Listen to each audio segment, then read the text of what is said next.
Alright, and we're live. I think. Hopefully. If not, then it'll be upsetting. I should put a link to the Steam store page in the description. That would be what I would have done already if I was a smart person. However, I'm not. I'm just gonna try and adjust the volume.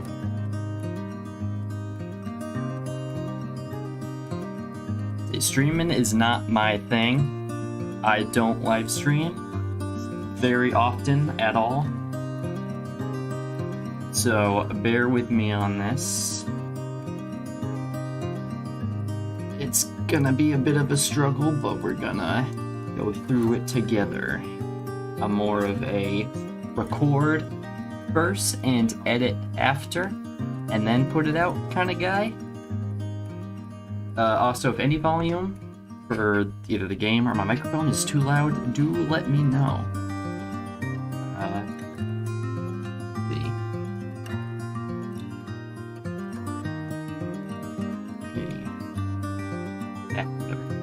Okay. So yes, welcome to the Dream Team video game. I made this all by myself, pretty much. And it took a long time from basically September 2019 and finally came out on June 1st, 2022. So from September 2019 to June 2022, that's like 2.5 years. Okay, both volumes good so far. Excellent. Alright, then I guess we will get it started.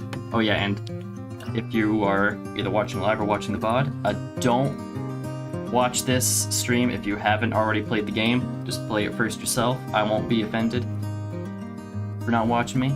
Just get right into it. Press C to continue text. So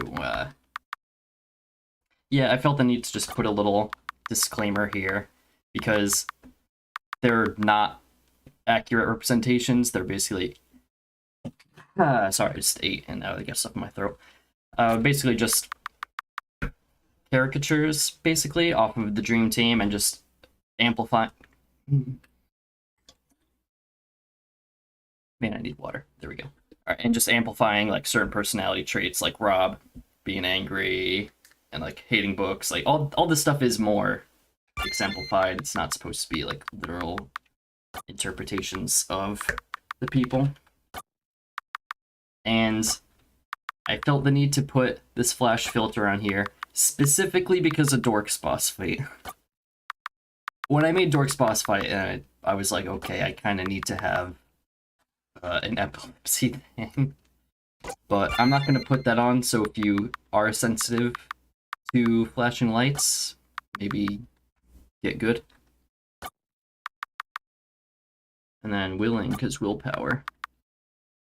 But yeah, Dork's boss fight, I made that, and I was like, yeah, this could be an issue for some people. Made this nice little introduction, kind of, what's the word I'm looking for?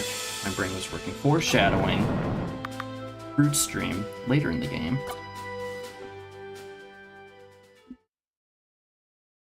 And this is the instance where Poppy reaches out, trying to send out a call for help to recruit people to help her solve the crisis in the Dream Realm.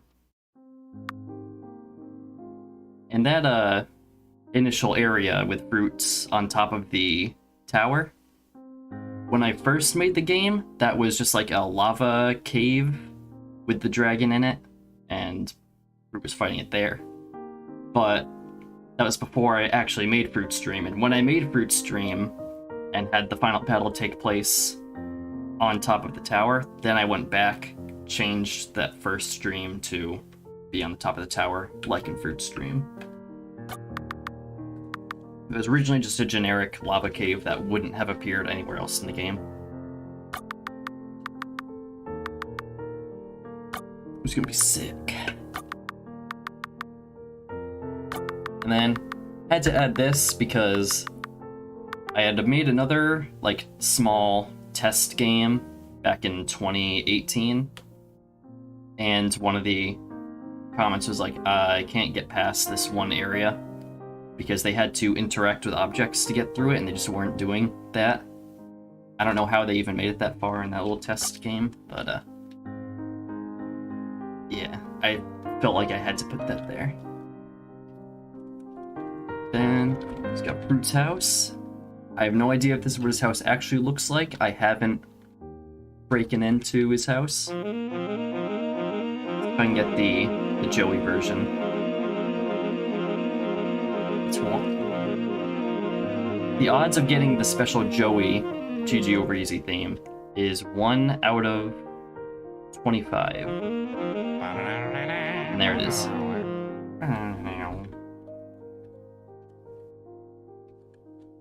I won't delay anymore because we got a whole game to go through. Hopefully, if it doesn't go too far past my bedtime. And shout out to DevHollow for animating these. Super talented animator.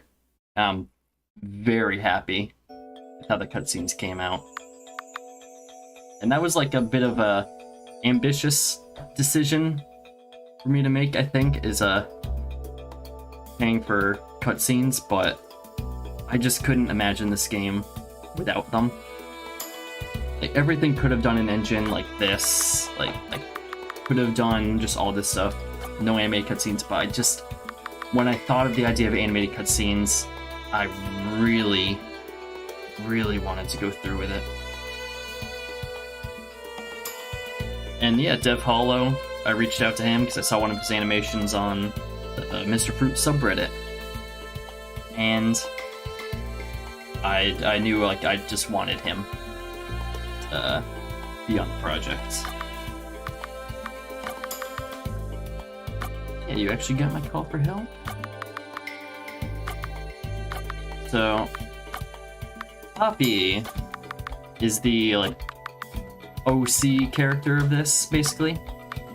And the reason I felt the need to make her is because I played a lot of RPG Maker fan games when I was making this. The cutscenes add a lot of emotion to the game. Yes, I agree greatly. I love how they came out.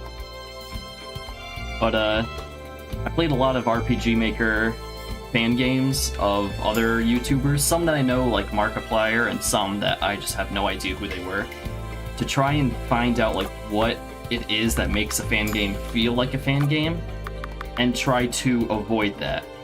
And one of those things was when I played ones of YouTubers I don't know, I am completely lost in the plot. Like, the entire plots are just based around presumed knowledge about the person themselves, which makes sense. Like, that's not a dig at those games. But I just wanted to make it so that even if you didn't know, or like you were a more casual Fruit fan, or you were a Fruit hardcore stan, both of you would be on the same level when it comes to the plot. I didn't want the plot to be like based around the fact that you are Mr. Fruit and you are the Dream Team. The actual characters that you're playing as, Fruit and Rob and Blue, those, like, you could switch them out for all original characters and the plot would still work. That's something that I didn't see in a lot of other RPG Maker games. Fan games, I mean. But, yeah, I started talking about Poppy and then we got on about the plot. But that's because Poppy is heavily tied into the plot. So she comes in to kind of tie everyone together. Whether you are hardcore Fruit stan or more casual viewer, nobody knows who Poppy is going into the game. So she kind of sets everyone on even playing field, basically. And Poppy joins the team. And I also get the opportunity to have complete control over her character, because the others are Fruit, Rob, Blue, And I felt kind of weird, basically taking already existing people who have established personalities and chemistry with each other, and established character arcs in quote, but like IRL, not in game. Like they're already developed people, so it feels kind of weird to put them through more like significant character development in the game. And it just feels like didn't feel right doing that. It just felt kind of creepy in a way. But having an original character is just totally fresh opportunity to have total control over her personality and her role in the story and everything like that. And yeah, this is Rob's Dream Airport, Salt National Airport. And it's obviously a reference to the fact that on GG Over Easy, Rob has said many times that he has a lot of dreams about getting in a plane and like the plane crashing. He dreams a lot about plane crashes. And this was the first dream that I made in the game, or like in the development. It was Rob's dream first, which I mean kind of makes sense. And it originally wasn't an airport, it was like some generic alley because I didn't know what I wanted to theme it around, but the mechanics of the dream stayed the same. Just the theme changed. And yeah, this is dream, obviously kind of inspired by the whole Pokemon Chim Leader thing. In what game was it? Red and Blue, the last gym of Red and Blue, where you just have the arrows. And go up here, you can get that. There's the Salt Shaker. Do the Salt Shaker, son. Yeah, every dream has its own unique accessory. All the ones in the dreams just give a 25% elemental damage bonus, each for a different element. Or for the 8 elements, and then there's 2 extra ones, one that increases healing, and one that is 15% to all elements, and that's an Arios' dream, and the healing one is a Fruit's dream. Where do I go next? This way. Yeah, I also wanted the dreams to start, or at least the first dream, start very small, just one screen, everything is in the screen. And then as the dreams go on, like Blue's dream is a bit bigger, like it's a longer room that scrolls, and it has an extra room on top of it. So Blue's dream is just bigger. And then Dado's dream is basically the same style as Blue's dream, only there's a lot more rooms. And then Versus's dream is just one big room with like a small side room, but the main portion is one really big room that's just like massive. I wanted the first 4 dreams to get bigger and bigger as you go. That's just a test save file. Yeah, this is Dev Hollow. After he did the animations, I asked him where he wanted to be in the game and what line he wanted to say, and this was the line he went with in the place. Tim Tom, that's an old Mr. Fruit character. The clown character who appears a couple times in the game. Just has like, not like necessarily like, yeah, they are like bad opinions. Because like, yeah, plane's the safest way to travel. And if you've ever been afraid of flying and had to get on a plane, you've probably heard this so many times before. Like, oh, well, you know, plane's the safest way to travel. Like, yeah, I know, John. I get it. That doesn't make me any less scared of him. And this guy, if you look at him, the long hair, the red mask, the crown, Burger King crown, the man that made quite a nuisance on an airplane. Went viral. I'm not going to go through all NPCs dialogue in every dream. I'm not gonna do that because that'll take way too long. But just kind of wanted to kind of show that I'll put some effort into the dialogue here. Yes, there is a doctor on board. Like, I am a doctor. Preparing for when someone yells, "Is there a doctor on the plane?" Anyway, let's get to our IBV. I'm right about to get on.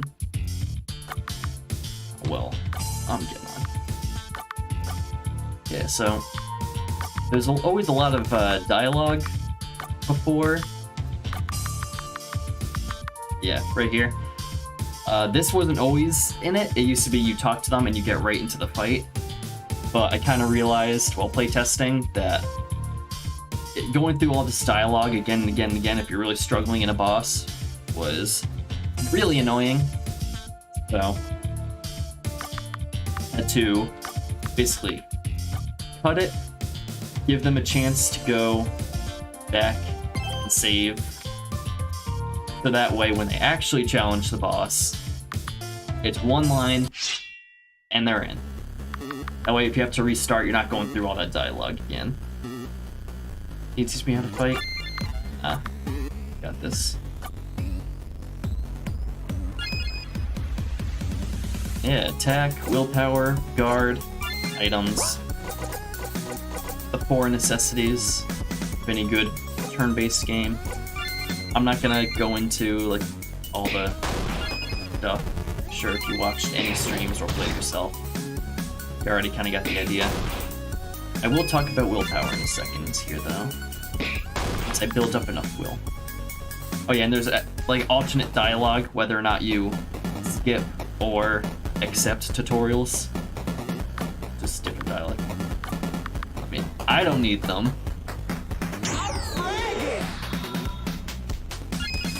Dragon made Rob more of an attack-focused character.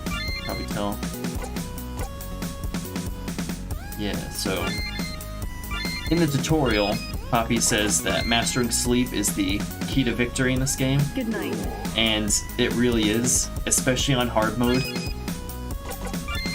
You kind of have to really master putting enemies to sleep and then building up willpower and using this time to buff your allies, like get ready for big attacks. And then like hit them all with like one big attack. Poppy only has sleep spell and heal spell, right? She doesn't have nightmare, I don't think. Yeah, you use this moment to set up some big attacks. Oh, he's awake. But that's fine. Good to go. Yeah, sleep. If you needed tutorials, I wouldn't judge nothing. Yeah, I mean, me too, me too. You guys want a tutorial? Nah, it's all good. And then kind of goes through, because I did so much damage in one attack, because the dialogue goes based on HP percentage. Turn-based combat is what it is. But when I saw Rob stream this game last year when it came out, he said, "Why is this honestly like making me enjoy turn-based combat?" And that's when I knew I succeeded. Because I also hate turn-based combat. So, when Rob said that he was actually enjoying it, I was like, alright, I did good. I did good. But yeah. One of my favorite lines. Yeah, I also just had to make a... what's it called? Dialogue, voice lines, that's what they're called, voice lines. Lines done with a voice. I had to make those. They just add a lot to the game, and a lot of people seem to agree. It adds a lot. Okay, you are going to heal Whoop, because he's also going to lose some HP here. Get up. I thought Fruit would be faster.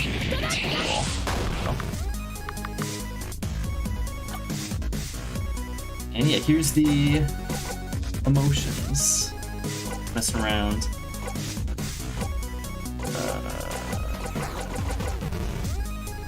Planes can crash, as it always does in the dreams. What? Freaking out, man. Yes, there's 6 different emotions, and 3 of them will buff the boss, and 3 of them will debuff the boss.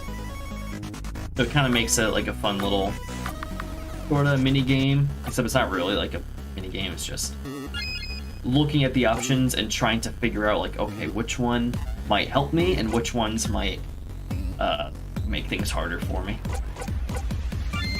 Which I think is a fun little addition. Alright, you heal yourself. Up your fucking ass. Come on, get up. But yeah, I typically hate turn-based combat in games. There's a few exceptions, like Persona 5 and Undertale, although Undertale I don't think really counts. It's just so different. So, my decision to make a turn-based game basically came from, okay, I want to try making a game, because I've played turn-based games. I know things that I hate in them. So if I can make one, I can just avoid all the things that I hate in turn-based games.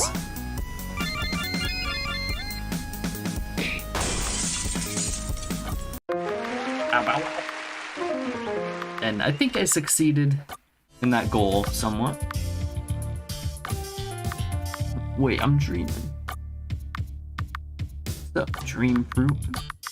I'm not actually dream. And then we say we can explain, but by the time we get out, Rob already knows, because I kind of didn't feel like making the player sit through a second explanation of what's going on. So I figured that coming out here, it'll be kind of assumed that, hey, maybe we already explained some stuff to Rob. And here he seems to really get it. He's like, alright, so this is what's going on. Dude sealed himself away inside the gate, putting everybody to sleep. They're not going to wake up on their own. We got to do it. It's like E equals MC squared. I suppose. Now, he wishes to help.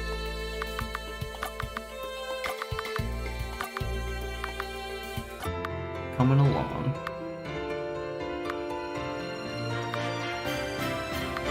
Join the party. Well, Bob, it looks like we got another teammate. Reference to, like, Mr. Fruit saying, like, referring to, well, Bob, looks like, this thing's happening now. Who's Bob? Just go with it. Anyways, let's wake up. Meet me at my place. I expect you there, Poppy, and no. Oh, that's too bad. I saw. See you there, Fruit. Poppy, stuck in the dream realm. Anything else? I feel like I meant to say something a minute ago, and then I just got sidetracked.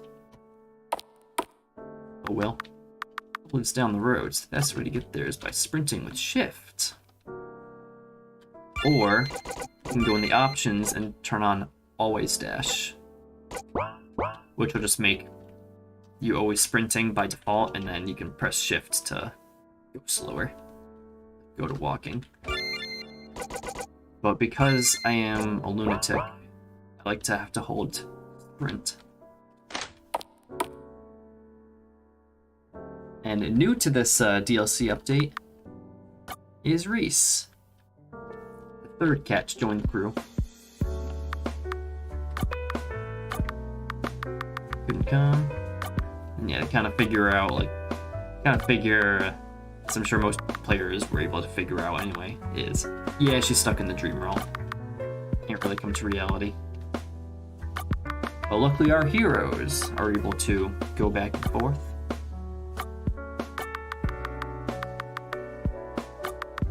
And then Rob's got the idea. Bring in weapons and stuff. Weapons and armor. Why is Reese turned into... Hello. Freeze. That was a brown cat before. Why did that happen? Interesting. I'll have to look into that. That's Reese is gone.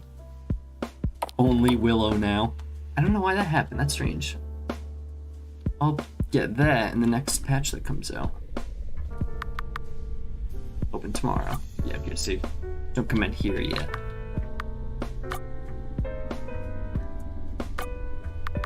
Yeah, we got like sketchy character. And then this is a reference that I thought for sure nobody was going to get, because this is such an obscure reference from one conversation on one random GG over Easy episode that wasn't memed like the butterfly or like King Calorie.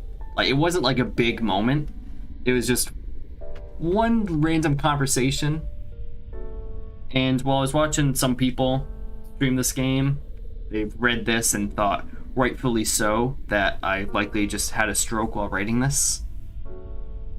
But when Rob played this, he was like, that's a very obscure reference, and he cited the reference. I was like, yes, okay, someone did get it. Not totally crazy. But yeah, I was very happy to see that someone was able to catch the reference, because it was a pretty obscure reference. Take a look. Now, two things I'm gonna get here. Hard mode, because what developer would I be if I didn't play through on hard mode?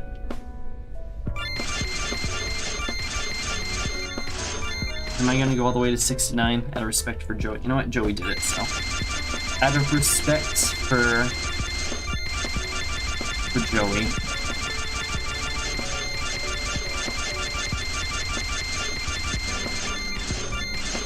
Out of respect for Joey, we go on hard mode 69. Which it doesn't actually do anything, it's just one hard mode. Buying extra doesn't affect it. It's just one flat hard mode. And the blue cartridge looks like it can be inserted. It can be inserted into some sort of industrial computer, which this goes away after you beat Blue Stream, because this can only be used in Blue Stream. After Blue Stream, this goes away. Can't get it anymore. And this is how you start the road to the secret ending, which I'll kind of put through here. But if you buy that, then that means you have no armor, no weapons, nothing. That's the only thing you can buy, because you only get $15 from Rob's fight. And that costs exactly $15. And yeah, I didn't just want hard mode to affect boss battles, because I feel like that's always kind of lame. Or like enemy fights, because I feel like that's always kind of lame. I like it when hard mode does other stuff rather than just enemy health bars and enemy damage. Like just buffing enemies and taking a baseball bat to your stats. I don't like that in games. I like it when hard mode actually affects the mechanics and requires better, thumb dexterity to accomplish. And like, it does affect the fights. It gives them a permanent HP buff and a temporary attack buff at the start of each fight on hard mode, but every dream pretty much, with I think the exception of Dark Stream, but every dream has hard mode mechanics. Like the actual puzzle and environment hazards change between normal and hard mode. So it was a lot harder to implement that way, but I think it was worth it. And then here's Rebecca, the artist, and she's the artist that made, hold on.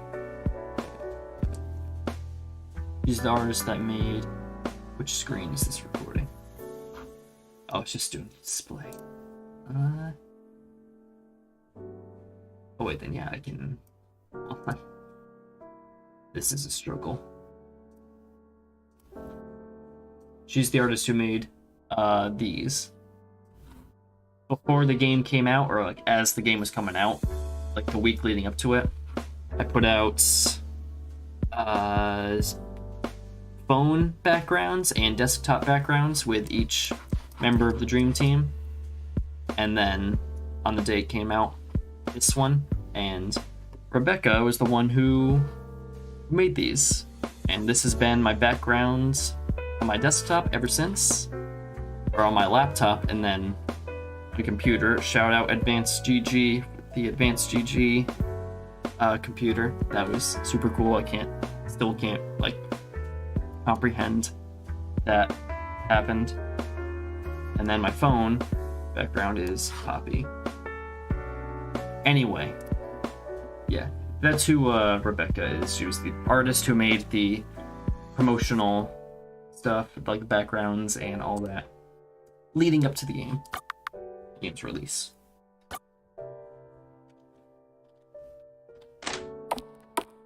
And we've got welcome. What do you need?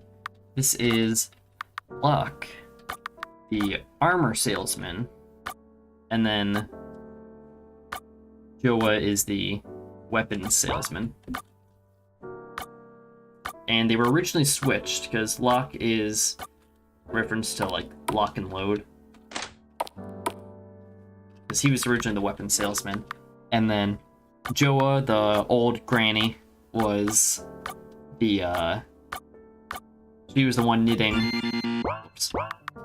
She was the one knitting this stuff, armor. But in my head, I just really liked the contrast of the old lady being the one selling the weapons, and then the kind of gruff looking like dad figure being the one knitting the armor and clothes. I just liked that contrast a lot more. I like contrasts. If you read any of my short stories, you'll know that I really like contrast. So I ended up switching them because I just liked it better that way. And here's a reference to the famous sun allergies. GG over easy. And here's Joey. Rob. Yeah, so I originally had the idea, because what Joey does is he is the one who lets you replay bosses and fight them over again, which I had to implement because if you fight every enemy and every boss, you'll be perfectly leveled, which I think is how all good turn-based RPGs should be. You should not be obliged to go back and grind enemies on repeat to level up to get ready for the boss. I think if you defeat all the enemies on the road that you come across, you should be perfectly leveled. No grinding necessary. But I then realized, because there's no way to go back into dreams after you beat them, if someone is avoiding all the extra enemies and only fighting the bosses, then they could be underleveled. So adding a way for them to get XP if they want to, and extra money, would be to replay bosses. And originally, before Joey became like a core member of the Dream Team, because this game was in development since 2019, originally that was what King Calorie did. King Calorie would have the King's Court, where you tell him about your adventures, and the fight is basically a you telling the story, and then when you lost, if you lost the fight, then Fruit would go like, no, wait, that's not how it went. And so it was like just telling the story to him to entertain the king. And then K-Cal was the and still is a healing item salesman. And Joey gets a stand, because when Joey did become a core member, I was like, yeah, I have to implement him but I had already kind of laid out the groundwork. Like, not the groundwork, what's it called? Like a flow chart. Like, it starts with Rob, goes to blue, then opens up to 2 dreams, and then goes into 3 dreams. They merge back together for 1 dream, and then split back off to 2 dreams, and then come back in for the final dream. I already had that whole flow chart set up. All the enemies and XP were all in place so that you would be perfectly leveled just by fighting all the enemies. And I was like, I can't really add a new dream in. I can't just do that. So I need to implement them somehow. And it was the same with like Ruben and Bryce. They're still in the game, but don't have their own dreams yet, because now Joey does have a DLC and his own dream. And they will have ones too. Travel Danielle too. Graffiti Bridge! And they can't see it because Joey's got a stand. And the stand is my idea for how you can refight bosses. Just have to like give it a power, which Joey, I want you to know, if you're watching this, I had not seen JoJo's before making this, and I watched every part of JoJo's just to make sure I got the stand powers right, and like I understood the concept. I watched 5 seasons of JoJo's Bizarre Adventure for you. Alright, I just want you to know that. Just to make sure I like was able to do it right and wasn't getting it wrong. Like when you fight him later in the game, if you attack his stand, it doesn't do anything.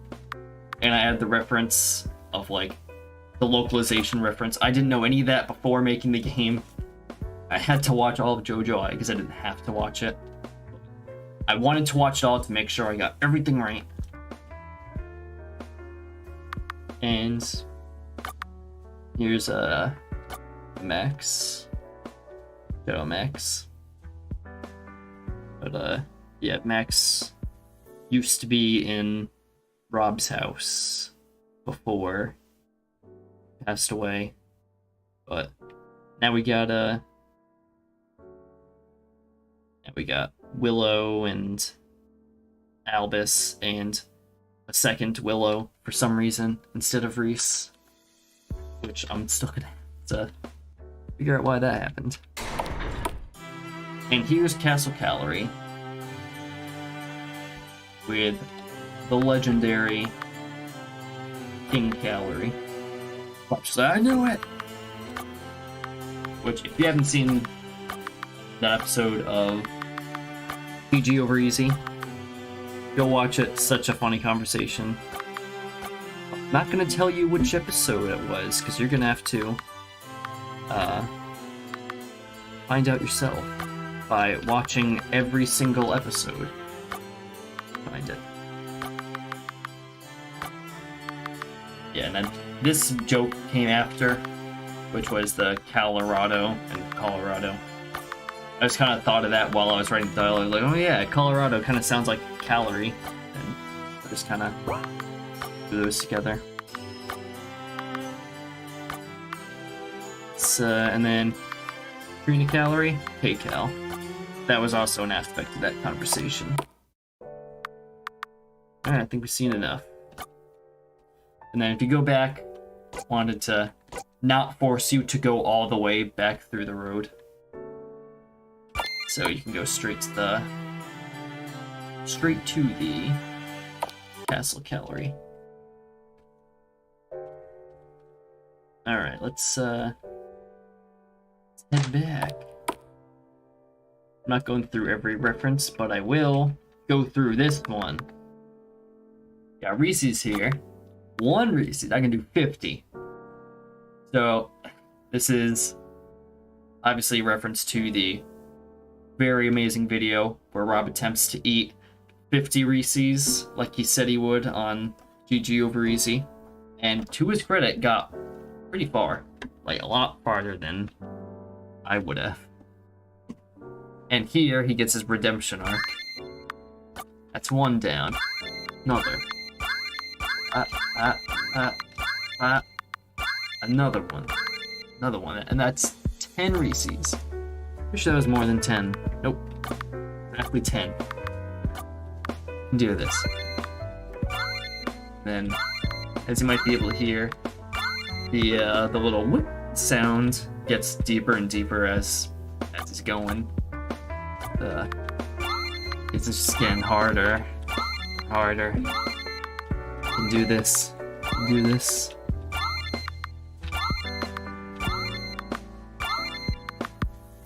Beaten 25. Halfway there. And if I'm not mistaken, that's where he got in the video. It's 25. Still very impressive. Still going. 30. Or was it 30? No, I think it was 30, because I think that's why I stopped it here and said, like, I'm done. So I think it was 30, and that's why I added this scene at 30 specifically. Go, Rob, go! Go, Rob, go! Go, Rob, go!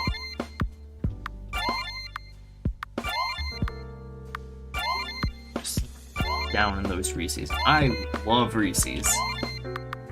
But I think eating 50 of them would absolutely make me hate Reese's. I just can't even. 45. So finish line. 4 more. 3 left. Finish strong. 2 more. This is it. Can't. No. Can't give up now. Go get it. Eat it. Please.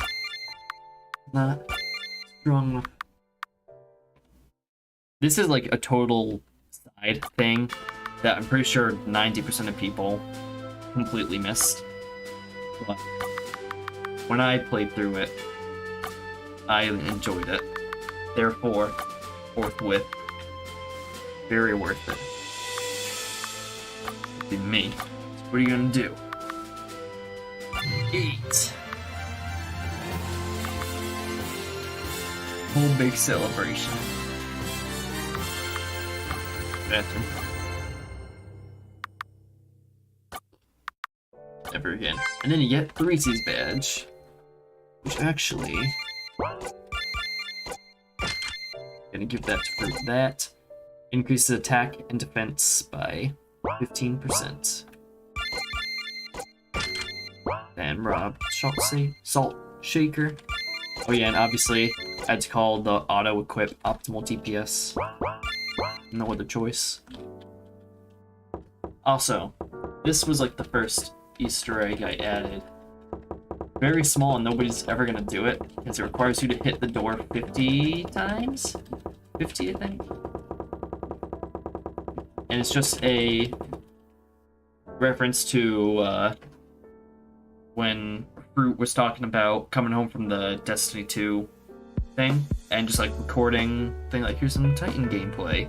And then the neighbor just yells, "Shut up!" Like, the reference doesn't make that much sense because he's not talking, he's knocking on a door, which is more understandable. And also it's a house, he doesn't have like someone living next door, but that's what a reference, that's what the reference is to. Probably nobody's found that because I don't know if anyone would ever be willing to knock on the door 50 times. I know I wouldn't if I didn't make it and know that it was there. I would never do it. And yeah, the TV is the tutorial channel. Go over the controls, different menu options, activate the flash filter, credits, and movies. Any cutscene you've unlocked, you can just go back through and watch again, because I really, really liked the work that Hollow did, and I wanted to be able to watch it anytime in the game. So good. Anyway. And anytime you're in Colorado, you can actually go to Rob's house and pick him up. And then there's a whole bunch, like, Because everything in the game, or in Colorado, has dialogue for when it's just fruit. But then, like, most things, like 75% of things, have dialogue, different dialogue, if you bring Rob with you. So at any point when you're in Colorado, you can go to the house and pick up Rob. It doesn't do anything besides get different dialogue. But, I don't know, I wanted to add it, just because. And then, like, in some of the early files of the game, I do have, even though in the game I call him Rob, R-O-B, for all the dialogue, because that's his name. His name is Rob, not Rahab. I know it's also pronounced Rob, but like Rab, like it's Rob. So I was like, yeah, I'll call it Rob. Though in the earliest files and the earliest version of the game, it was R-H-A-B.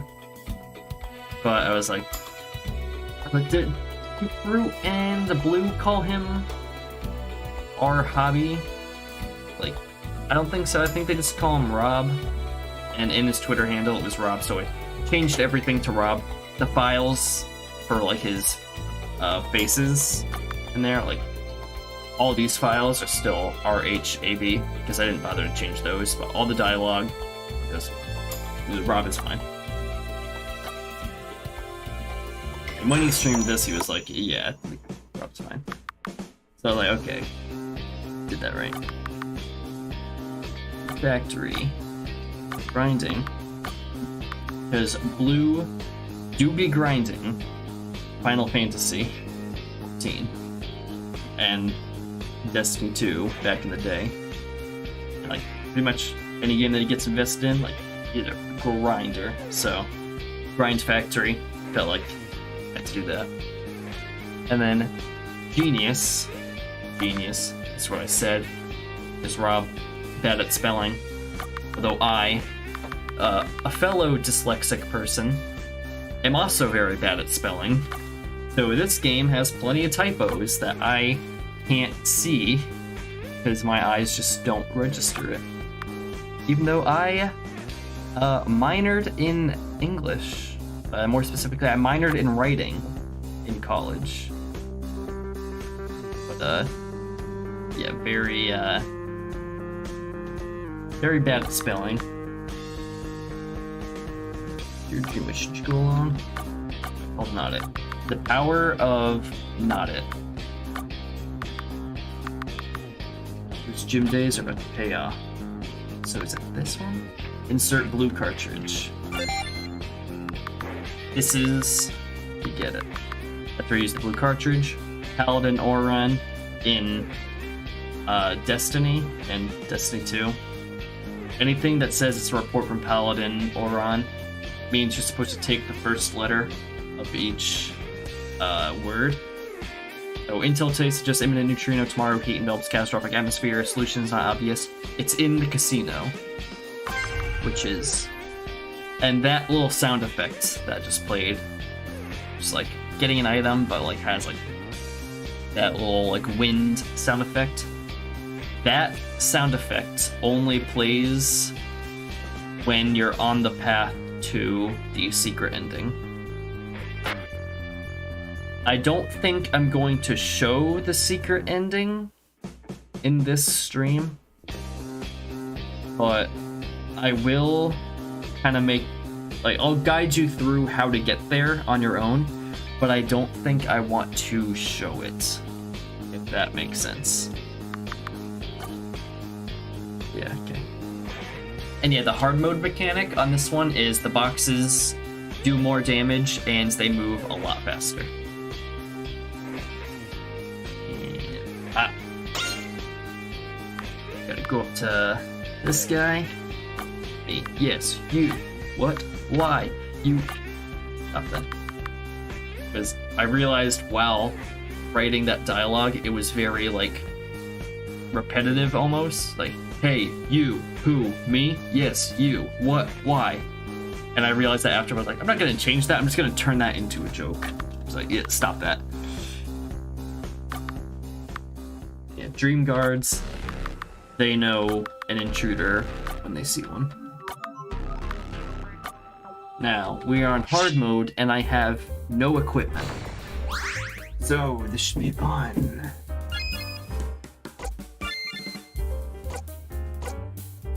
Thunder damage to one enemy.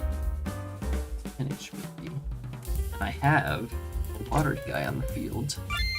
Or, I should not use that yet, because I don't have enough willpower. Almost made a mistake.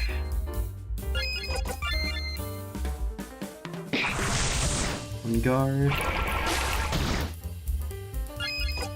Yeah, after this battle, Poppy explains type matchups. No, I want to use this first.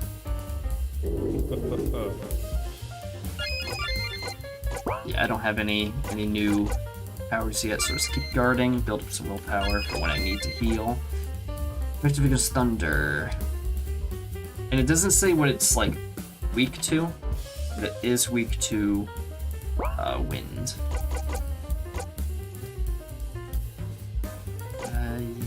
Yeah, I'm gonna just... Good. Oh, that... Oh, okay. I was gonna say that's so upsetting, but it didn't work, so... Whoa! Heal is... Alright, let's just... I know they still have their attack buff, but I'm feeling confident. Not with you, Mr. Fruit, you guard. Oh. Ooh.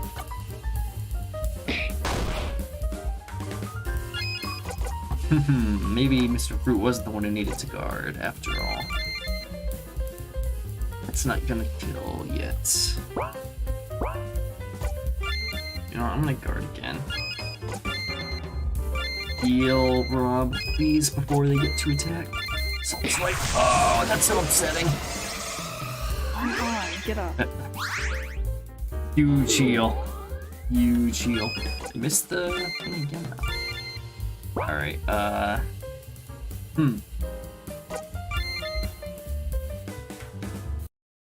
Yeah, we're gonna long con that. Poppy is resistant to wind, so she shouldn't have to guard all that much. I just want to get one of these dudes out of the way.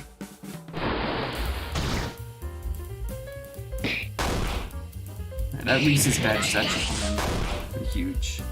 Ooh, gotta say. Can I throw again? Just... Now, get him at...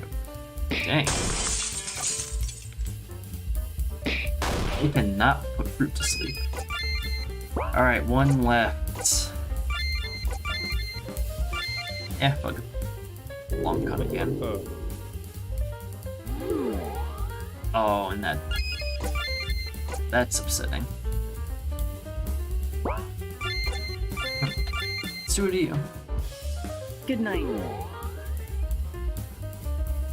Alright, so now I'll just wait for Fruit to wake up.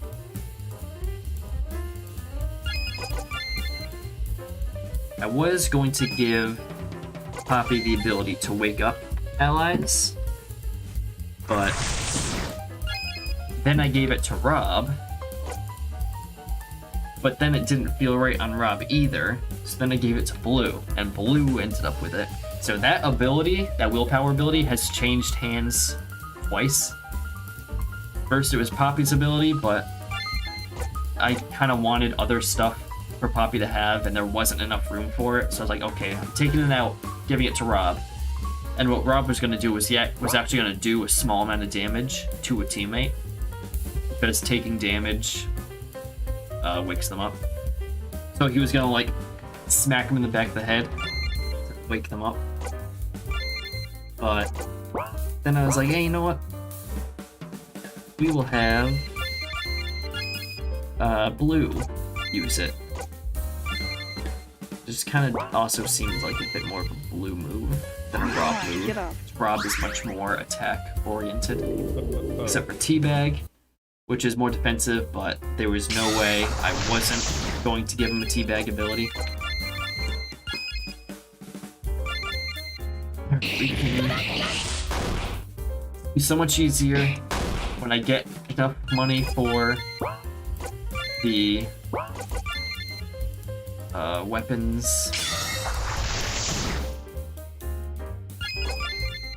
And if Rob didn't die, it would also be a lot easier. Yeah, you know, I'll heal. Why not? Alright, come on. I'm just gonna start using all moves. Also, Poppy's voice actress is my friend Claire. And when Joey was streaming it, he was like, wait, is that the Claire? Like, no, it's not Mr. Fruit's Claire. Not his wife. It's just happens to have the same name.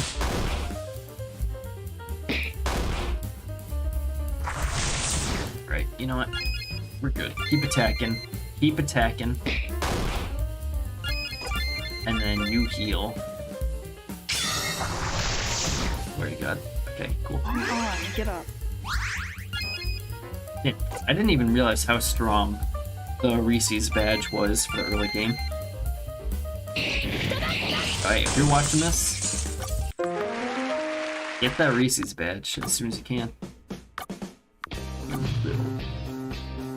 And then I did not want... Because one thing that I hate in grindy RPGs is going through an old area and getting dragged into battles. Even though I've already beaten that enemy, they respawn, I gotta fight them again. Oh, I didn't mean to hit yes, I was just kinda going through.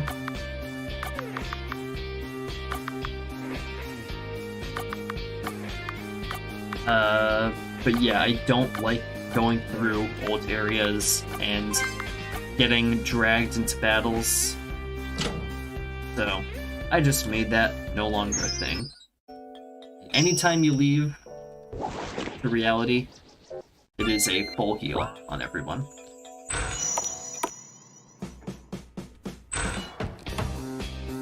Right now, into another battle. Yeah. So if you escape, the enemy will just be confused. They'll have a question mark over their head while they look around for a few seconds, and then they'll be back on patrol. And it does usually take a couple of attempts to escape, because I didn't want to make it the easiest thing. Oh yeah, and here, anytime you leave Dream Realm, full heal. And save clouds will revive you from death, but they will not actually heal you. If you're dead, you'll be revived to like 1 HP. Ring. Pick up the phone. Is your refrigerator running? You can say yes, it is running. Or you can say no, it's not running. Classic line. But I wanted to have something for either one. You all already know what it's gonna happen if you say yes. But if you say no, then we will now get dragged into a refrigerator sale. That's a problem you need fixed. Hi, we're from Lenny's Refrigeration. We're here to make you a limited time offer on a new stainless steel fridge and freezer for the low price of $1,200. The average refrigerator of this quality would cost you anywhere from $1,500 to $2,000, which actually, this was prior to inflation. It'd be a bit more now. Here at Lenny's Refrigeration, we believe that our customers should be getting discount prices for premium products. And then Rob just hangs up. Gonna get a great deal. Give him.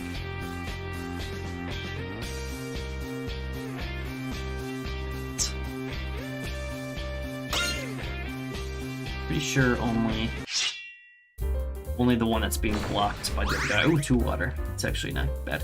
Yeah, all the elements are randomized. Each type of enemy in each stream has 5 or 6 elements that they can be, that I chose to try and get an even-ish spread, because I also didn't want to make one for every single element. So I made 5 to 6 for each stream, and it can just pull any random guy from that element, or from the elements available.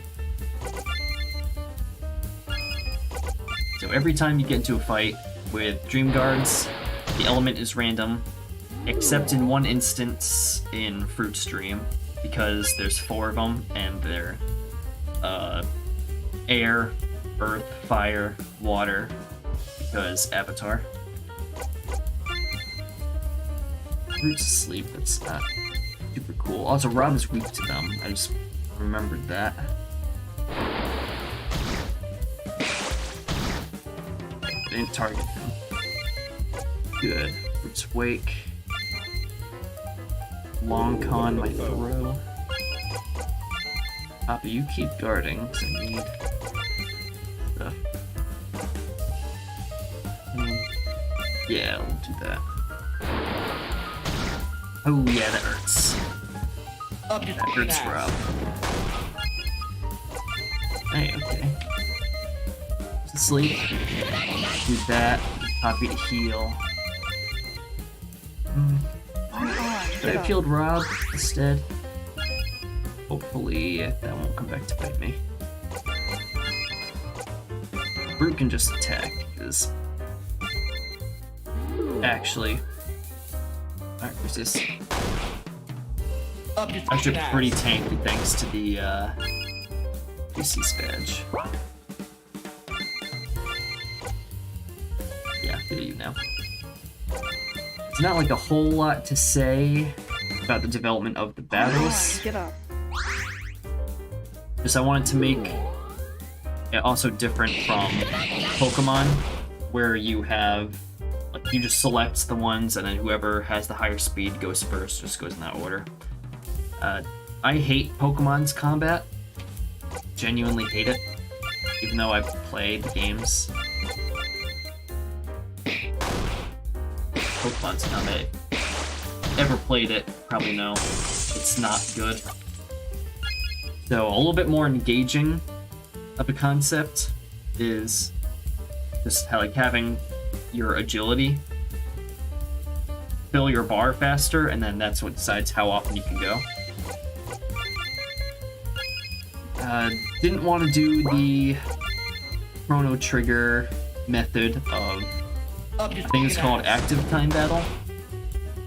Is the academic term for it, which basically, in my experience, means while you're selecting attack, the enemy will just sucker punch you in the head, which I don't find very fun, so kind of went for an in-between sort of thing, which I think ended up working pretty decently. Up your fucking ass. Don't kill, because I kind of want to heal. Oh, perfect. I'm on. Get up. Hey, you heal. You guard. Guard. A lot easier to build willpower in the early game, because there's I'm on. Get up. not a lot to use it on. As you start getting more and more attacks, you're going to be a lot lower on willpower more often. In my experience. Yeah, everyone's pretty much full. Whatever. Start letting loose. Actually, you don't damage yourself on that, so. Up your fucking ass. I also wanted to have little dialogue things. Yes, now Poppy has a damaging attack. This one's stuck. Also here, for these lines, thought there was something. There's not.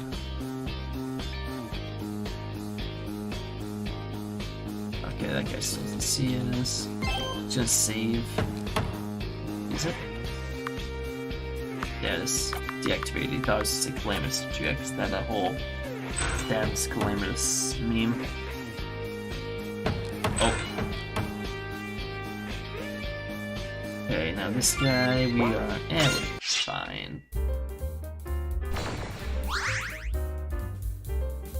That is Dark and Endure. Rob's good. Nobody is good against Dark.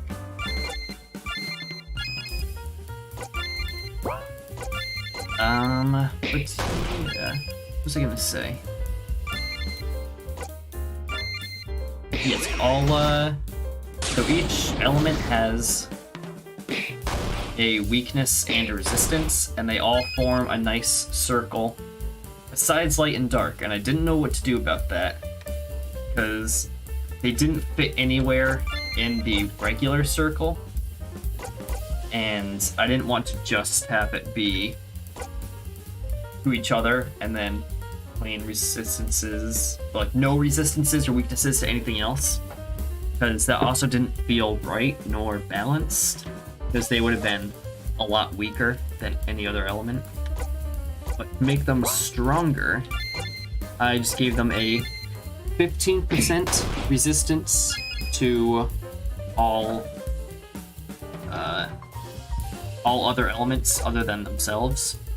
It's a full resistance to, like, dark has full resistance to dark. I say full, it's like 25%. Or 50. One or the other. Can't be 50. Because I also don't like how in Pokemon, for example, I hate how... Don't sleep. Damn it. I don't like how it's like 2 times attack. I think it is 50% extra damage to weaknesses, 50% resistance. But yeah, I hate how it'll be double attack or double resistance, because in Pokemon that just kind of makes every fight be, okay, I'm going to settle this in 1 to 2 moves, or like something like that. Like, it's most fights in Pokemon end so quickly, so quickly, because it is just insane with having double damage on super effective attacks. Robin's already asleep. Yeah, there we go. Get up. And if you're using in Pokemon attacks that are not strong, then it can just be, it's basically useless using not super effective moves against Pokemon. Basically not worth it. I wanted to avoid that, so the strengths aren't as strong, so that it doesn't feel like you have to use super effective moves, and it's only worth using them. Wanted to avoid that. Keep playing. But keep losing my train of thought. I'm not a streamer. I am not a streamer. I am losing my train of thought every few seconds. Attack. Better heal, bro. What was I gonna say now? No, attack. Up your fucking ass. Damn, I wish I could remember. Come on, get up. Aw, I could have used Nightmare here. Well. Hey, he's gonna be dead soon enough anyway. Come on.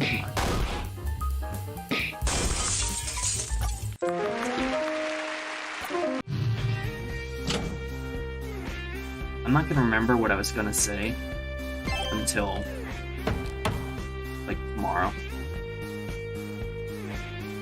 Yeah, this is a pain on hard mode. I have to really say it right. Okay, there we go. And then, once they're all good, let's do that.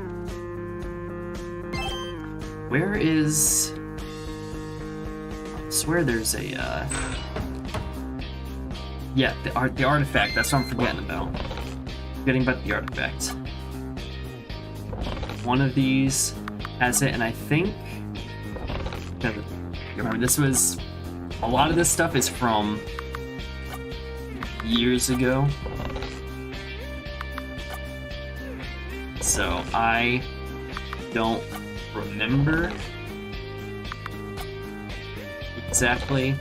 I think what I did was it doesn't appear in any until you open all of them, the special artifact. I might have done that, or I might have put it in this one. Yeah, what's this? Icebreaker. Okay, my original idea was that I was going to force the player to open every single one until they found it. But what I decided to do instead was, instead of doing that, because that's kind of cheesy, I'll put it at the very last one that they would realistically go to if they started from the first part of the room and just worked their way over. That's the last one they would get to. So if for some reason you start over there, then you get it early. Which I'll save again. And next is going to be Fruits. Not Fruits fight. Blues fight. Let's quickly get that full heal.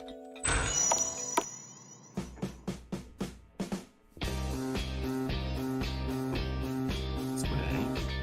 And felt the need to put a save cloud at every boss, because there's nothing that kills my interest in a boss fight more than knowing that I have to run all the way across the map to get back to him. Which is what I love about Elden Ring and what I hate about Dark Souls. Even though I love Dark Souls, that's one of my favorite games. Love Dark Souls. But I hate having to go all the way across the map just to get back to the boss fight. And that's really kind of the design philosophy that I use for the whole game.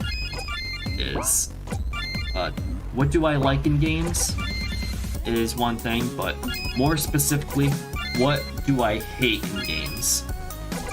As I think you can learn a lot more from, in general, a success than a failure. Even though, like, a lot of the games you learn from aren't failures, it's just like, what do I personally not like?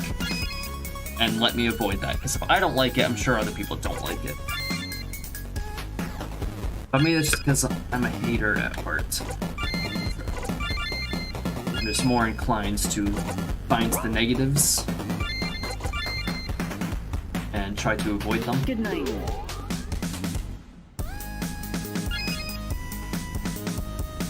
Man, I do not normally talk much. Blue is water and ice.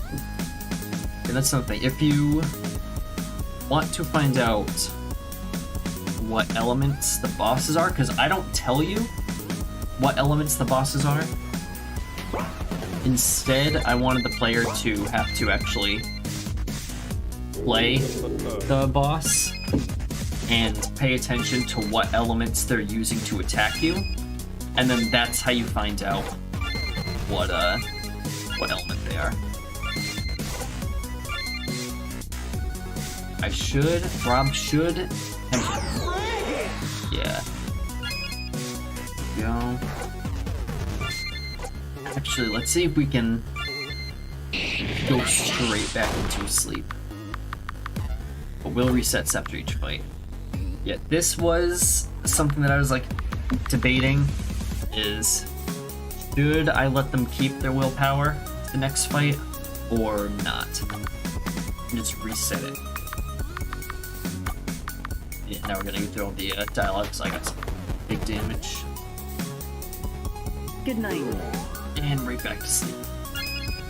But yeah, it was like, I was kind of 50-50 on it, but I found that when I was playtesting it, I would go through a lot of attacks, or like a lot of fights, trying to store as much willpower as possible, and I found that I wasn't using willpower attacks as much. So even though I like the idea of having willpower stay with you from fight to fight, in reality, all that made me do is store it and not use it. So I found that it's more fun to have it go away because you're incentivized to use it and to use these special attacks. That's just me, though. I think that it worked out better that way. Let's see. Your XP is expired. What do you mean? Beat all this box, right? Last expiration date? Didn't check it. And that made him angry, which, oh my god, I forgot, it's still early hard mode. So he's got Omega attack now.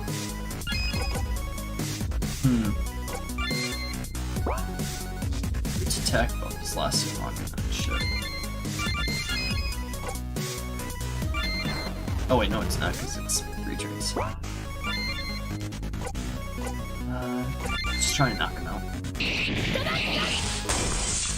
Oh, we're good. It's time. And start praying. Dies. Yeah, now he comes to. So when he says start praying, that's when he gains access to his like ultimate attack, which is RNG. And now we get Blue. Blue Westlow joined the team. I mean, a team name. We all know what it is. The Inefficient Squad. Which Fruit has said was what he was going to call the Dream Team if the name didn't stick. Because he's like, Dream Team's unoriginal, which, you know, it's a completely unbiased individual. I like the Dream Team name, kinda. But he's gonna be the Inefficient Squad, or the Inefficient, I think it's Inefficient, was the one he was actually gonna do. And, you know what? I, for one, am glad that he picked the Dream Team and stuck with that. And then Rob just interrupts it, like, alright, we get it. We all got the reference. It means make you panic, but any content. Yeah, so this I kind of added after the fact, and you can kind of tell from the not so smooth transition into, or from Blue joining to this. I added it like halfway through development of the game. So I was like, oh, you know what? It's a content creator. He should create some content in the game. And it just adds an extra way to get some money. Hi, everyone. Play through that new AAA game that everyone's talking about. Get the fudge out of No my way, bro. specific one for this example. Let's just say it's Horizon. Could also be Sekiro, Elden Ring. But there's like 20-ish content things that can be recorded, and that one was just Fruit, but a lot of the content that can be recorded, there's like 20-ish games, but all the dialogue will change based on who you have woken up and who you haven't woken up yet. So anyone who's awake can appear in some content, which I think is fun. Actually, I'm not gonna go straight back because I want to. First, I'm just gonna.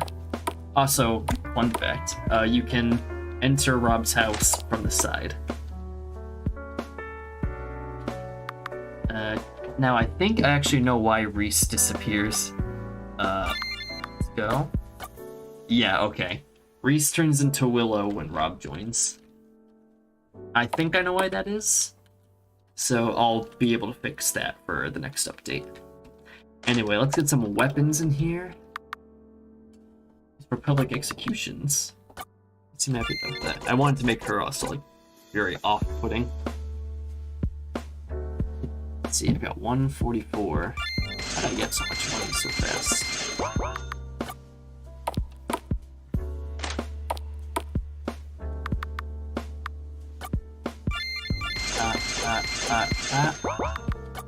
Got 21 left over.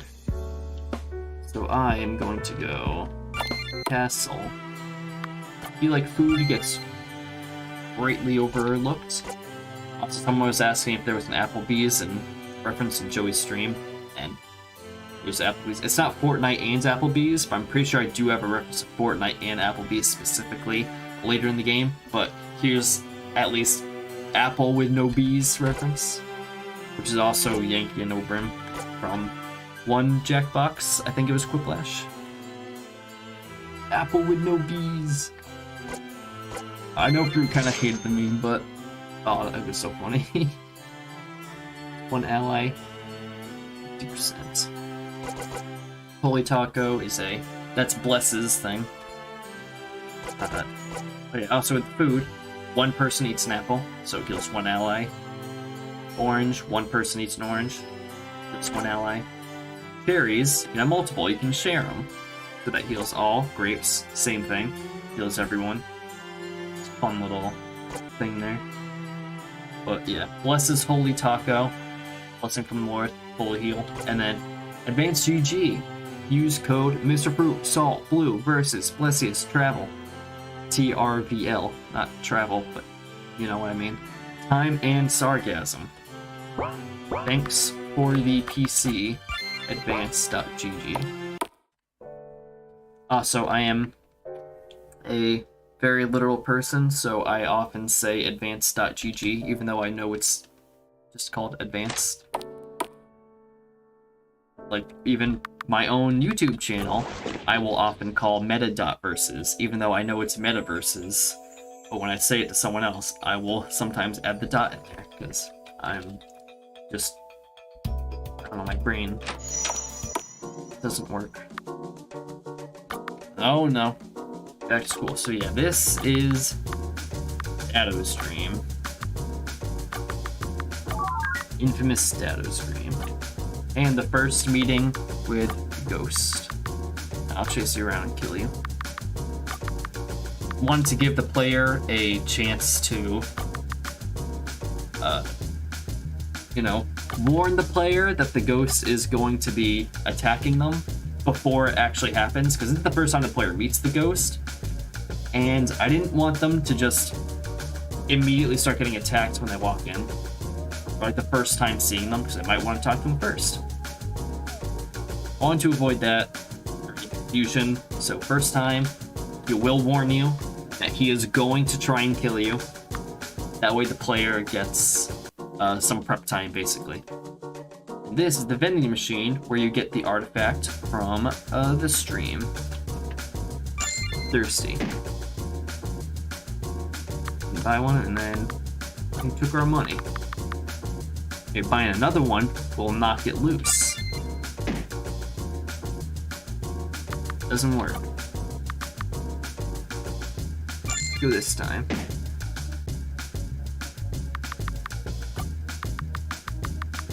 And yeah, the one that does it.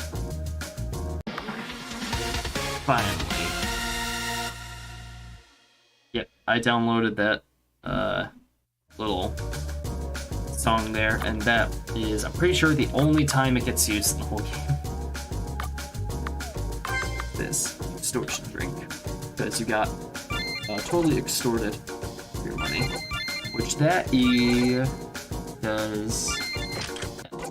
Oh yeah, also give everyone their weapons and armor.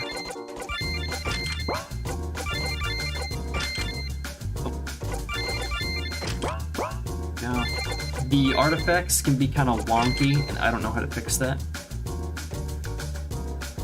Because the game doesn't actually know who is what element. So it doesn't know what element is best because of the way those artifacts work. It's kind of hard to explain. But basically the game doesn't know, or it knows what elements the player is. It doesn't know what elements the artifacts are. Is the way that works. So that's Dado's stream. We'll go back in there later. Now we can also go to Versus's stream, because something I really wanted to do was have options for the player of where they go next, and allow them, even though most players kind of find one dream and then they stick with it until they beat it and then they go to the other one, I wanted to give them the option to visit both of them and to like go back and forth. But like, maybe if you get to Dado's boss fight and you're not able to beat him, and like just a little bit underleveled, then you can leave his boss fight come around to Versus's dream and beat all the enemies there. That's kind of how the game is balanced. Is the bosses are balanced around like you being the level that you get to by beating all the enemies and all the available dreams. That's kind of the way I balanced it. And you can still beat the bosses without going to the other dream and beating all the enemies there. It's not like you have to do it. And here we meet Versus, because all the other dreams, you don't see the dreamer until the end. So I kind of wanted to show that that isn't always going to be the case. By showing Versus off right off the bat, pretty much. And so now you know you're in Versus' dream. It's like, you probably figure out that, you know, the school is Dado. But here it's confirmed you are with Versus, so it's not always going to be like, okay, we have to wait until the end to find out who's dreamer. You can find out right at the start and meet them, but then you have to still go to the end.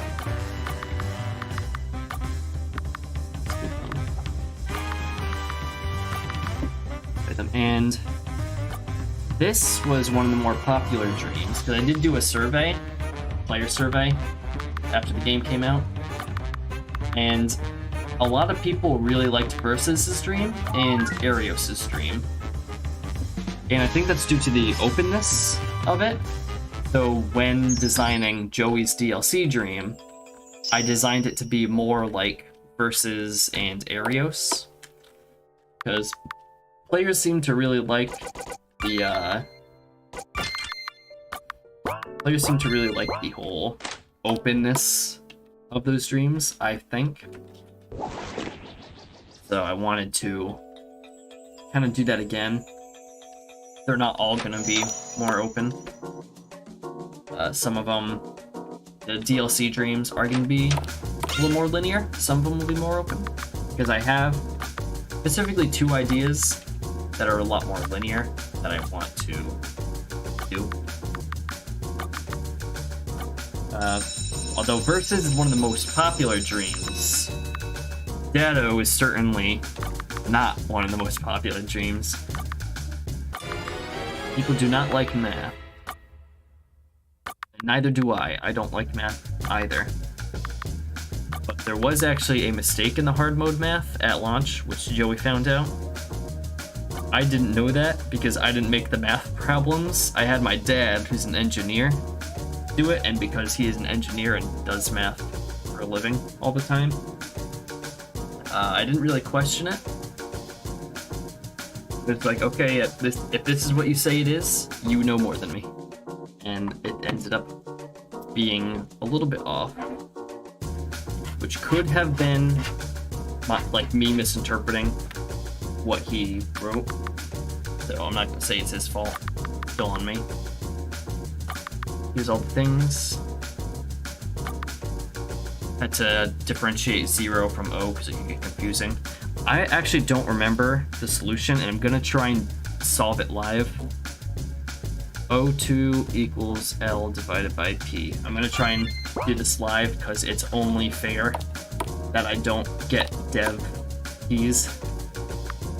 E equals O. E equals O. Oh yeah, and this lady down here, yeah, teachers don't get paid a lot, and that's kind of a sad reference, but that's what it's a reference to. Also, every student has different dialogue. I'm not going to go through it all. I will go through this person, because this is dialogue written by my friend who is in the military. I just said, like, hey, what if I made I wrote to him, and I was like, what if I make, like, a recruiter type character, and you just write the dialogue for him? And this is what he wrote back to me. Hey, kid, you like free money? You ever thought about joining the army? In the army, you can get a free Camaro, all the women you want, and you can be the badass your friends always wanted you to be. Want some free college? Don't worry, the army will take care of that for you.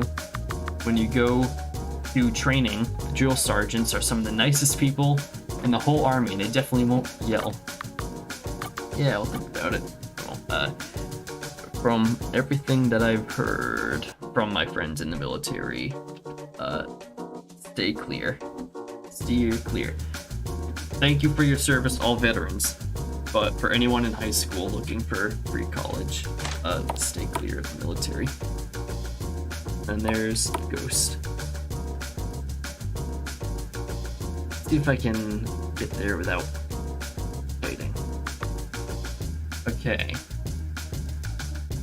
M divided by I times T equals 9. I would like to level up. So, do that. Fuck, I'll fight her now. Is that light and dark? Or, no, light and earth.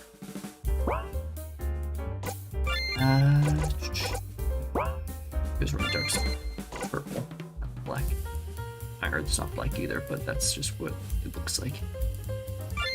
Light, earth. But who's good? Blue's good. Who's gonna guard for now? I'm overthinking things already. But while I'm guarding, let's see if I can start figuring this thing out. I don't think so. P equals O, O squared equals L divided by P. Oh yeah, and also hard mode and normal mode have completely different equations. The math you do on hard mode is not the same math you do on normal mode. It is harder. Oh, I don't want to do that actually. Actually, yes I do. Resist and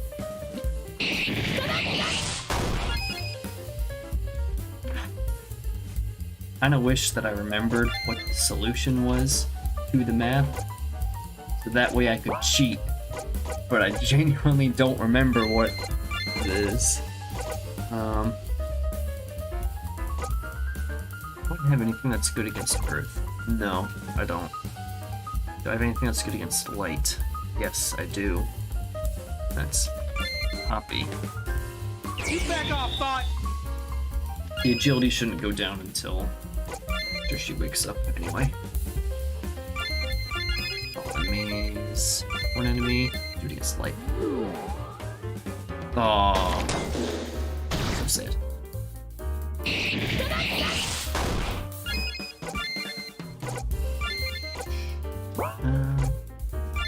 Yeah, I know that turn-based combat doesn't make for the most entertaining of stream content. However, I'm rolling with it. I do hate you. This is canon. Okay, I don't remember what Rob's doing. I'm gonna not use throw. I'm going to use long con. Will that stay? Let's stay with Poppy. Good night.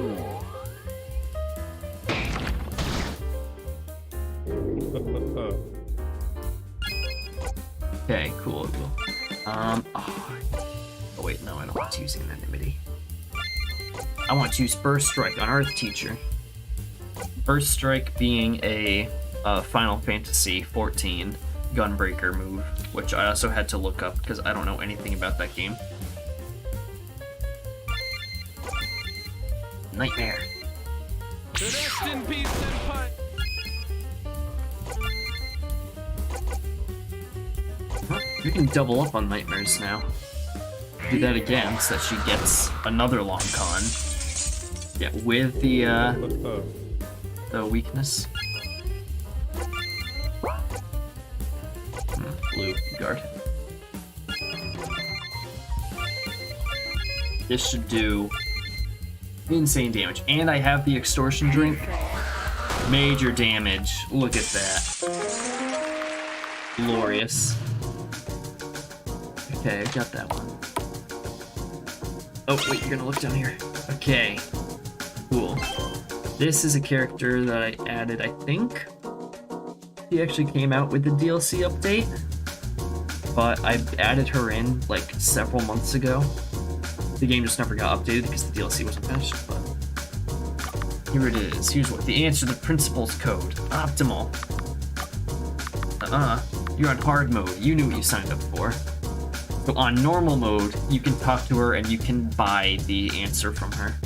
She'll, if you give her money, she will. Oh, cool. If you give her money, she will tell you the answer on normal mode and only normal mode. No, wait, let me get this first. Okay, I squared equals m.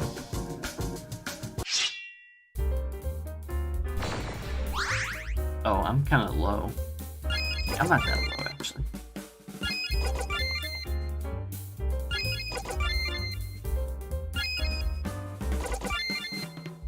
It's orange. Oh, wait, that's an orange. Puppy. Is that the best decision to make here, though? I mean, Rob's resistant to fire. Probably not a bad decision to make. Yeah, but did I just give it to fruit? Or did I give it to Poppy? I don't know. I give it to fruit. Okay, well, no, he was also at half health, so that works.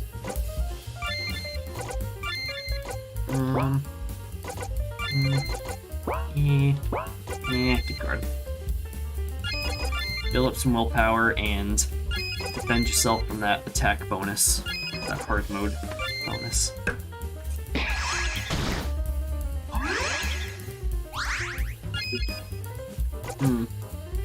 That's right, and these enemies can heal. Features can heal. First strike. Rest in If peace you fall and asleep, fight. that would be tight. Didn't. Little cringe.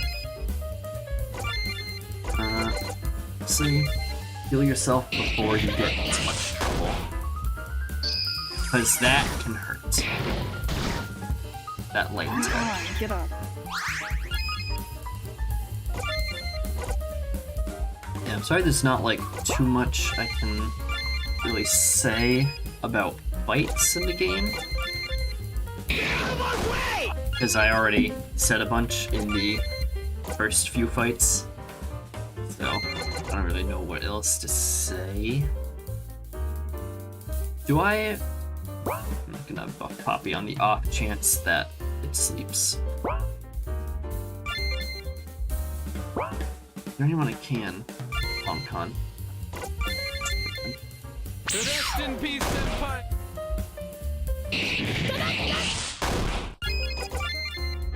Guard.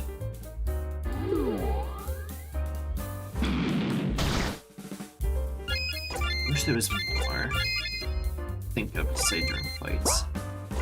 I'm also not a streamer. I get very tense during live streams. Rest in All peace day and today. fight. I had the whole day to do things.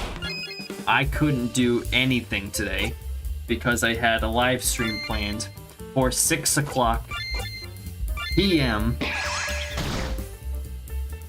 Be afraid. So it was just like all day. I was like, I have to do that later. I have to do that later. I can't do anything else because what if I go for a walk at 1 o'clock, like 1 o'clock p.m. What if I go for a walk and then that somehow takes 5 hours and then I'm late? Like, oh no, I can't do anything now. I have to sit here and wait for 6 o'clock. I don't know if anyone else gets like that. Like, you have plans for later in the day, so you just can't do anything else the whole day. Here we go. Now we're getting some moves. Not from you though. Okay. Here we go. You sneak past him. Greek philosopher. His name. Somewhat a philosopher myself. Rob is very much so a philosopher. 2 equals O times 1. Can I figure this shit out yet? I don't know what O is. So no.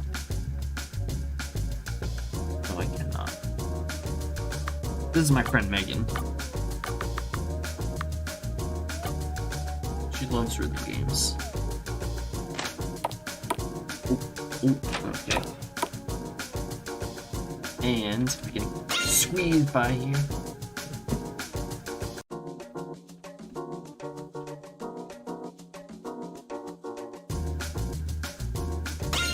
Oh, damn it. I was gonna wait until she lost interest, but as soon as she lost interest, she immediately saw me again. Because the enemies in this game do only have, like, they're only gonna follow you for so long, and after a certain amount of time, if they don't catch you, they'll lose interest and go back to their normal patrol route. Or, like, the normal spot, or wherever they are. They won't follow you forever. If you outrun them, which is pretty easy to do. If you outrun them, you can un-aggro them. Kinda hard to do in a small room like this. Damn, they hate Rob. Water. Let's see if we can sleep with our teacher.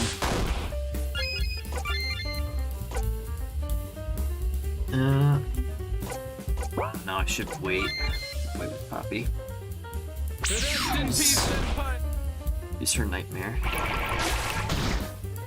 Use that on blue, it's fine. Use that on not blue, please. Oh, everyone's getting low. Everybody's getting low. It's a little upsetting. I'm gonna do this again. See if we can maybe sleep teacher. Nice. Okay. It's huge. You stay guarded. Rob, actually, use knockout. Try to sleep the second one. Damn, she's gonna go for the kill. Okay.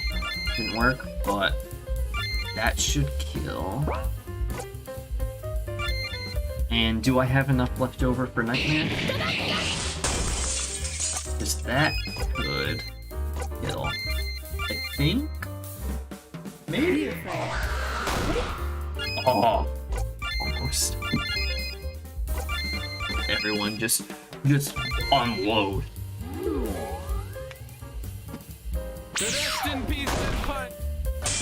Alright, that should be all the enemies besides the ghosts. And here's Travel Danielle. She gives us some advanced GG. Code travel. Strawberries. Shadow hiding its bananas. That's what I'm saying. Because her flavor is straw. Urbana. Alright, P equals square root of A. I'm going to be totally honest. I don't remember what a square root is. I think it's when something is divided by itself or multiplied by itself. Do I have all the things? 1, 2, 3, 4, 5, 6. I should have all the stuff. Oops. That was close. I'm gonna go get full heal.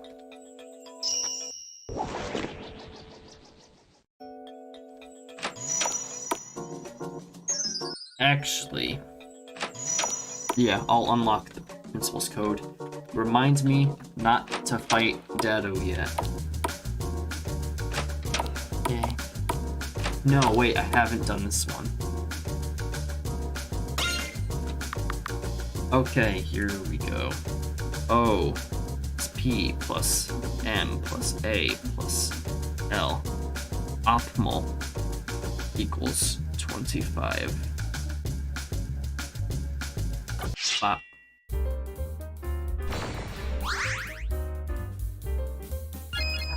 Yeah, I figured this out yet.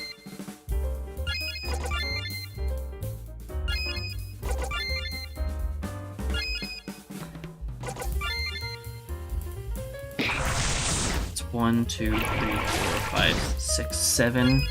And because the teacher's lounge is just a save room, then that should be all the equations.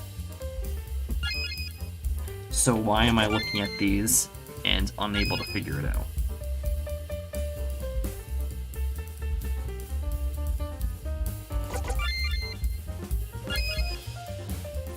Two equals O times 1. O times 1 is 2. So wait, okay, I'm stupid. That means O is 2. O equals 2. I could have figured that one out a long time ago. P equals O, so P is 2. O squared equals L divided by P. So O squared, that's 4. So 4 equals 8 divided by 2. So L equals 8. Now that I have L, I can solve nothing. Yeah, I'm sorry, I'm completely like ignoring the fight. Just trying to solve this math. Because it's not fair if I just use the answers and don't do my own puzzle. Anyways, let's salt swipe these stupid dudes. I have awakening, okay. That is anonymity. He's not Poppy. It's kind of slow. Poppy and Rob are both pretty slow. And Blue and Fruit are both pretty fast. Oh damn, she's oh,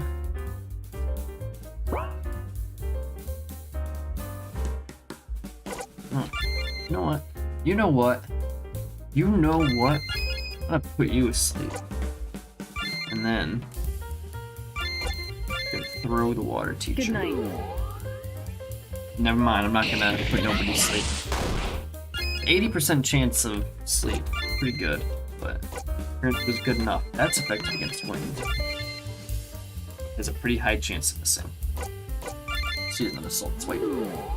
And doesn't matter, she's asleep. And Poppy's not asleep, it's cool. Whatever, raise your spell. I'm decently stronger than them now, so. Get it together. Oh, double miss on the wind.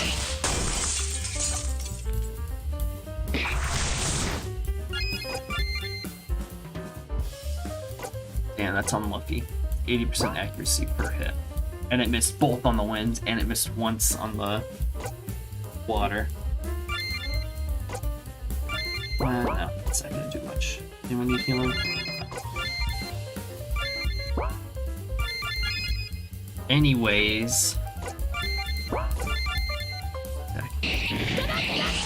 O equals 2. That's done. That's done. They don't want this smoke. P equals the square root of A. So if P is 2, A is 4? Yeah, get that. P is 4, I think. Probably gonna get attacked as soon as I walk out here.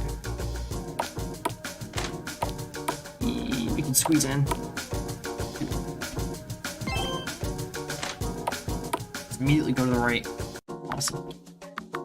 Principal's office. O is, whoops. O is 2, op, T, I don't have T yet. Let's see, but A equals 4. Op, what else can I solve? Oh, I can do that one that we just got, which is O plus P, so 2 plus 2 plus M plus 4 plus 8, which is 10, 16 minus 25, 25 minus 16 rather,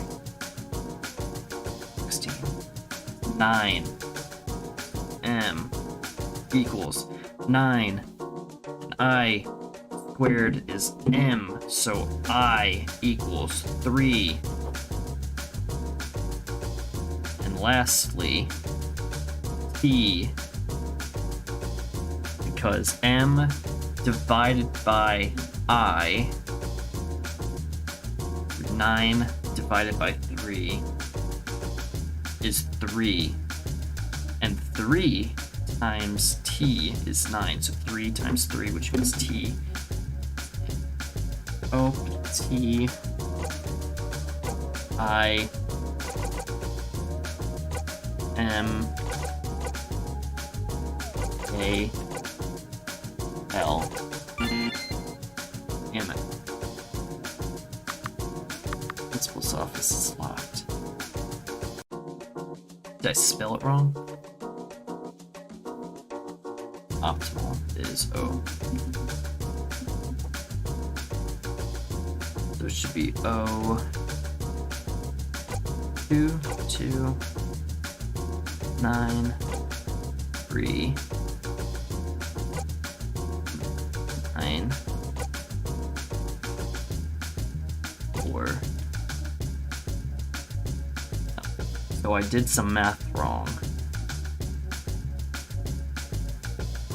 Damn it, I was really confident in that.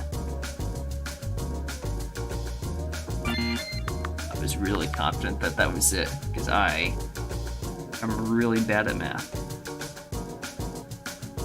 And I also don't want to hold up the stream while I figure out how to do math. You know, I gave it a valiant effort. I feel that I gave it a good shot. So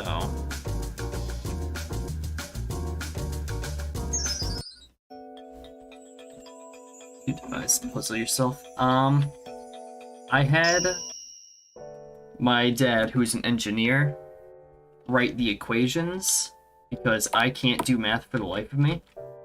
But I did come up with the concepts for all the puzzles myself, and I did all the other puzzles myself.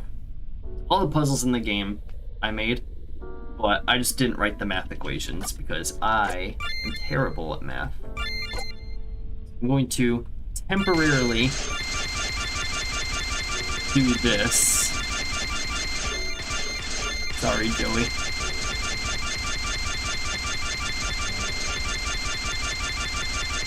When I got all 69 hard modes, I didn't think I was going to be selling them. I didn't think that far ahead. And I will just buy the answer.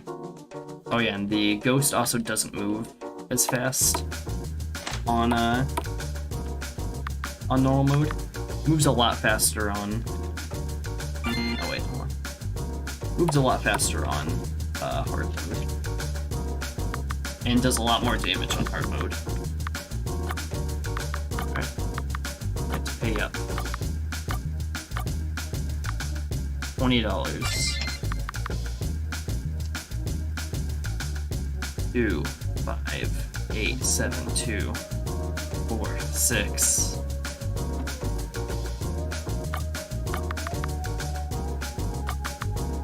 Nothing against the rules if we don't get caught. That's a quote from a teacher from my high school. It's not illegal if you don't get caught.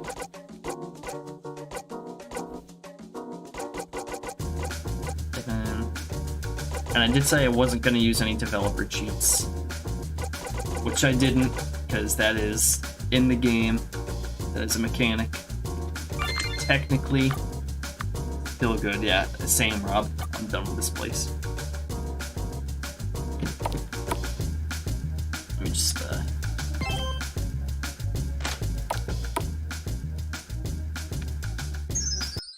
and before I beat that, I'm going to use the expired player card I got from Bluestream.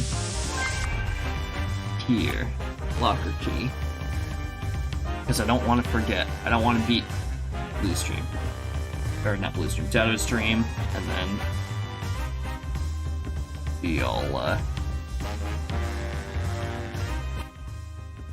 locked out. Let's see. I know I haven't done this, but I know you're supposed to talk to people. They're interested in starting up some cards. Yeah, you gotta collect some gacha cards. Which these are all the gacha cards are Genshin Impact characters. Which I actually do play Genshin Impact, unfortunately. But when I added all the characters into the Dream Team, I had never played Genshin Impact. So the reference to it in this game has outlived like me actually playing the game. You think of how? Then this is just like trying to think of ways. This is a very easy one. You don't get punished for getting it wrong. You just have to go through it again. All tripping.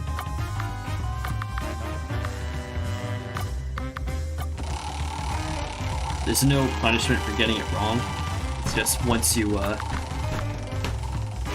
and then there's a sound effect of Rob hitting a table, which is actually Rob doing that, because that's from the beginning of a TTT video where Rob goes like, "Hi, hello everyone," and then just starts banging on the table.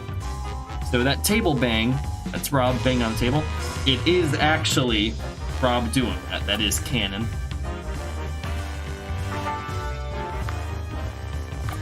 And one. I'm surprised. It's almost like I made this so I knew where to go.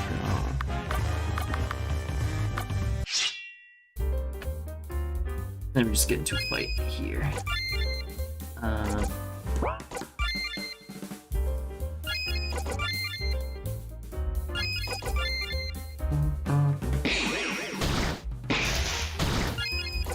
Alright. Oh, I thought of something to say during fights. This song that's currently playing was not the original song that I had planned. Oh, wait. Oh, damn, I forgot to turn hard mode back on. Oops.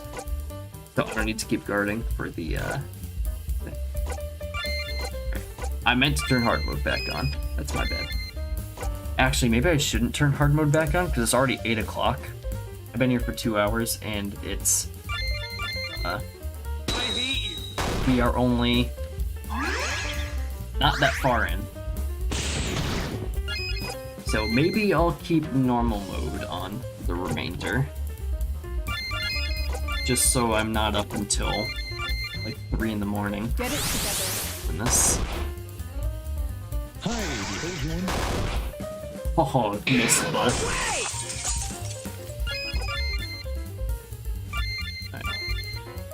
Hakuun's really good when it hits. Oh, bitch. Alright, so Blue's attacks also use a lot more RNG than anyone else's. And that's, of course, a reference to in the Fruit Olympics, Blue, and it's like in a lot of like Destiny content, he was very lucky, very notorious for being super lucky. So I felt like there should be more RNG in his kit than anyone else's, with his final ultimate just being RNG, or called RNG. Alright, so that's one game down. You lost your key card.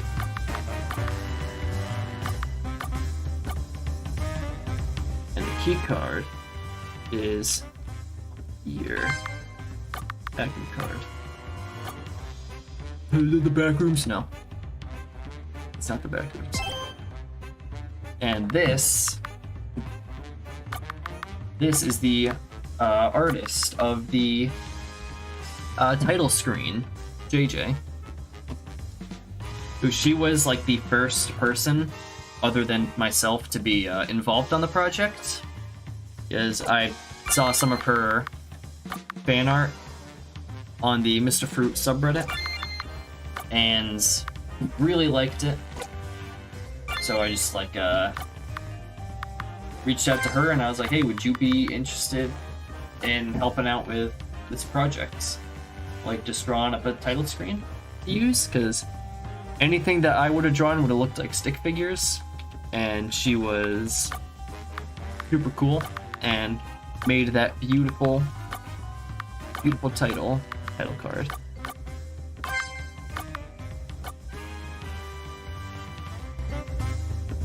And also the music gets quieter when you're up here. Just small things, a little more of a chill place up here. Then down here you're in like the main part. Let's try this key card. There's a save cloud up here, yeah? Did put one up here, look at me. I think I just used it too. And the fact that I already forgot that it was there is kind of concerning. I don't have object permanence yet. That's Earth and Thunder. Fill it out. Okay. I'm on normal mode, so I can safely attack without the fear of getting two-shot, like in hard mode. In hard mode, at the start of the fight, you want to be guarding. But in normal mode, it's a lot more free. You have a lot more freedom in what you want to do. And you can pretty much get through with normal attacks, but it will take a lot longer, and it's not as fun. And one of the Steam reviews did say that it was a lot harder than they were expecting. And that's because I personally don't like how in some games, like, games will be just afraid to challenge the player, which I always see as a negative, because challenge is the way at which games pace themselves. That's not to say that my pacing is always great. Dork's hard mode boss fight was extremely hard, like harder than I was even expecting. But I feel like games should be more willing to be difficult for the player. And right here, whoops. Yeah, when you destroy the monitor at the other end, another ghost will appear. Or two ghosts in hard mode. Two ghosts will appear. Ooh. What's the process for balanced fights? Good question.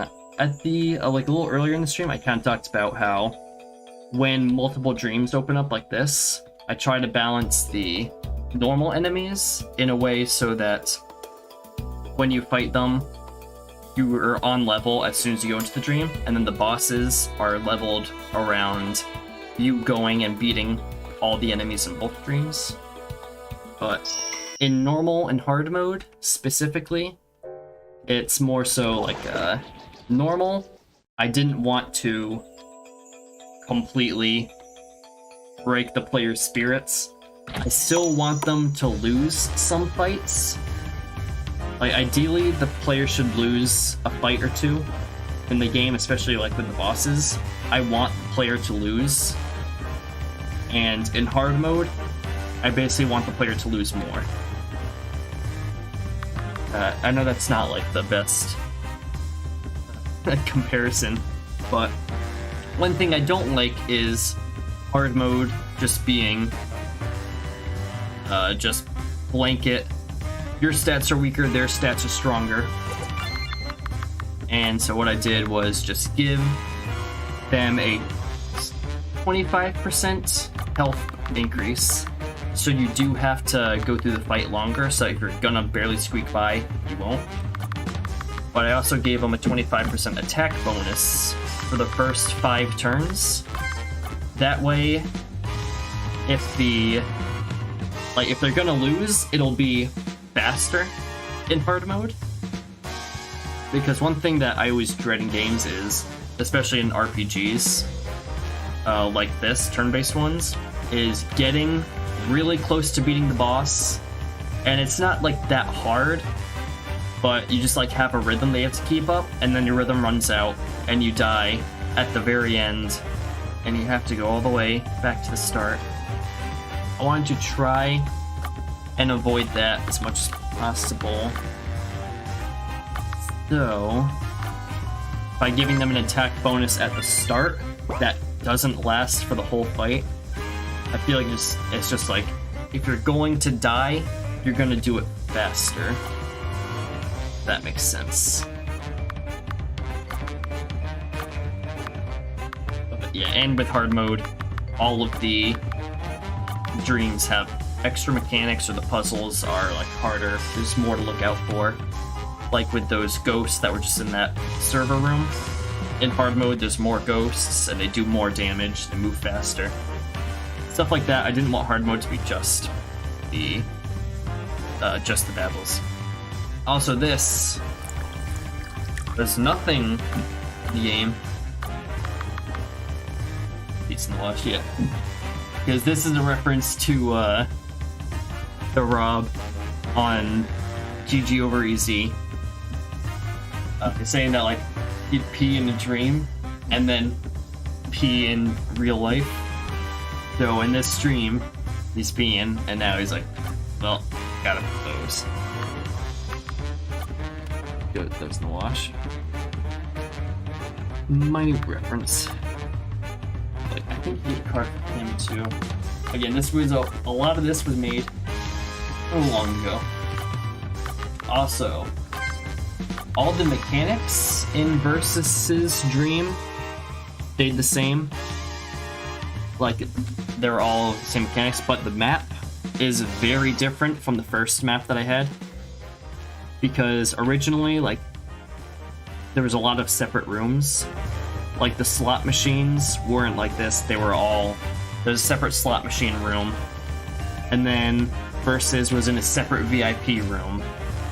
And then there was the server room over here that still is its own map. And then there's like the stage and dining room, and then a separate bar room, and then table room. There's just a whole bunch of different rooms, but I felt like I ended up just deleting the entire thing and starting over, because I like this, what I have now, more, which is it's way more open. It's a casino. It should feel like there's a lot going on. And when you have each room kind of split up in its own area, it feels much more contained. Whereas having everything be in this big sprawling location, it just feels like there's more going on. Yeah, that makes sense. My train of thought keeps going off the rails. I'm not used to screaming or talking this much. I'm a very quiet person normally. But that's why I got this big old bottle of water in the Mr. Fruit Ice Shaker from Advanced GG. Would you get out of my way, Lee? Oh wait, I didn't even use the oops. Hey.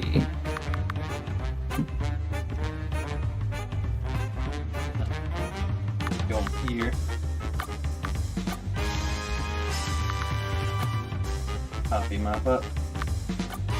And now we can go back and get our card from the lady who is over here. And because I didn't want all these moving characters to get super lost, especially her, there is an invisible barrier right here where the music changes, so that she can't go up here and then, like, she'll always be in this general area. I didn't want her to like go up here and then things get kind of confusing. So there's an invisible wall there. There's a couple invisible walls. And you give us 3 cards as long as you get Chin card. Which the reason why he is giving 3 things for the Kaching card is because Versus, when Genshin Impact came out, Kaching was the unit that he wanted the most. Like, he wanted Kaching super badly. So I remember watching his streams when the game came out. And he was like, I want her, and then he finally got her and he was super excited. So I made Kaching like the most valuable card that the players now have to give away. And these 3 units, Fischl, Barbara, and Jenny, were like the first 3 like super available ones on the banner that was there at launch, which is when I added all this stuff in. Oh yeah, and then there's this guy down here. Thanks for noticing me, man. Dude, you know what? Stopping by, it's yours. Yeah, have this guy here to like kind of force the player to pay attention. Also, this guy, I need medicine to give this guy. Also, when you go into the men's room, Poppy waits. And if you try and go to the women's room, Poppy's just like, hey, yo, where you going? And once you have 10 cards, you get notified. Yeah, there's no items. Yeah, and they all have like separate descriptions. I don't remember what I wrote them because I wrote all those descriptions long before I ever played Genshin Impact. So all of the references are like probably not even entirely accurate. Let's see, oh, you're ice number. Yeah. Can't use anything. Just all attack the earth one. Just gang up on him.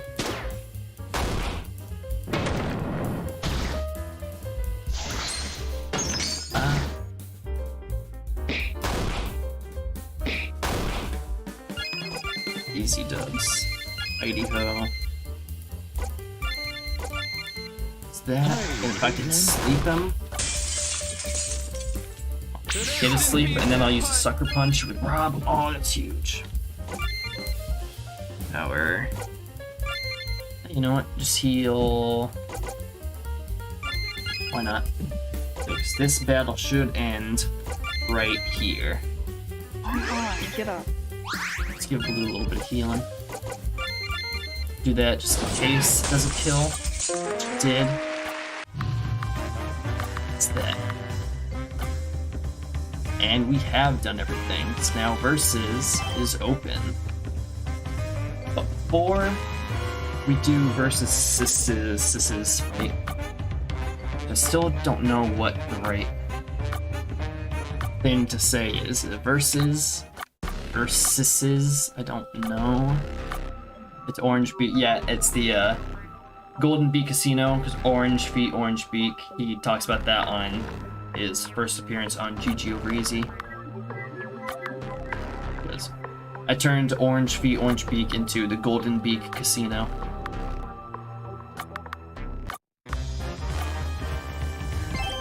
Gives us an opportunity to save, which gives me an opportunity to go through some more Easter eggs.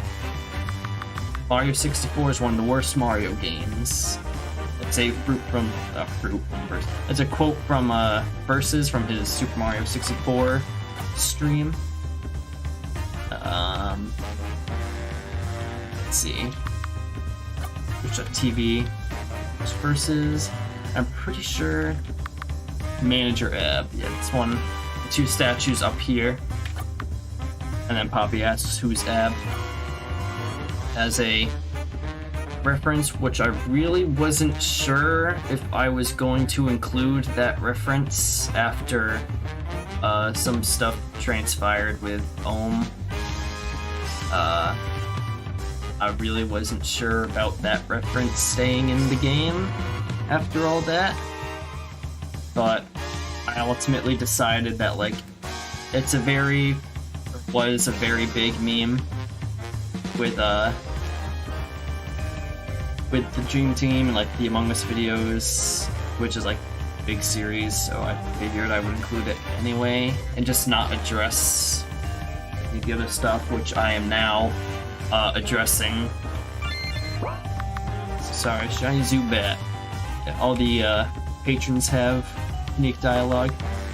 The shiny hunting is pointless, just slightly different color. Which, I will say, for things like Garchomp, I do agree with the clown here. Why did they make Garchomp just slightly different, barely noticeable? Now before I fight versus, I am going to use the restroom. That way I don't wake up in my dream having to change the mattresses like Rob here. So hold these.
I have made my Grange return.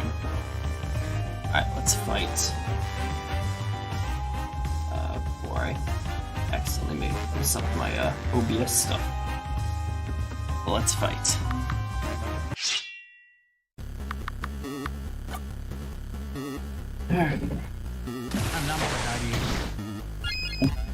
And yeah, I made versus a casino because you love shiny hunting, love some gacha games, so I was like, it's a lot of luck-based stuff. So what's the most luck-based place of all? Casino.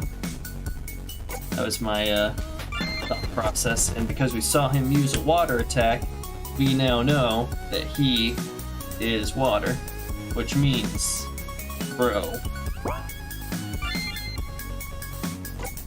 20, 55, I want to do it with that, which, yeah, I'll wait. Especially since Versus is pretty fast. Someone else can attack normally.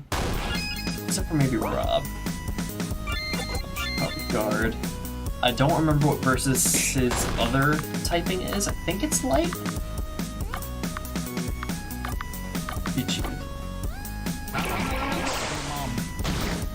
I think he's water elite. He's long gone. Hopefully Fruit won't die before.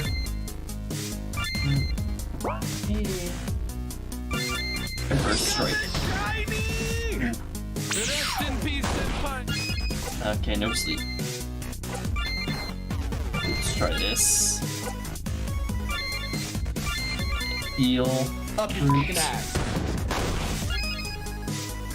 Still no sleep. That's upsetting. Okay, we got the healing. He got the shiny. That did big damage. Been there forever. Want to see you. Never made him happy, which lowers his defense. Means if you can sleep him and then use Nightmare, that's basically a one hit. Honestly, another. Oh, okay. That's funny. Last time he used it, I don't think anyone fell asleep, and this time, everyone fell asleep. But yeah, as you can kind of see, I don't really like wasting players' time. So I'd rather have bosses and enemies that don't have a lot of health, but they hit like a truck, rather than have really, really tanky enemies that they just can't kill you, and they just are basically bullet sponges that are incapable of killing you. Let's try Hawk Moon. Try my luck. You, Poppy, need to heal yourself. Now, you should heal yourself. Come on, get up.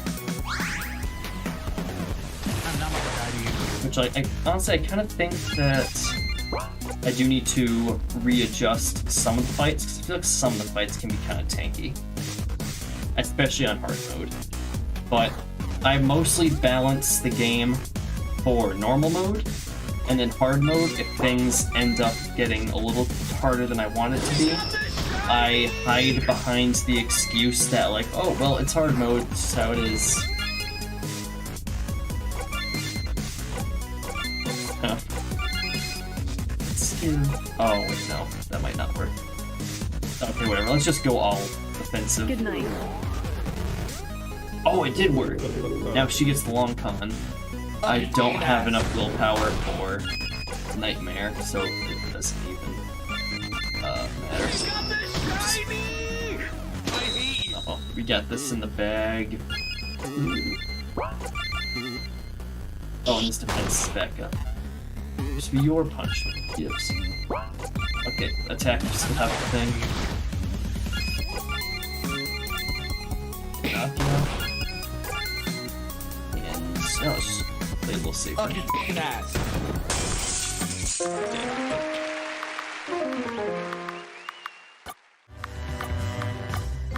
Also, if anyone dies in the fight, they still get experience for it. Because I hate when games do that.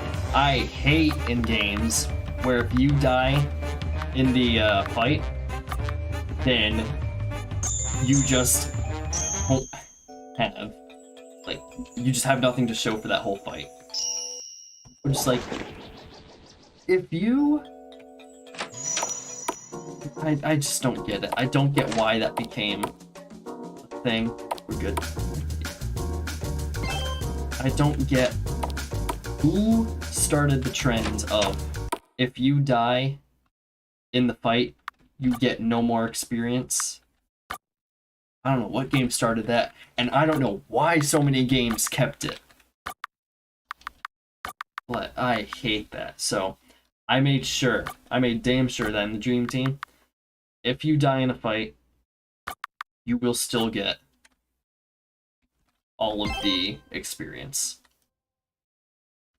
that you deserve, because I just hate it so much when games do that.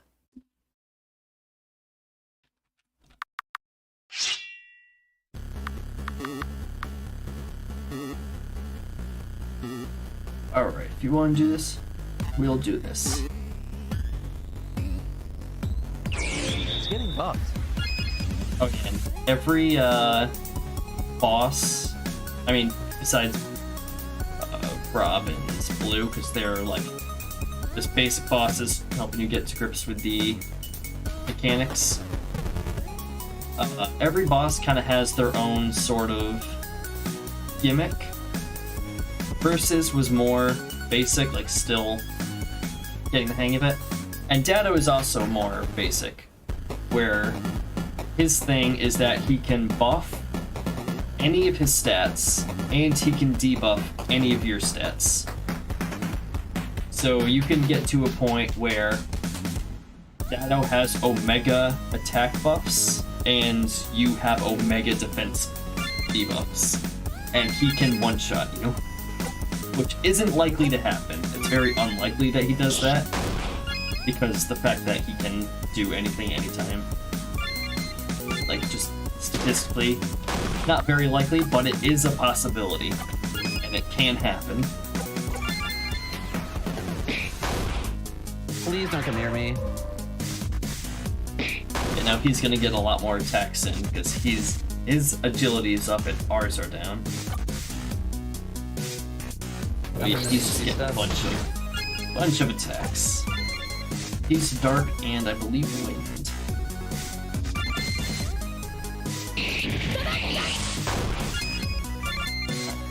Just get him to half and then try and beat it. That would make him either angry or sad. Smart. Yes. I think that one makes him sad. Should lower defense. Oh wait, no, he calls you out on it. 7-digit number with that many possibilities, 10 million possibilities. You can sit there and act like you guessed that. Okay, so yeah, this is the one that makes him angry, which boosts his attack, and telling him that you cheated makes him sad, which lowers his defense. So that's this is why I kind of like the whole emotion minigame. Bosses have. Kidding.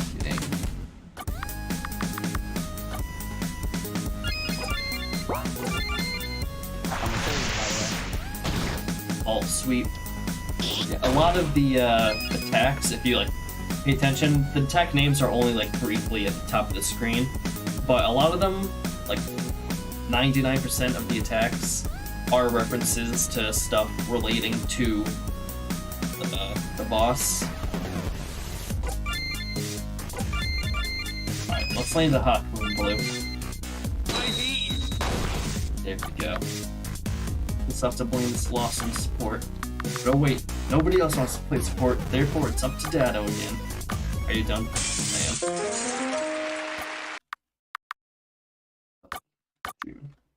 I am. Everybody plays support, so it has to be a dream. People in reality against have support characters.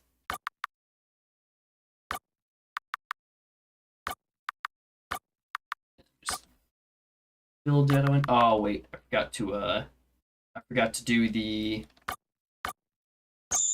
hidden thing.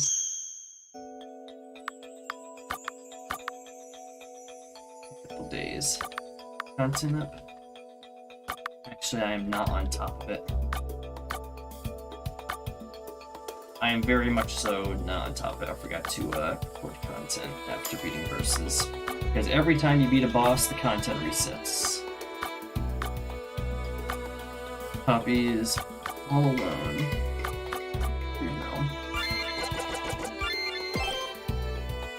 Whoops, I didn't mean to save there. I meant to create a new save because I forgot to do the secret ending route. But if you were interested, Locker 112, one use only.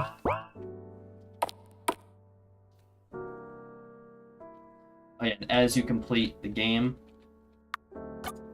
people from reality will start falling asleep. Let's go to Rob House. Here.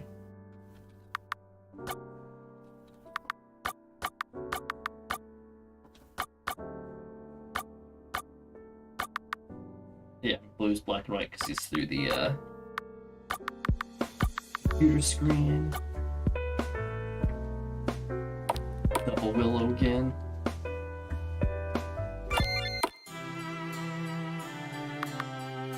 Up here, get the cake. Your birthday. -$1. I don't know, just go with it. You get cake and $1. Go straight to the Dream Realm for the second cutscene that Death Hollow made.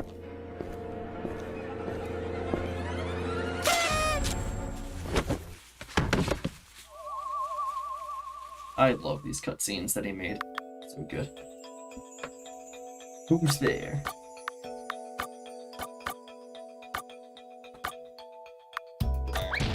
And we get a nice little scene. They all kind of celebrate her birthday that she doesn't have.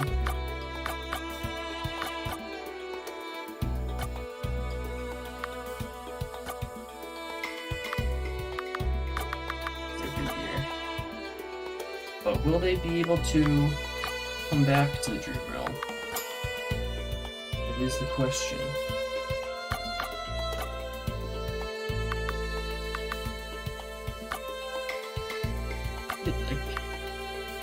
We kind of have to go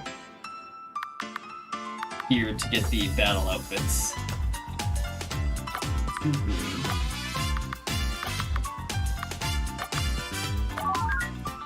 Yeah, I made battle outfits, which the battle outfits were all a very last minute addition. Like, a week before the game came out, I added in all the battle outfits specifically because of the main outfits here. And get the who asked, you dork. But yeah, I made the maid outfits just for fun. And after making those, I was like, I have to add these in the game. I have to. And I was like, you get them from Dorkstream. And then it was also like, okay, well, if I'm gonna give them to Dork, like, I should just make costumes for every dream. So, guess that's what we're doing. And like a week before the game came out, added in Rebecca, added this whole battle outfit system, like 1 week before the game came out, just because I wanted maid outfits.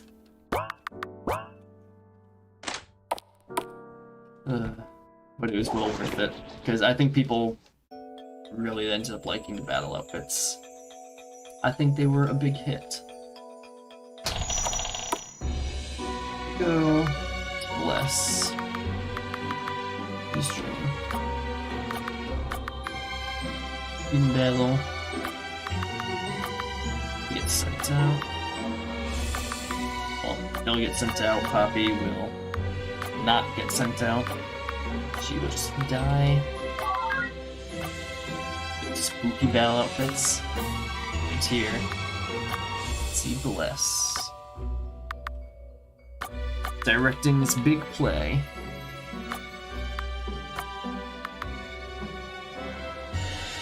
But we should look for another way. But if you want, you can actually. I mean, people get mad at you for walking in front, but you can inspect the chairs and watch some of the play. About an angel and a demon trying to make a relationship work.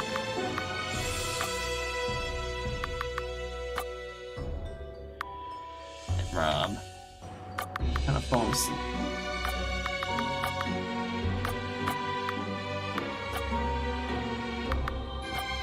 And the ghost does appear once in a while, like in Versus's dream. He's playing the piano. Here he is too. He's got some hobbies. And had to make Bless's dream spooky. Because as they said on GG Over Easy, Bless do be loving his spooky shit. And I also absolutely adore RPG Maker horror games like The Witch's House, among others. And those games were why I made the Dream Team in RPG Maker. Just because I have so much nostalgia for old RPG Maker games, specifically the horror ones. Oh, I love them so much. That is why Dream Team is on RPG Maker. Well, also because it's easy to make. And I had literally 0 game development experience before going into this project. So, kind of needed an easy starting point. Oh, so you can't dash in Bless's Dream. In the backstage, because it did kind of affect some things.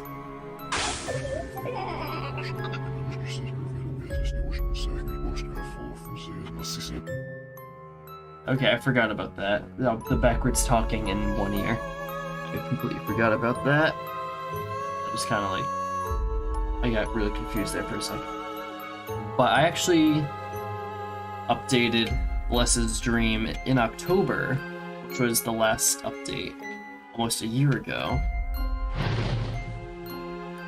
And like, if you've ever played RPG Maker horror games, this whole thing, like the whole mechanics of the stream, seem very familiar, and there's just like a lot of little spooky things that don't amount to anything, like this coming up and then having blood, like, doesn't do anything. And then you inspect the bear, and it's like all bleeding. It just follows you slightly. Just trying to like bring back out that whole era of RPG Maker horror games. And February 25th was the incident, which is the meme that Bless made in an episode of TKO. And then over here, we got a reference to Rob's read of the Dr. Sequatch GG over easy thing. Let's see. Oh, wait, hold on. I did not break the mirror. Because this stream is like just a bunch of trial and error, basically, where you can die in some interesting ways. And that was Claire, Poppy's voice actress, saying subscribe to Mr. Fruit backwards. Oh wait, I was supposed to break the mirror first. That's okay, because quick, you can get in the closet, and then that ghost will be gone. Which was not a thing in the base game, but when I saw Rob do it, which I didn't even know was possible at first, but when I saw Rob do that, I was like, okay, that should also get rid of the dude. Didn't get that. But actually, we're gonna have to do that again, because I do want to... Something else, because this is a new edition. When you get in the closet, there'll be some footsteps coming up. Yeah.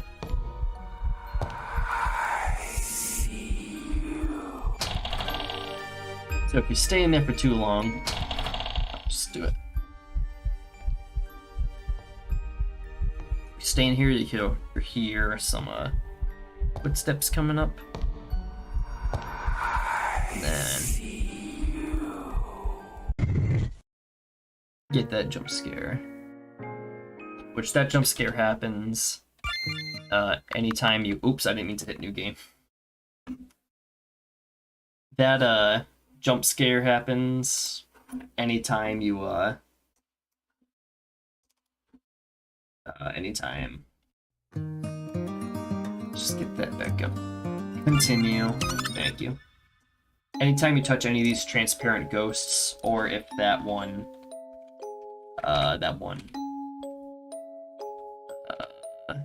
ghost that came out of the mirror attacks you and catches you, then you get that little jump scare.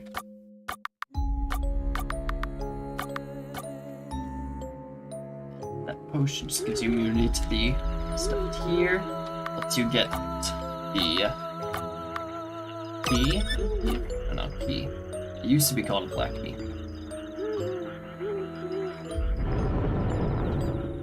And that there.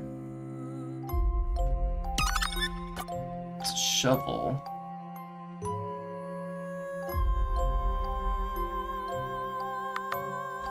You can dig up any of the graves to get a gravestone and use the shovel. The gravestone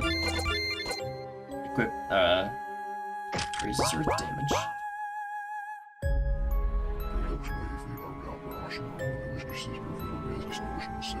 I think the backwards thing is my voice. I don't remember what I was saying. Oh, I forgot about that. Oh, wait, hold on. Also, the song that is playing in the stream now is not the original song that I had for the stream. The original song that I was using was Melancholia by... Melancholia.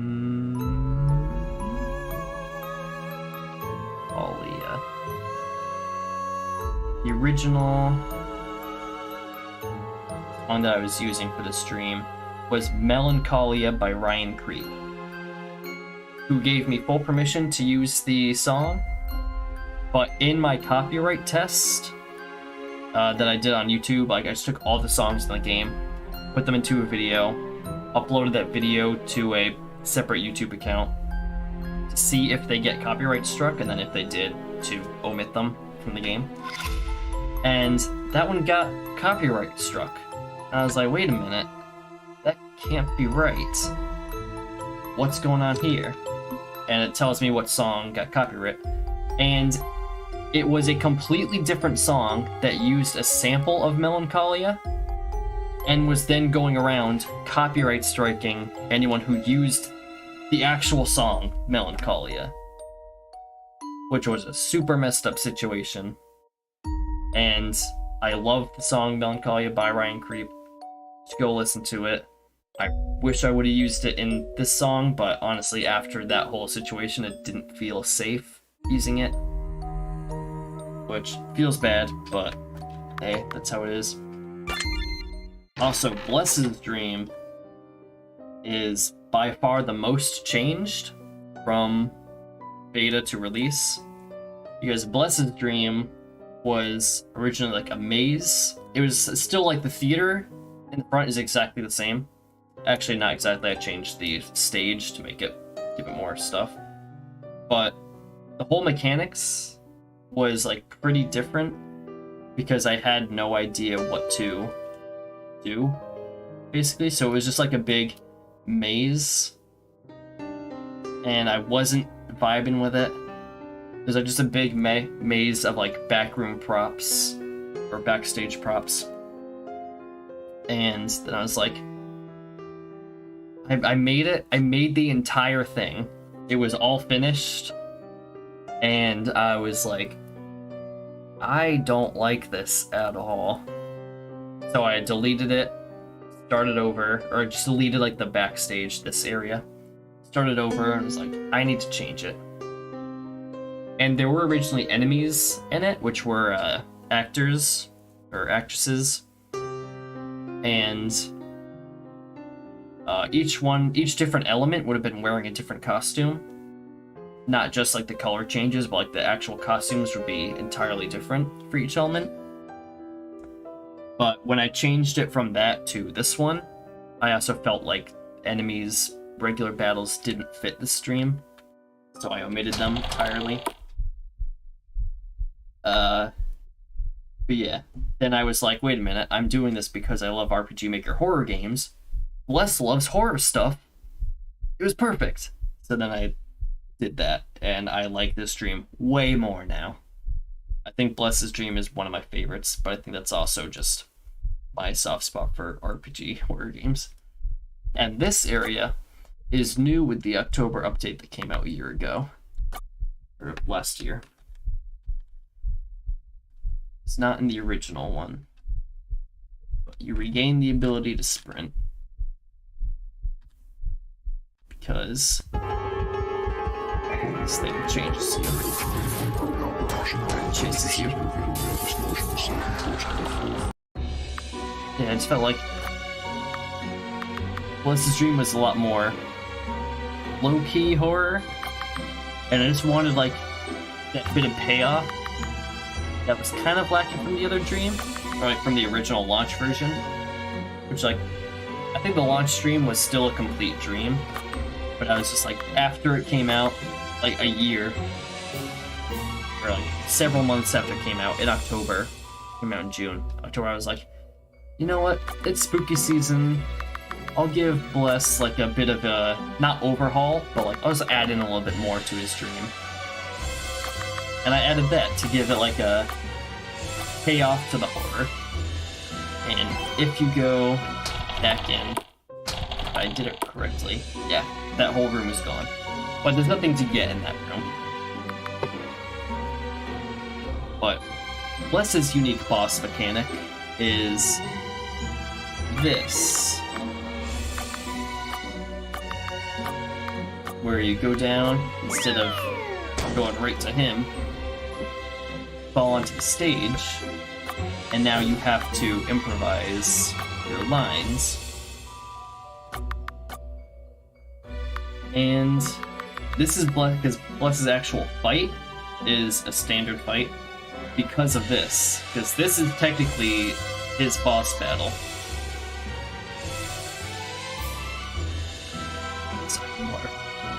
Because if you get all the correct lines, which I think I remember what they are, you'll see Bless emote either with anger or with a heart. Oh wait, no. I put in the corner. Yeah, okay, so I already messed it up. But if you get all of the things right, then you can skip the fight. The fight will still be unlocked with Joey, so if you get the right ending and you skip the boss fight, you can still fight him with Joey. Bryce, I think. Yeah, he likes that response. Yes. Beautiful plan. Run away. Secret ignore. Judgment. I'm only making it harder for them. Yeah, okay, so I don't remember what the correct answers are. But you can skip the fight, and like the play will go well, and there'll be like a bunch of cheering at the end, and then Bless will be like, oh, well, it wasn't planned, but you guys made it even better, and you get all the experience and money from fighting. So like, it's still his boss fight, regardless of if you fight him or not. Can I take a shot? Oh, jeez. Got how much damage? Let's see, that was... I know he's ice. I don't know what else he is. Ice and earth? He's earth. Earth and ice, I think. Definitely not thunder.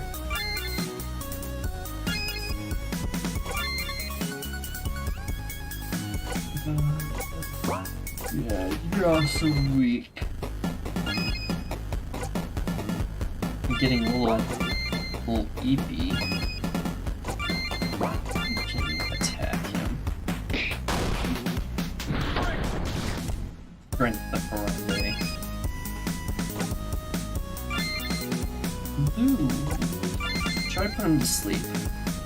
That'd be pretty cool, I think. And then, actually, let's heal. Get up. Oh, so yeah, the maid costumes. Everyone's a maid, except for Poppy, and Poppy's a butler. Because, like I said earlier in the stream, I love contrasts.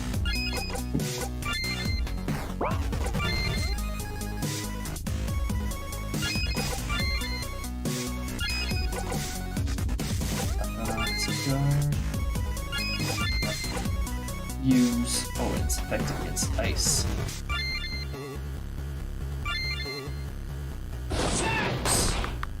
15, wait. Is it backwards?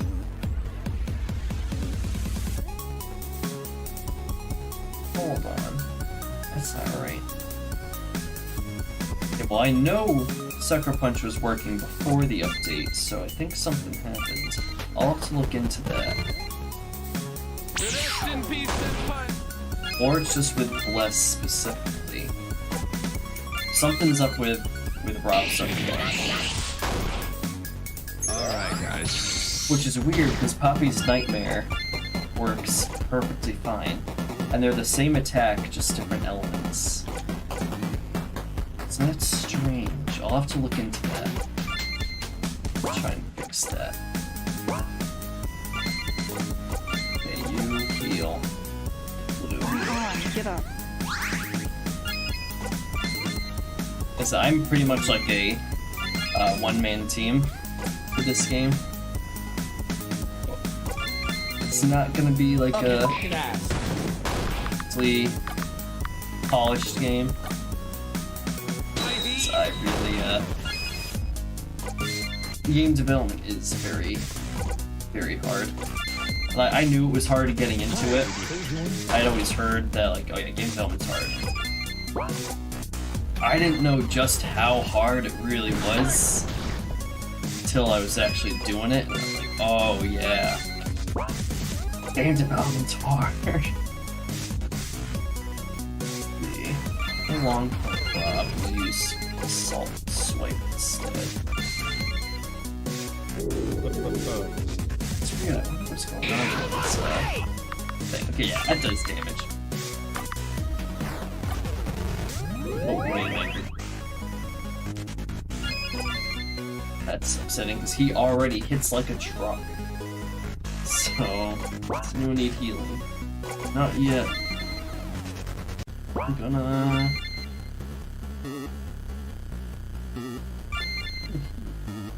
Good night. Sleep, sleep, sleep. Oh no. That's so upsetting. I'm gonna resist that. Oh. He has the shot. How much damage does this do?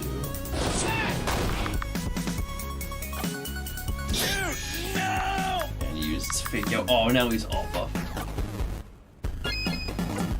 Yeah, that move is scripted. That move will happen as soon as he hits that much HP. Even if he's asleep or no matter what, he'll always use that. We need to hope this sleeps him. Oh, Come on, get up. Rest in peace, senpai. 0. Can I take a shot? Oh, this is good.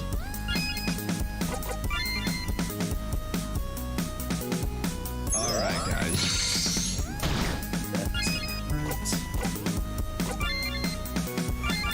Come on. I need him to fall asleep yesterday. Rest in peace, senpai. Oh, there we go. Come on, get up. Alright, let's build some power. Bless hits like a truck, and I need to heal.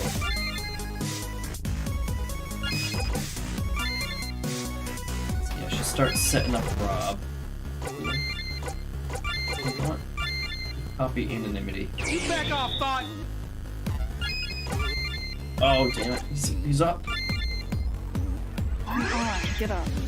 I didn't have enough time to set up Alright, guys. Rob for high damage. I was gonna tempt her. Ooh, that's... Just gonna have to salt swipe before he has a chance to use.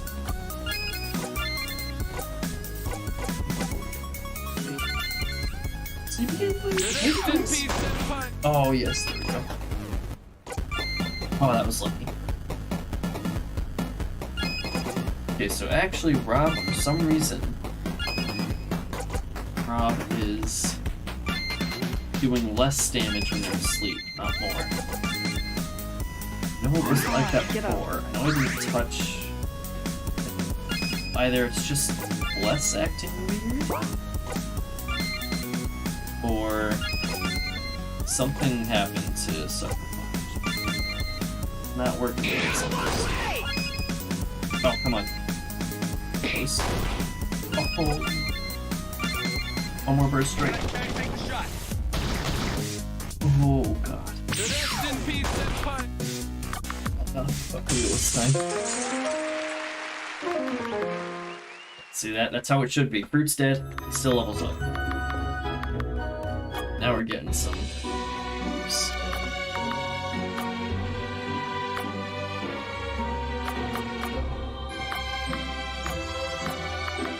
Alright. I think Bless's Dream is one of my favorites. At least.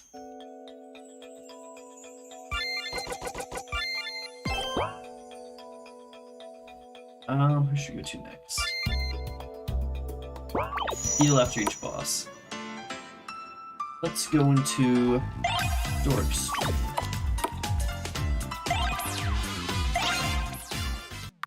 Let's fight the cat girls. Which, couldn't have Dork Stream and not include cat girls. It's not an option.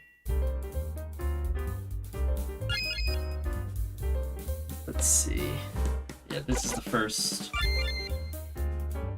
set of Dream Guards where there's 3. I think I've been better off starting with. We've been better off going with first. Get some levels before fighting. Oh, and you know what? I think I actually have more weapons and armor available. I think.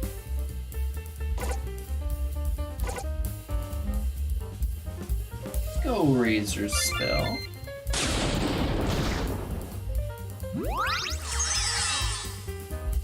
Oh. Yeah. Get it together. Yeah, so Lewd is basically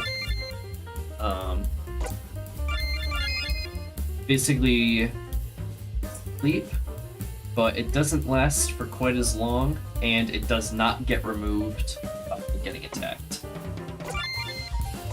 So, sometimes better than sleep, and sometimes worse than sleep, which I think balances it out.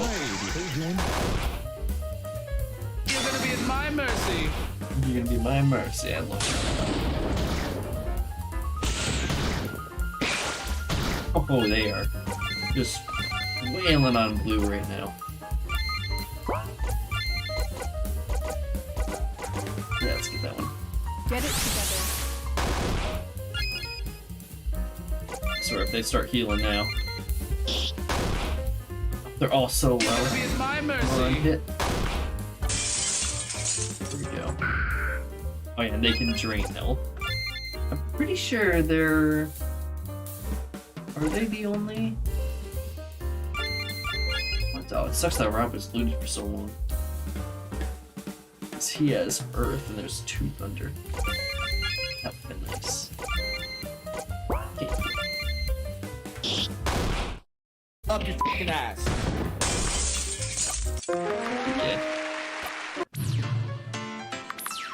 Had to give them some fun lines.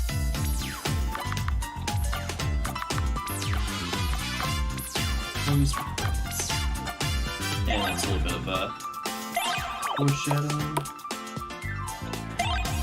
to ending. I kind of want to heal, and while I'm out here, I'll also start up Shark Stream. Actually, while I'm here, I will record content because I keep forgetting to do that. Hi, everyone. Yeah. Are you? He's nuts online. But hey, we still get video.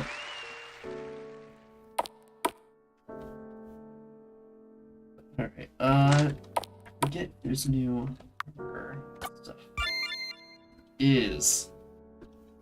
I think I have enough to buy everything.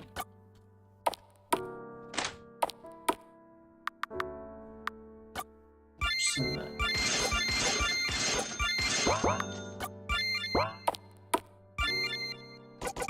Just DPS route.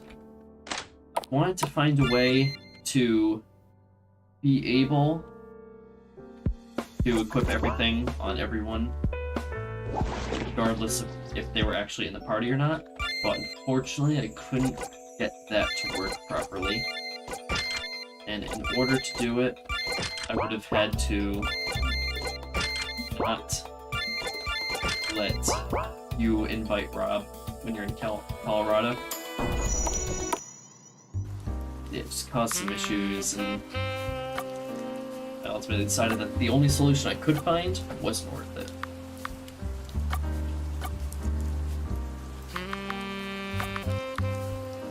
I needed to have Paris Town, and Dark's whole dream is a reference to a lot of the social deception games, like TTT, Mind Night, Amogus, to name a few.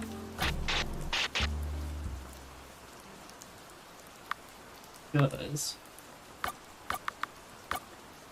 and I also had to make, yeah, all of these black and white ones are all separate things. That's not like a filter. I had to, there's two versions of them, one which are in color and one which are black and white.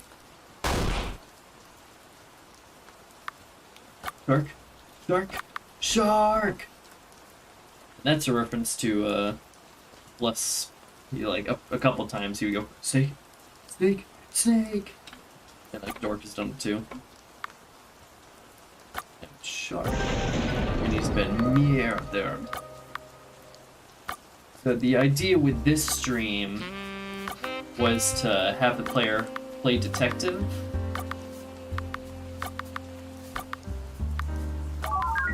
Didn't get the classic battle outfits. Murder weapon and knife. Find versus, because versus, calling card, and TTT. If this was data, would work a lot better. Because a knife at the very start, usually from data. So yeah, like, in this stream you're able to ask about all of the, you're able to ask them a bunch of questions, try and figure out who did it.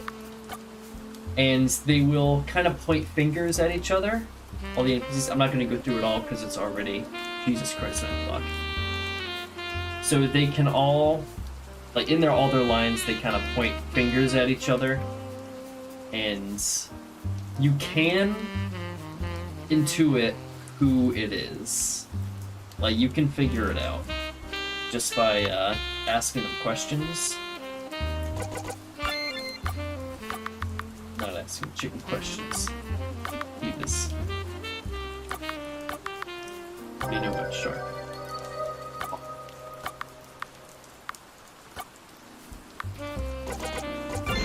I'm gonna convict the chicken. Get a little, thing if you're sure you want to convict anyone. And that's always in red, which is the only color in this whole dream, is the red text for convict, and then yes.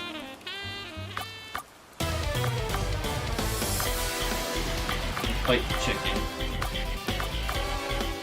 Just because it's basically free. One attack, you get 1 XP and $1. It really was just a chicken.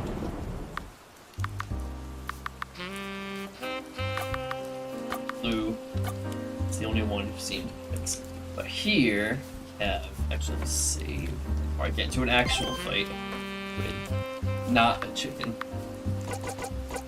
is Bryce. I'm going to convict Bryce, because convicting him is how you get the probable cause artifact.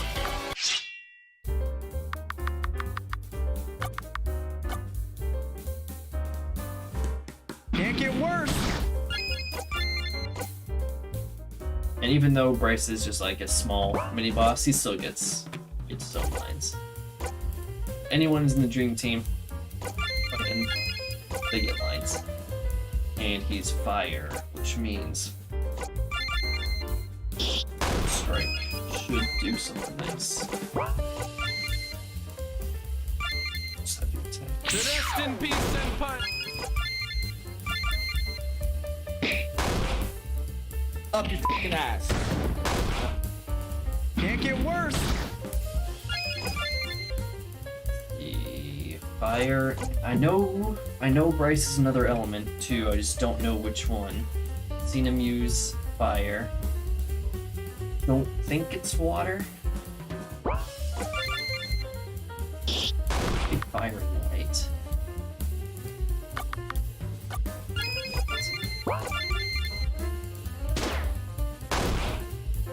Ah, bad decision. Ice. Fire and ice. That's what it is. Okay. Heal blue. Blue kind of got mopped at the beginning by the fire Get up. attack. Ice. And you don't go high Hi, behold one. again. Oh, miss. Don't you do me like this. Right. Rest in peace, senpai. Oh, come on. Finish him off. Don't you do me like this. Don't you do it like that. Kill blue.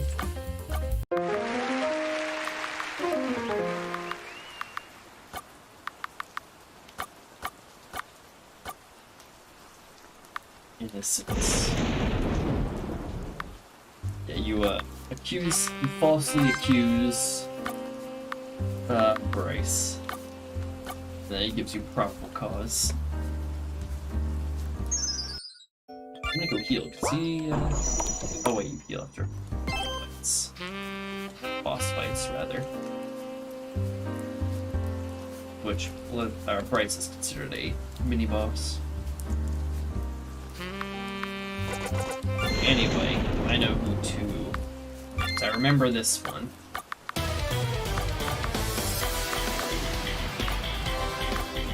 It's the angel and the knight working together. Because if you kill either one of them...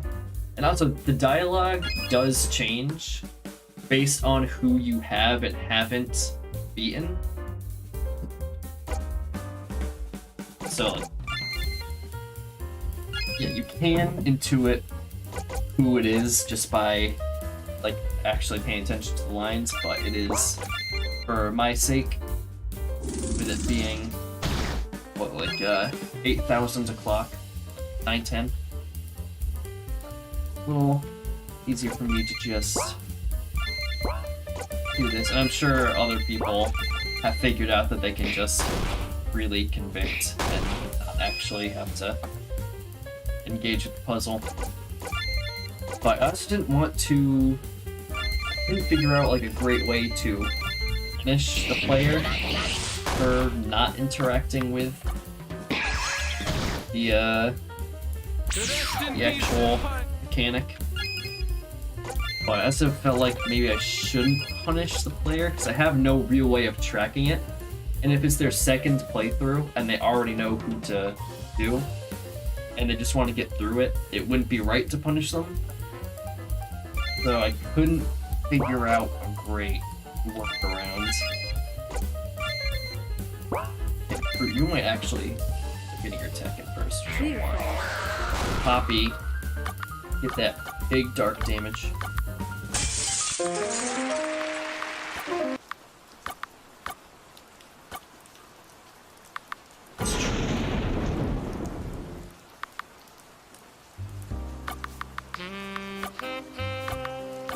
Actress.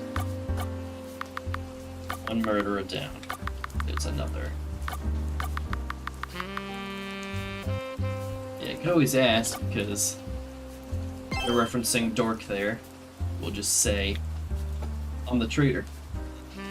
He is the traitor, or he's the hacker. As deep as the Lord of the Underground can dig, which is a reference to the Minecraft Hunger Game videos where Shark just like dug underneath the map and then built a giant dirt tower. It's called the Lord of the Underground. Oh, so funny. Yeah, convicting the ghost down here. Also, the ghost talks in all lowercase, which isn't like that important. The ghost is the only one that you don't fight because he will just straight up kill you. Raoul you can fight, and the knight is the other. But I'm gonna fight Raoul just because I want to get some sweet XP. So that was an idea that I had, was not giving XP for getting the wrong one. But that also didn't feel right because they are engaging in the fight. So it would be nice to reward them for it.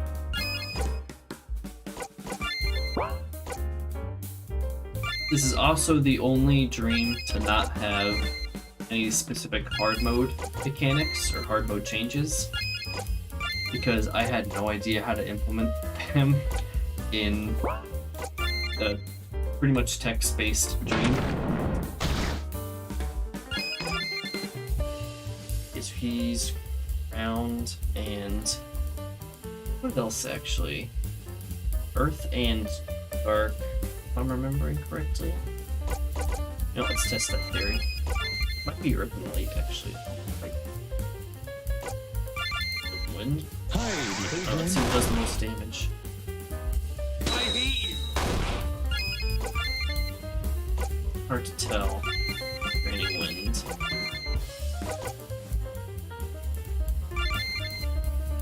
Enough. It's definitely Earth. Maybe he's just Mono Earth. He's not Mono Earth. Everyone has two elements. I just don't remember what it is. Maybe oh, I think it's Thunder actually. Stupid. I hate you. Miss. Miss. We got him. Enough. We make progress. He just falls apart.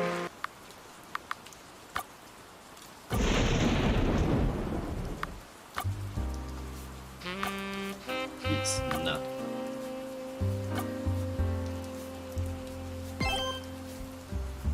Which only leaves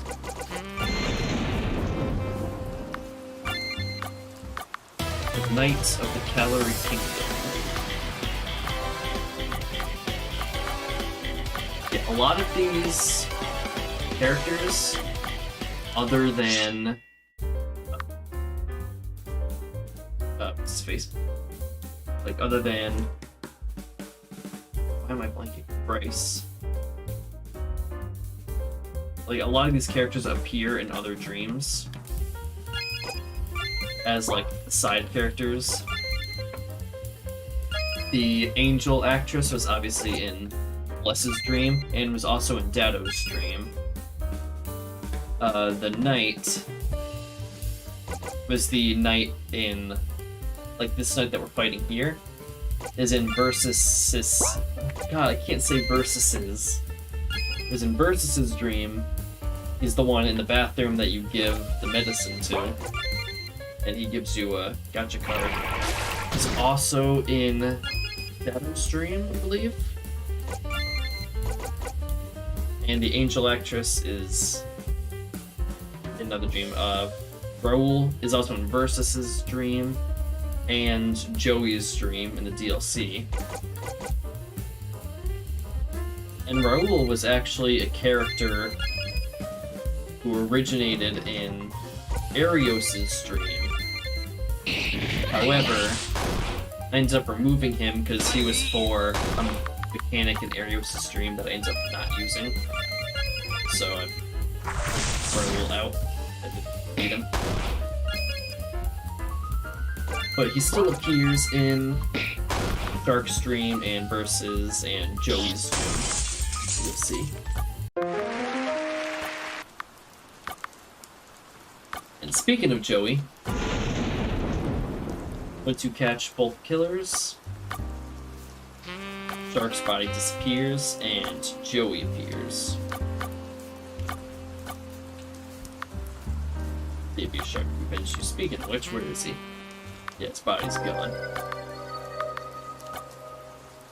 And here's Paris Town. Population dwindling. Okay, yeah.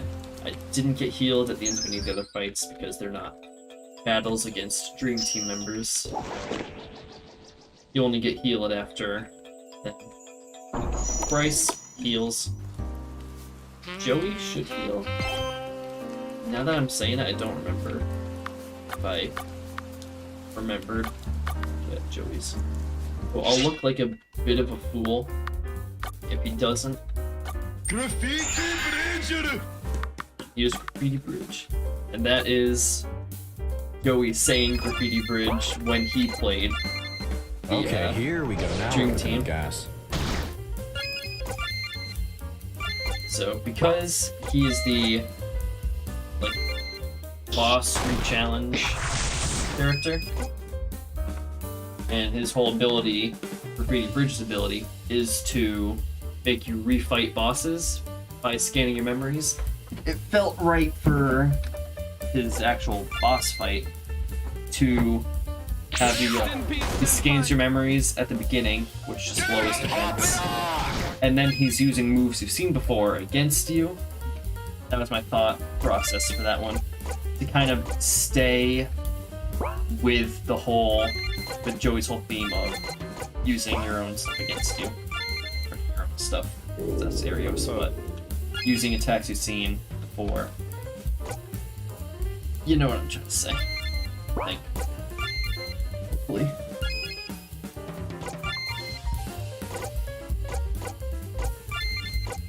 Kind of worried that, and also Beaver just stands, can't damage him. And Rob is localized. He says painted crossing. It's just that easy.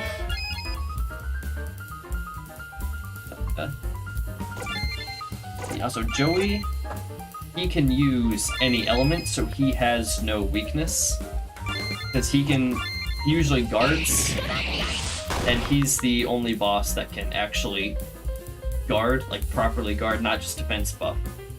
But he actually does the guard action, where the next attack that hits him doesn't do nearly as much damage. So he's the only boss that can guard, and he can attack in any element. And they're all normal attacks, they're not like the stronger ones that Dream Guards use. They're just normal attacks, just infused elements. Because he's not the main threat in a fight. He's not supposed to be the main threat. The main threat is Graffiti Bridge, who you can't really do anything about unless you want to put him to sleep. Which is a valid strategy. Which I might like to try here. Card swipe. Oh, ladies and gentlemen. Or Poop dies here. Okay, good. Poppy needs to heal really quickly. And just good.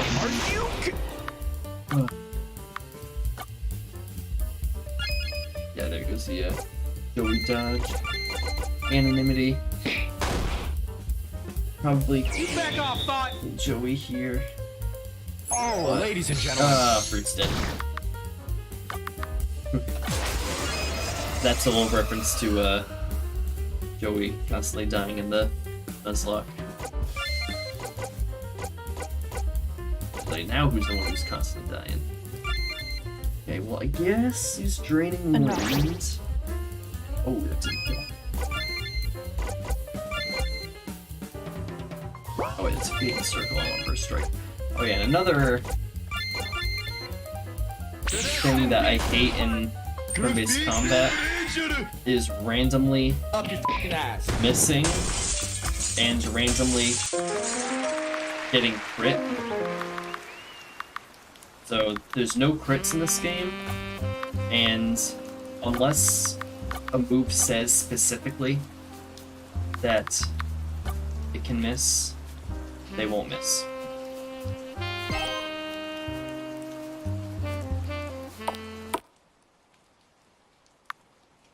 Yeah, the SSSENT at the top is Sharkington's Shark Enterprises, which is what he used in what's it called? Not Fun Employed. It's the Jackbox one. Patently stupid. And Shark's the ultimate ultimate trader. Not key left, Joey. Gotta go quickly heal.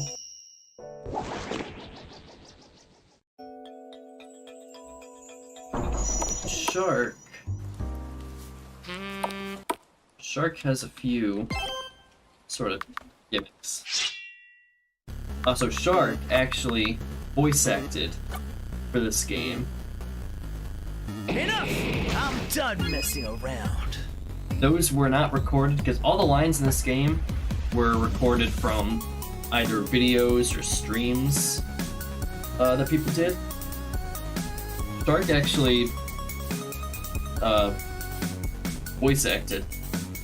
Like, I think I mentioned it to him in a stream. I mentioned the game because I was watching one of his streams. It was either Among Us or World of Warcraft. And I mentioned the game. And then like we were talking about it, and then I just kind of like mentioned like, hey, like, you could do your lines because I was looking for a voice actor for Poppy.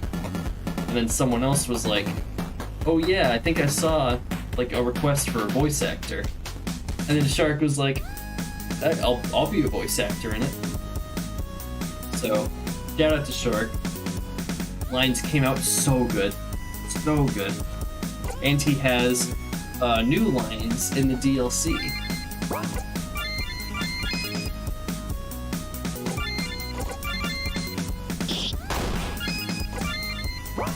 Super, super cool. It's got all great lines. I do think I'm in. Yeah, okay, so there's one of his special boss fight gimmicks where he can hack, which is reference to Mind's Night.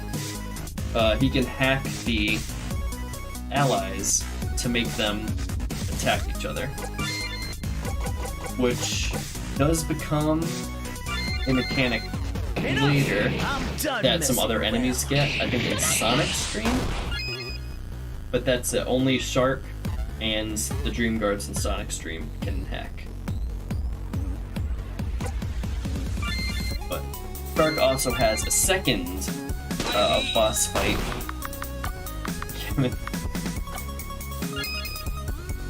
that comes in at the end. Oh wait, I have Remedy spell? When did I get that? We're not done. I must have just gotten that from Joey. Enough! I'm done messing around. Yeah, as a lot of people have kind of recognized. Remedy's spell is really good. Hey, Blue just vented. He did, he didn't, or let's ask him. Evidence. Evidence is, well, it's all him. I was getting worried because he doesn't have any evidence. That's bad for us because he's got more defense. It's probably not going to do a lot of damage anyway because he's fire and electric? Thunder type? I believe. Here he comes! Which I would have made Shark water because he's Shark. But I felt like I shouldn't immediately default to water just because of his name. And also water would become pretty overrepresented. Even though, like, later in the game, like, I found out that fire ends up getting overrepresented. But he has flare and C4, so like, okay, Shark's in the state fire. Even if I have to change someone else out. Up your fucking ass. Rob should still hit pretty heavy. Yeah, because I gave Rob the gravestone.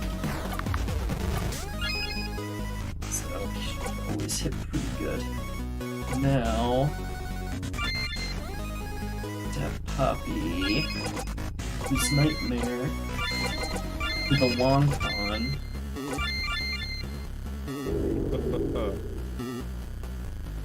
Be afraid. How should that do? Oh, okay, yeah, so that's, 2 steps ahead. Here he comes! He uses Master Plan to get more attacks. But he'll also use I'm done messing around. which is a thing that only Shark does. And I debated giving him that in the Dream Team Joey DLC too, but then I was like, okay, now let's just keep the post-mortem attack at the end of Shark Stream and not have it like double dip in Joey Stream 2. Shark gets a different mechanic in Joey Stream, and he retains all of his normal moves from this fight. But luckily I'm decently high level for this stream because I already beat less. I beat all of the enemies in here. But if you're like a little bit under leveled, then that attack boost followed by post-mortem attack. And if you're already low, because I was also really high HP, I was pretty healthy. But like that attack can do some heavy damage if you get caught unprepared. And while playtesting, I died to that post-mortem attack more than once. And I'm aware that this looks weird with the followers not being affected by the lasers, but I decided that it was worth it. Also, I designed this whole spreadsheet of how you move in the stream on a piece of that brings it back. Piece of paper in my statistics class. And I don't know, my college freshman year statistics class, I don't know why that's such a core memory. I just remember like having my notebook open and I was just like drawing out the grid and then where each teleporter is and then just drawing lines in different colors to make the like match up, see what goes where. I don't know why that's a core memory for the design of this game. Yeah, just speaking of, a lot of the design of the game, with its story, layouts, mechanics, a lot of the game was done in my notebook. Before even touching RPG Maker, I had a lot of the game done, just drawn and written out in my notebook. I wanted to make sure that if I was going to start development on this, that I knew what I was doing, basically. You're gonna be at my mercy.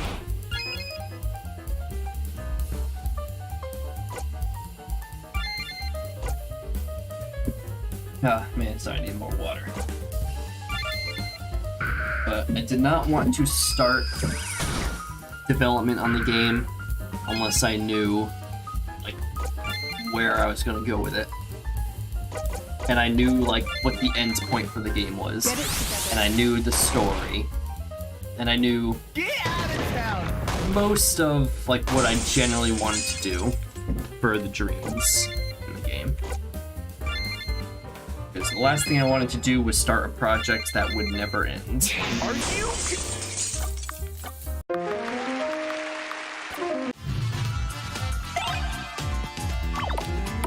I think that was beneficial for me, having it all written out beforehand. Even though, like, it's not exactly the same, like, there was never a chance that I would have not changed anything from the notebook version of the game to final product. Because things change, plans get in the way, like, I find out some certain things I want to do are not really feasible. So, you know, it wasn't exactly the same, but I think the game that is actually out is better than anything I would have imagined it being when I first started.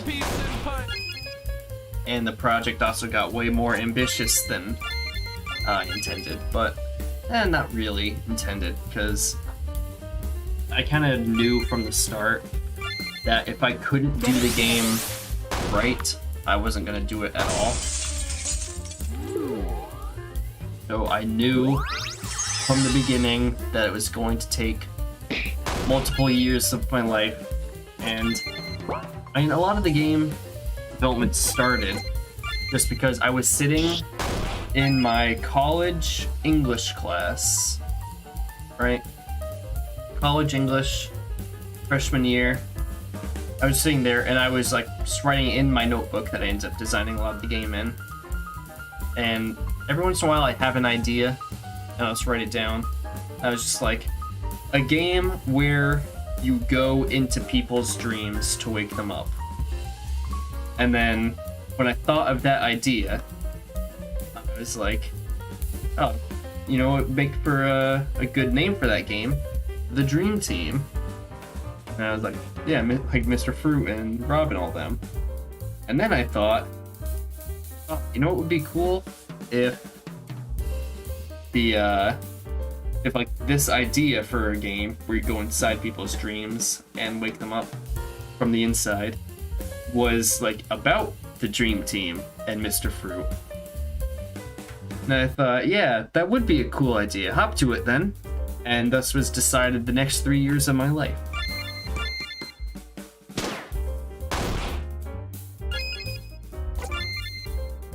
So, like, pretty much as soon as I thought of the idea of the Dream Team, I knew that it had to be about Dream Team. There was just no way I could go forward with this idea and not have it be the Dream Team. And that's what I had to tell to the publishers. I did have some indie publishing companies reach out when a tweet of the game that I put on Twitter ended up like for some reason, one tweet that I made, I think it was when the game came on Steam, and then it got retweeted by like Fruit and Rob and everyone. So there were a lot of eyes on it. So then indie publishing companies smelled the blood in the water like a bunch of hungry sharks and started emailing me.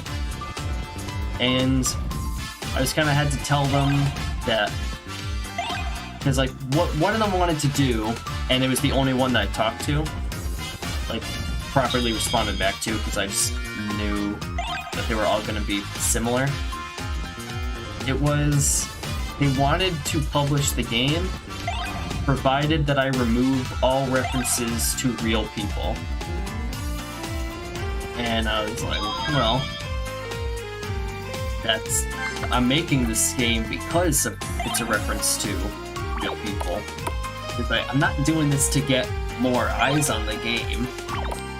I'm doing it because that's what this game is.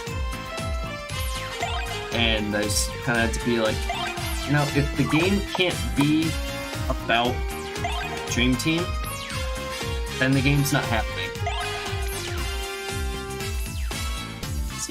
Oh, god damn, I mistimed that. But, here, that, and the Thunder Circuit. I don't know, I kind of like the Reese's badge on Fruit. Okay, wait. Okay, I remember how to do this now. You have to wait for it to hit you and then walk out of it. You just can't walk into it. Ah.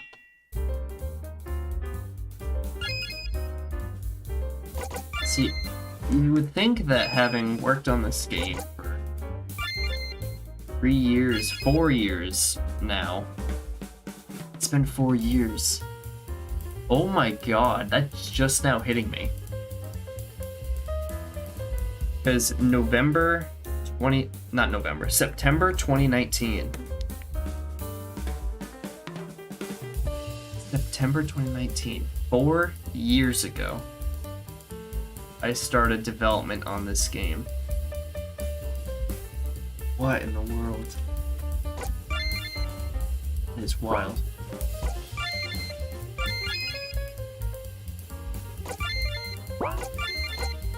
That just like threw me off. I have to like get my train of thought back now.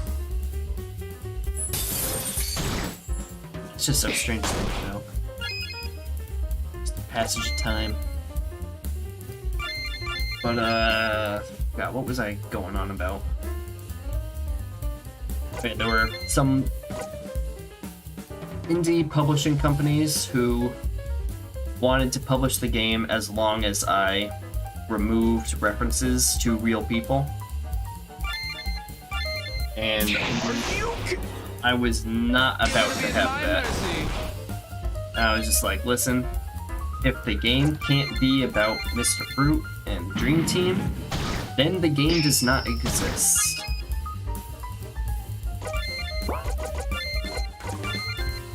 Get it together.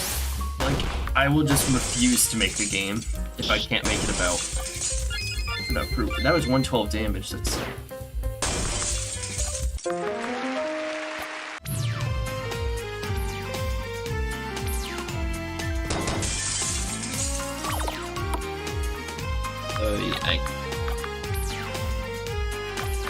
So I went to self-publishing, which is, I mean, that's what indie used to mean, was independent developed and independent publishing. Now we have indie publishers, which is kind of weird when the whole indie thing means completely independent. But I mean, you know, words change meaning over time. It's just how it is. It's not like malicious or anything. Now, when you come in here, you can clock in.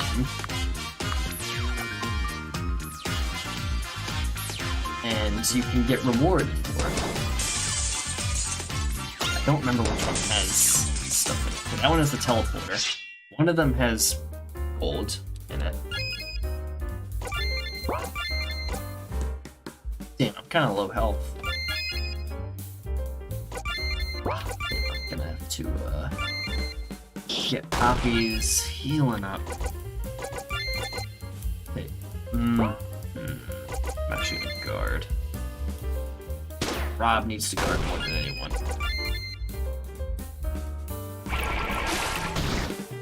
That's fine. Sanda, that's fine. Yeah, on Poppy. Acceptable. I'm just gonna have everyone guard until I can get Poppy to do Remedy Spill. Which will be her next turn. That's fine, that's fine. Okay. Do I have... No, I don't. I don't have. I do not, in fact, have. No, I'm gonna use Dated Circle, and then we'll hit it with the Remedy Spill. My mercy. We're not done.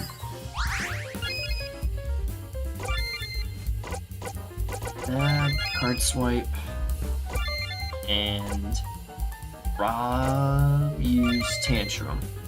Are you? Get out of town! Is that all of them? Easy. I'm so good at this game. It's almost like I made it or something. I wish I was in this game. I'm not. Yeah, 10 gold.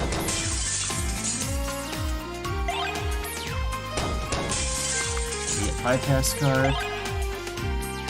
And it's both 5 pass cards. Yeah, I'm good.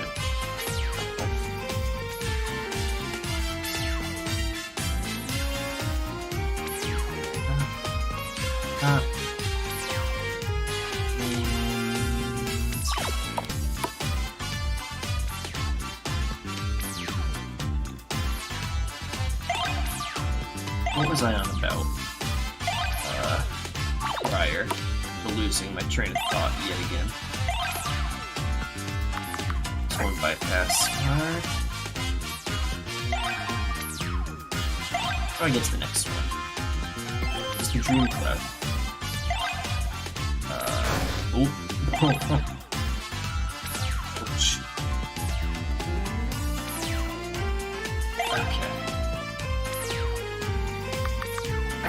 Best guards checked. How do I get back? Oh, that's jump scared me. Watch it. Okay. Don't lose that much health. Oh. On normal mode, I should add. Lose that much health on normal mode. I feel like it's... Okay. Only I could still use that, that notebook that has all the things. No, it's that one. Yeah.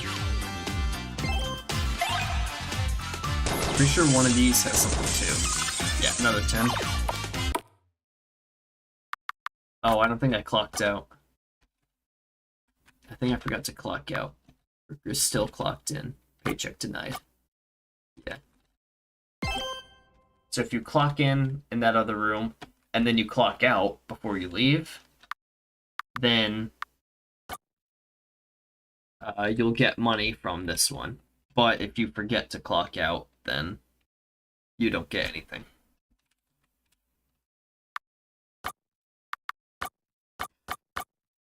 Yeah. One Dork Shadow, which, you know, had to be modeled off of his YouTuber rig, and like his whole character. And I wanted to do something different for Dork's fight. And that's what I did here. I wanted to have at least one boss fight that didn't take place in an actual fight. And I kind of did that lightly with Bless having the option to skip his fight if you do the right stuff outside of his fight. But I wanted one moment that actually feels like a boss fight with the actual boss music that just isn't in the actual thing, and that rewards you with experience and money that a boss fight would. Just not have it be in the actual fight. Let's see if I remember this. And yeah, Dorks. So in hard mode, I balanced Dork's fight around you doing it pixel perfect. Or nearly pixel perfect. You can have 1 second remaining, I'm pretty sure. Because you have like 1 second to mess things up. Everything else has to be done perfectly. And that was on hard mode. Normal mode, much more manageable. If you don't know what you're doing, you can pretty much get it on your second try. Like, once you figure out the mechanic, you can get it on normal mode. But hard mode, you have to, like, do it almost flawlessly. Which was the actual intention. That's what I wanted to do. But then watching Joey struggle on Dork's fight was, like, rough, and I started to feel, like, really bad about it. I was like, oh no, like, it's so hard. But I was like, I know it's this hard. I made it this hard. I did it intentionally. But it just hurt watching, so like, alright, I'm gonna dial it back. And to be, like, completely fair, like, the ghost, it was mostly the ghost. The time limit, I think I was still okay with. But the ghost being here in the back, he would still be here. Now, once you destroy the crystals, the ghost despawns. On hard mode, the ghost, like, moves really fast and does so much damage. So yeah, this is the boss fight that made me add the flash filter to the game. Specifically, when like that. Yeah, like the screen is shaking, it's flashing red, and if you touch a laser, it'll also be flashing blue, and it flashes blue there. So I was like, okay, I need to add something. And so I added the flash filter.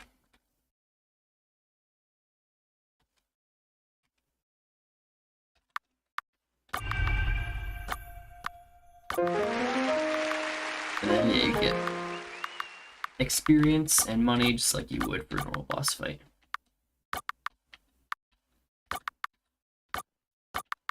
When everyone else gets on. Yeah.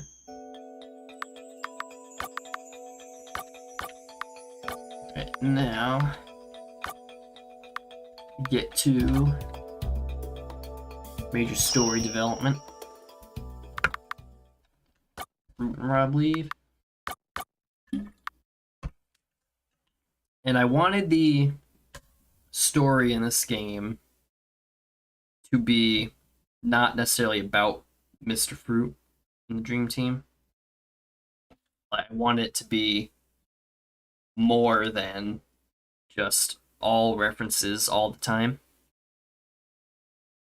So I wanted to have a story that you could enjoy regardless of if you have ever, watched a Mr. Fruit video, which I don't recommend to anyone that I've met. It is at the end of the day a Mr. Fruit fan game. But part of what always made fan games, because I played a lot of YouTuber fan games in research for this game, and what always made it feel like a fan game was the story. The story was all about the person that it's actually about. And it's just like, yeah, it's cool and all, but there's no real story with a meaningful message behind it. And development and character development going on. So that's what I wanted to do. And I wanted to not have the story revolve around the fact that you are Mr. Fruit. I want it to be a story that could happen with anyone. These characters could be replaced with anyone, and the story would still work. That way it doesn't feel like a fan game, which it is a fan game, but it kind of blurs the line a little bit between fan game and game, basically. I wanted to blur that line as much as possible, because that's also another thing that a lot of fan games were missing was a primary gameplay loop. I noticed that a lot of fan games was just going around the map and talking to people to get the references, and there wasn't real gameplay. There was no combat. There were puzzles in some of them. There was no core combat with leveling up and attacks. There was no core puzzle mechanics. A lot of the puzzles were pretty simple and revolved around talking to people. Which, there's plenty of puzzles like that. Bless's Dream is basically that. You're just talking to objects to find out which objects you need to talk to win. So, there's some of that in here, but I wanted to not rely on that crutch so much to have it feel like a game. Not feel like a fan game, just feel like a game.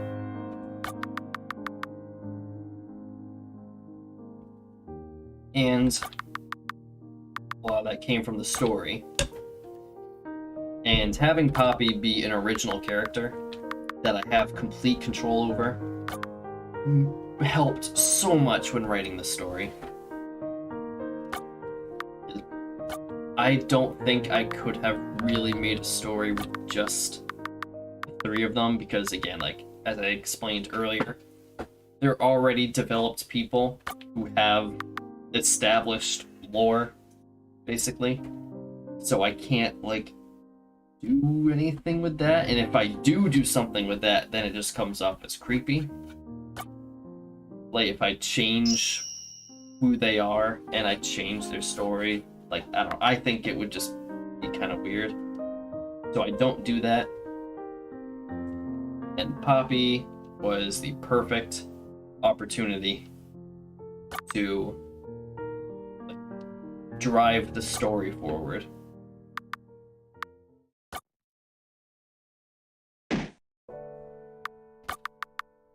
Summers, okay, yes, Reese, for some reason,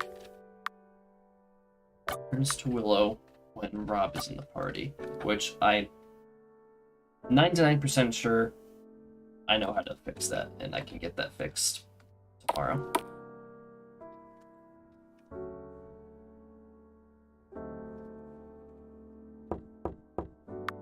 Try and go to Fruit's house, but he's asleep.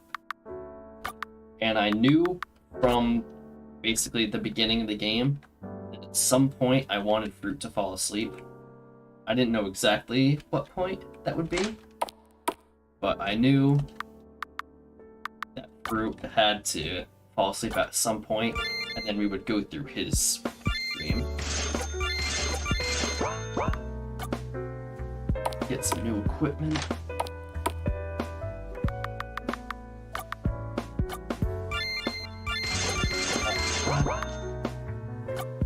There was a much earlier build of the game where money was much tighter.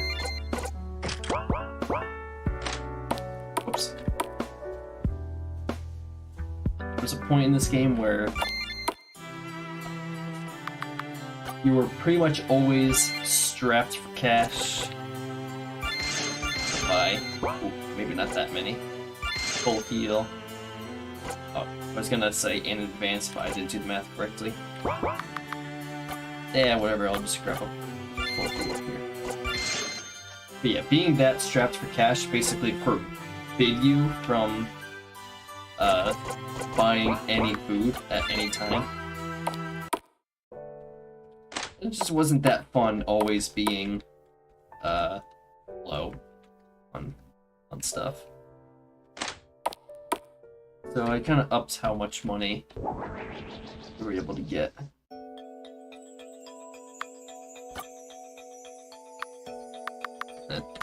Blue immediately going back to take a nap after waking up.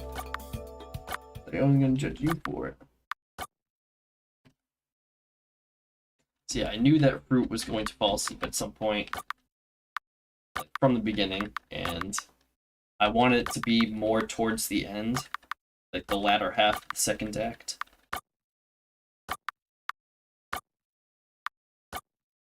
And I knew that his theme was either going to be feudal Japan or Viking. Pretty close toss-up, but I just couldn't find all the right assets for Viking. And I also couldn't think of any solid mechanics around Viking. So I went with feudal Japan instead. But Rob's feudal outfit is a Viking. So there's still like some, like, a little bit of a reference to the original idea. And now Fruit's dream is, I think, the most unpopular dream in the game. Because the mechanic is falling through onto the floor below. It was very unpopular for a lot of people. Which changed it so that, yeah, hard mode. On hard mode, you can fall through tons of times. On normal mode, you can only fall through them once. Which I just couldn't think of a much better alternative other than completely redesigning the game. Oops. Redesigning the dream, which I don't think I have the time to do. Maybe at some point after all the DLC comes out, I can revisit. But I don't remember where. Okay.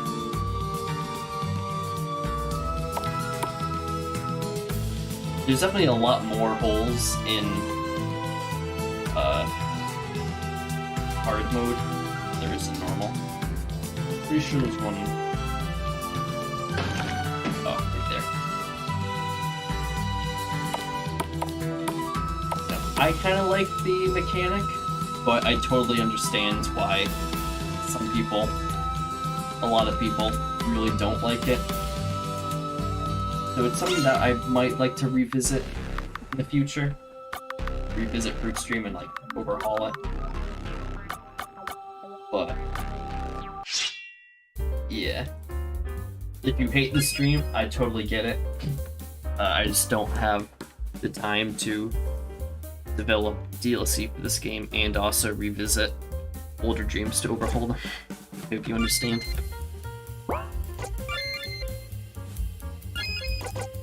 Like, I like it. The only reason why I would do a mechanic is if I like it. Because like with Bless's old stream, I didn't like it, so restarted from the beginning. Like, if I do not enjoy the mechanic, I will not put it through. So, if you think I'm insane for liking this mechanic, that's totally fair. I can't fault you for that. Let's go Salt Swipe. Oh, damn it. Hey! Oh yeah, these enemies can use Chi Block, which is a reference to Korra. And was it in Avatar at all? I don't think so. I think it's just Legend of Korra, but I can't remember. Was Chi blocking in Avatar: The Last Airbender? I think so, actually. But mostly in Korra is what I remember, and I have to rewatch Avatar: The Last Airbender. Such a good show. But yeah, they can Chi block you, which will disable you from using willpower if it happens. Yeah, there it is. So you just can't use any willpower because this Chi has been blocked. Get out of my way! They are the only enemies in the game who can do that. It only lasts for one turn, so it just kind of interrupts you if you have like a flow going. And it's not guaranteed to happen every time. Just that. Oops. Actually, How cool is it it's a little bit better. Oh! Get out of town! Really? Sleep. Doesn't really matter because I woke them all up. But, oh, kill all three of them.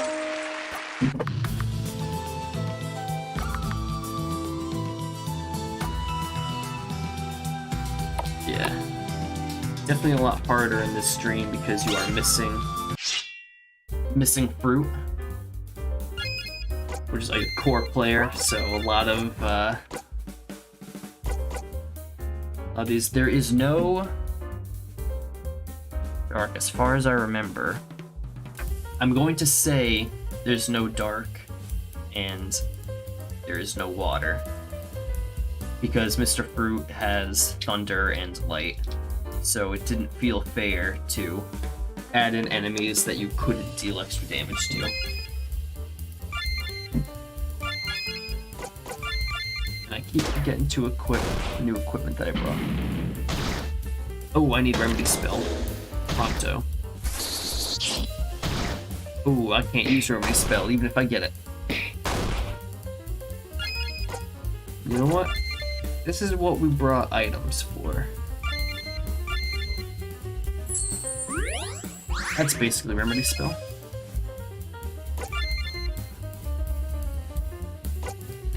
My or just spell them all. I'm still using the extortion drink. I should really put probable cause on Poppy.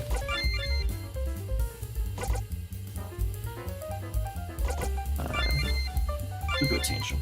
Get it together. Get out of town! Let's see, what else is there with Fruit Stream? Some stuff about the boss. We'll save that for when we actually get there. Faded circle here. You're gonna be at my mercy. Another fun little trivia.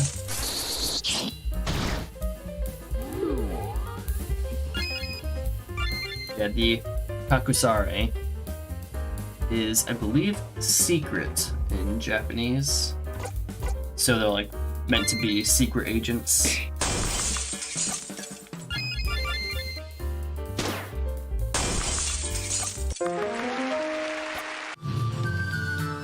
Go. Oh, I meant to go up.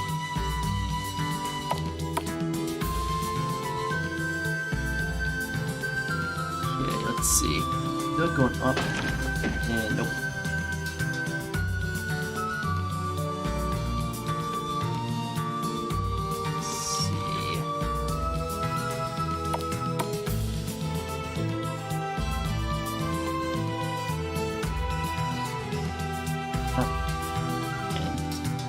Down. I feel like, yeah. I feel like I can remember where I put them.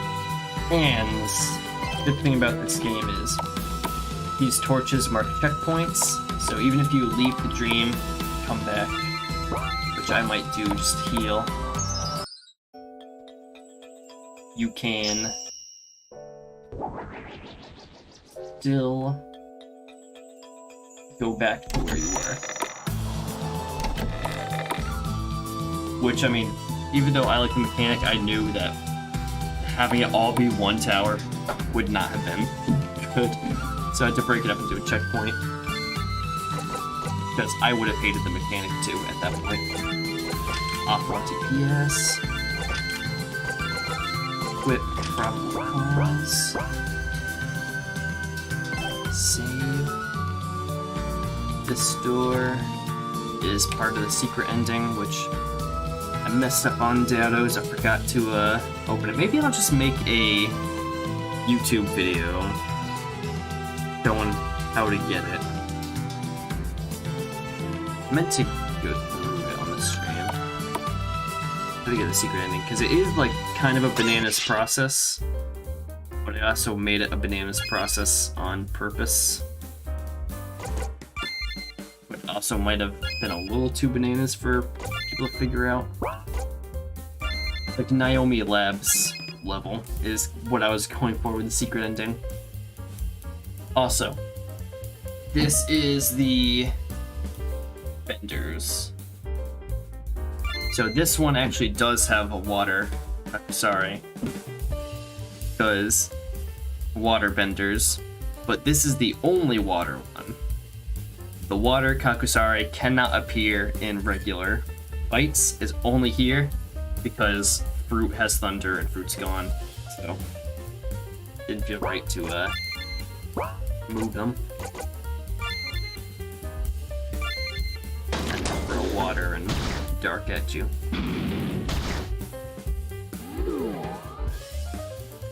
Yeah, this one's extra tough because I'm pretty sure this is the only time in the game where you are outnumbered. Yeah, I think this is the only fight that there are more enemies than allies, which can make this kind of a skill check, which is also why it's here and not later, like at the top, because checkpoint's right there, so if you do lose, then you're not set back too far. Give my mercy. Oh, and the water attack misses both times on the fire guy. That's tight. Get it together. And by tight, I mean unfortunate. Whoa! This fire guy. What the hell? Oh, and sleep rob before he can attack. Oh. That was nice.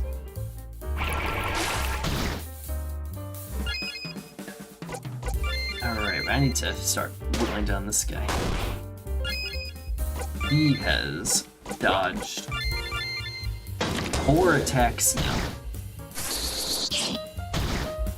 And now you can see why I decided to not make any attacks miss unless it specifies that they have the ability to miss. Because they will always miss when you need them to hit. That's what I hate about like Pokemon and stuff. Anything that has a random chance to miss or a chance to critical hit. Like, I'm always the one getting crit. I don't ever see my Pokemon actually critting anybody. I'm always the one getting crit. I hate that. So there's no crits for anybody. You can't crit, the enemy can't crit. Actually, That's a lie. 2 of Blue's attacks crit, I'm pretty sure. That is Hawk Moon and RNG, if I'm not mistaken.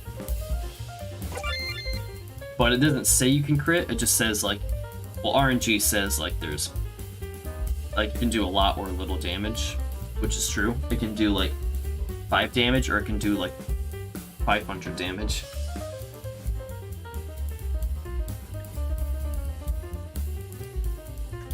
Or anywhere in between. It's not like it's just those.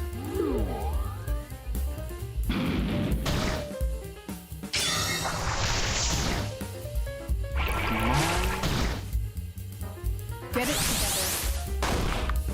Alright, finally hit the fire one. Twice, for 112 too.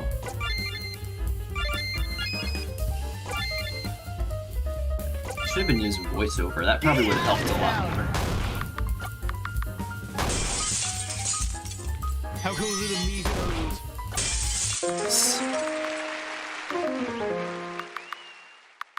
Okay, now I think I'm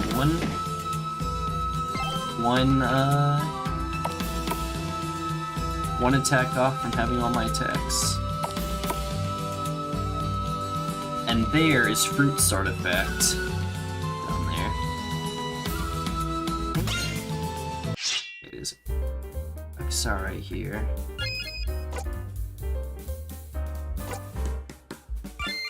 Guard. I know I have to get it from above. Yeah, because the grounds will break.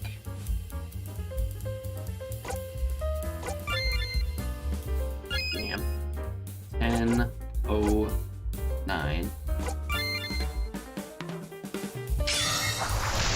I will get through as best as I can.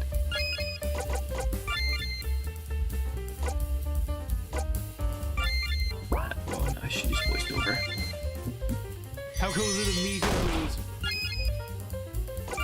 Willpower.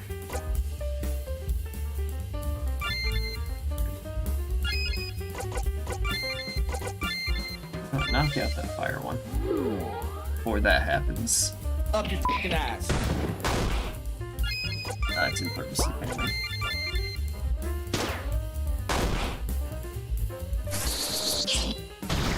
I should probably use my last big grapes that I brought with me.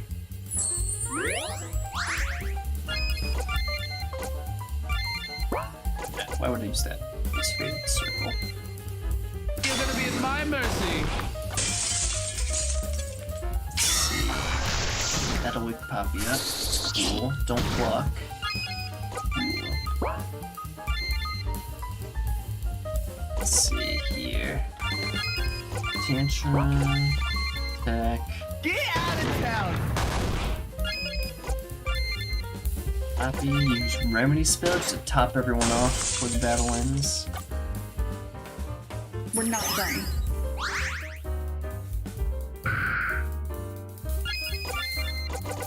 Hawk Moon. Totally hit that, right, Blue? I hate you.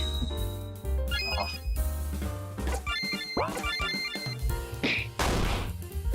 There we go. And that little doo-doo-doo-doo, the GG over easy theme that plays at the end of battles, I made that. It's all me. Well, I didn't write the song. I don't know who actually wrote the thing. But I wrote that version of it, the piano one, that plays at the end of battles. Oops. Yeah, too far.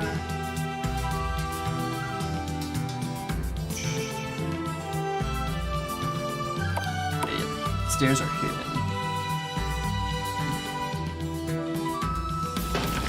Okay, remember this. Oh wait, no, that's actually what I wanted. Forgot.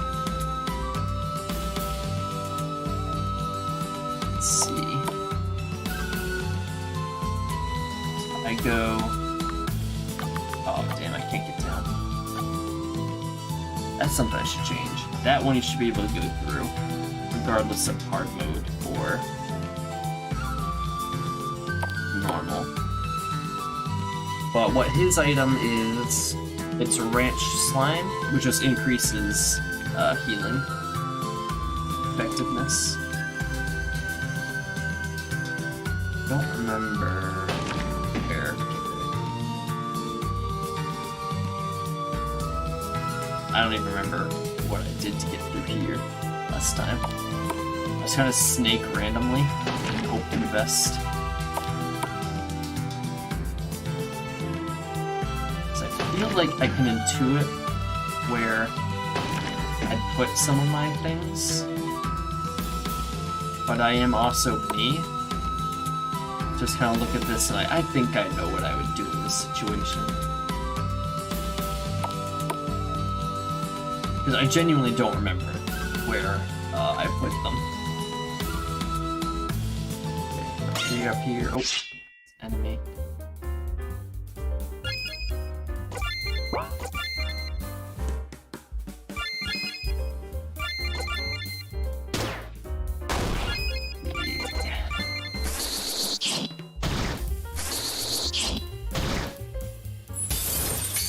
You really?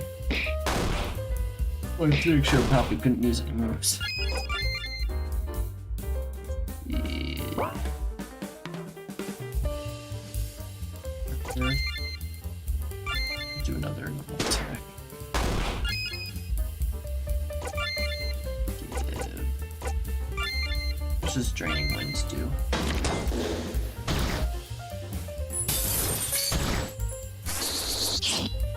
Don't block. Cool. Let's see. Don't swipe. Enough.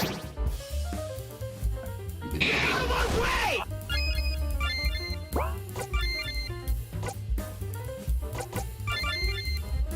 You're gonna be at my mercy. It is getting past my bedtime. And they have like no health.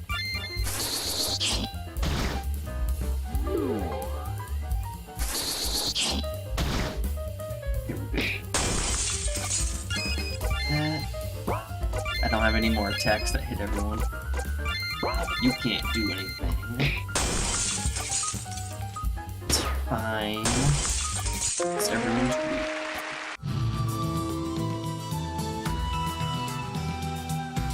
Right, in this one, you actually have to go down here. Get there. Let's see. How do I sneak this in? Yeah.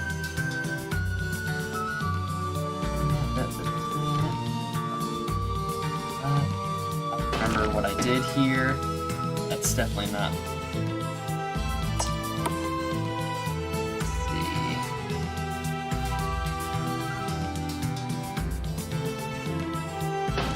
Oh, damn. Oh. F. Okay. Let's see. Up there. Through here? Okay. I don't actually know if there is any holes where I'm snaking through there, but I snaked through there the first time, and it worked for me. So. Okay, I thought I could outsmart myself. Past me, outsmarted present me. Let's see. Is it just straight on? It is. Overthinking. Come down here. Get a save cloud. And you know what? I will.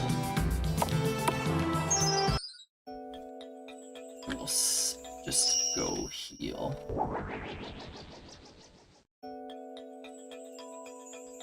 Let's see, is there any other insight I can offer on Fruit Stream? Appa and Olive here. Other insight I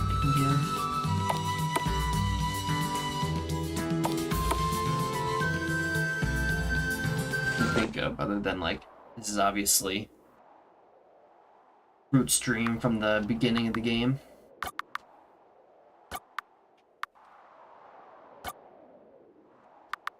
Probably obviously feels bad about putting him to sleep.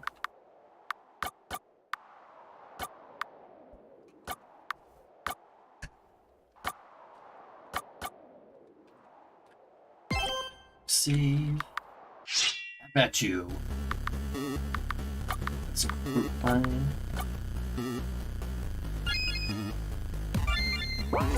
Use. I cannot use.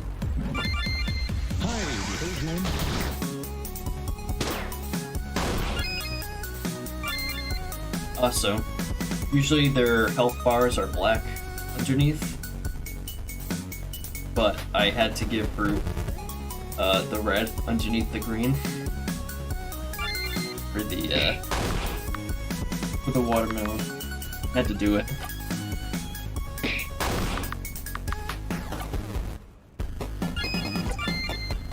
I feel like some might see that and think, oh god, second health bar. It's not a second health bar, technically. He learns from Appa.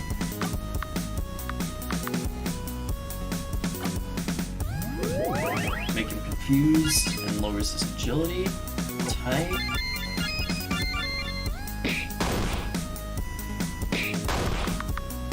Now, so Fruit's boss gimmick is that once you get him to half health, yes, backs out of the fight, and we see the dragon from the beginning of the game is actually Claire with another amazing animation from Dev Hollow.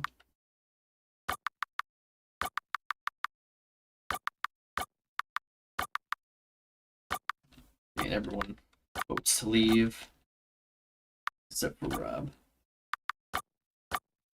And you get to heal here. Because I definitely didn't want to make the player refight the first phase every time. So, decided to just heal the player after the first phase, let them save again, and now we go back into phase 2 with Fruit and Claire as represented by a massive dragon.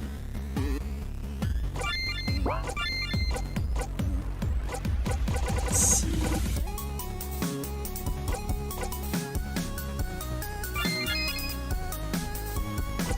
Claire is a lot slower, but hits a lot harder. We'll see if that's unfortunate. Oh yeah. He hits quite hard. But let's see. Oh, just switch. Who's asleep? Oh, I didn't mean to switch.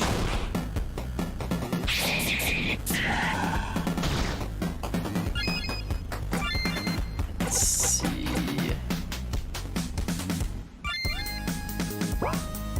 Yeah, I kind of just want two. Oh, that attack buff on Claire is scary. He already hits like a truck. Everyone's already hit. I have a holy taco. I'm gonna have to keep Poppy on healing. Another. Okay, that's.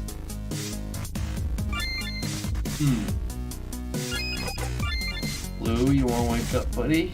Wanna wake up so you can guard? Double attack is. Oh, that's gonna hurt Blue a lot. Yeah.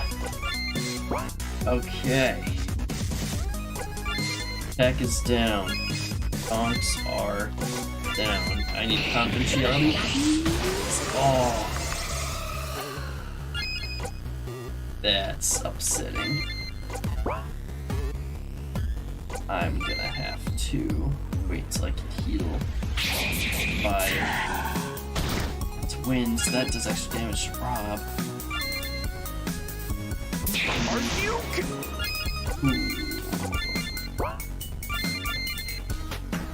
Not like this.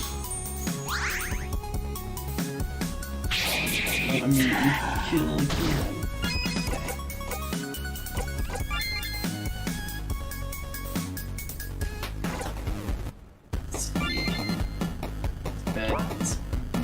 I don't know if they're all kind of at risk of getting one shot. That's the thing. It's no one that great for me to teabag. Back off, bot.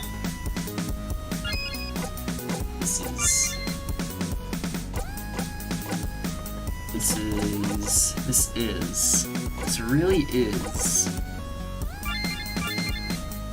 On my go. Go. Get out of town.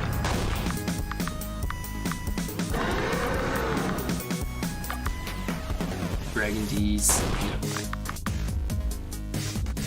If she's kind of OP, I'm not gonna lie, she is. Let's be unfair. Now he's worried about making it unfair, so he just increases his defense. Oh boy. Yeah, I think we might see a. I think we might see a wipe here. Not gonna lie. Back off, bot. I will be very proud of myself if we can manage to pull this back. I don't think that's happening, if I'm being honest. You know what? Damn. I need Poppy to wake up yesterday. Get out of town.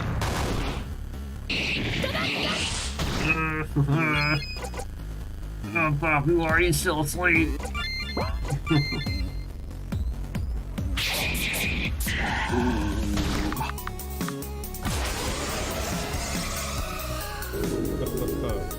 Long con.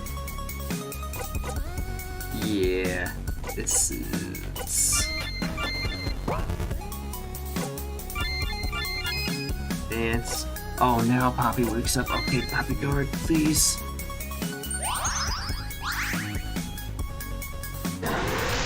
Oh, God. Alright. You know what? I think this is a wipe. I don't think there's anyone in this one. Get it together.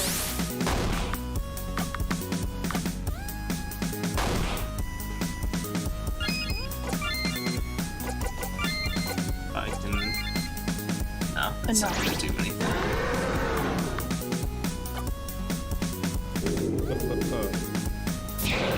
Attack boost. And there. Damn. First wipe.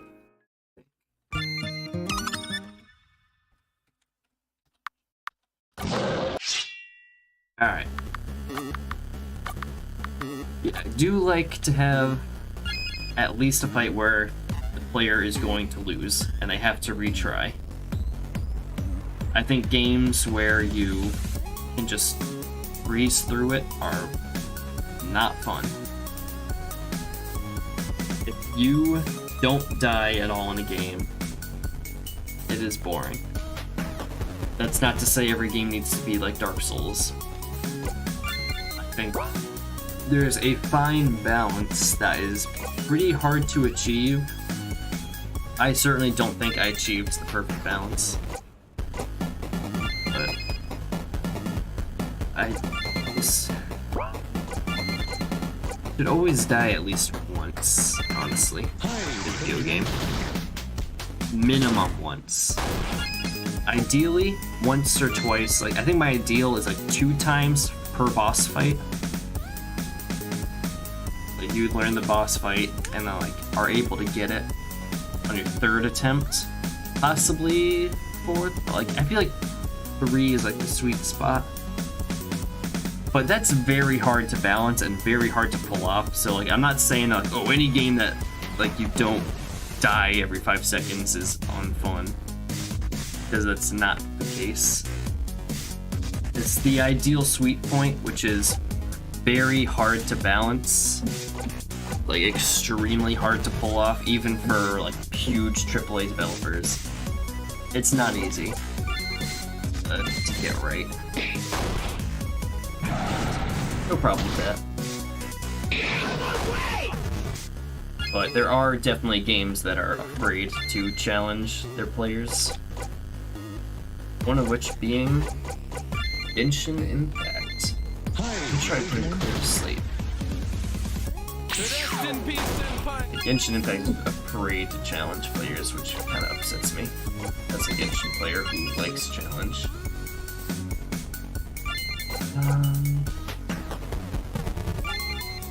We're not done. I want to get Claire out of here. This Claire is kind of terrifying. I use voiceover. Are you? How come little me goes? None of them slept. At least Claire's weak to ice. Ice and water, so actually blue's the perfect counter. I need to start getting blue down. All attacks down. So Fruit's throw here does not drain his own HP. He does not lose HP by throwing in his boss fight. Which I figured was obvious that I wouldn't do that, but be good to just point out anyway. Try another voiceover. Oh, slashing claws is powerful. How come little Yeah, me goes? it did that much damage to Blue, and he resists. She's weak. So much stronger. Yeah, dang. Called his wife weak, so now he's angry. Fun fact. All 3, and this is the only, well, actually one of 2 fights where I actually rigged the emotion system. For Fruit, in his first phase, where it's just him, all of the emotions will debuff him, and in phase 2, all of the emotions will buff him and Claire. The only other boss fight where emotions are rigged is the final boss. But, yeah, the emotion system is rigged in this fight. No matter what you say, in the first phase, it will debuff him, it'll help you, and in this phase, no matter what you say, it will make things harder. It's just kind of a matter of which stat do you want to increase. Get out of town! We're not done. Players out, so it should be much more manageable now. That's a little threatening.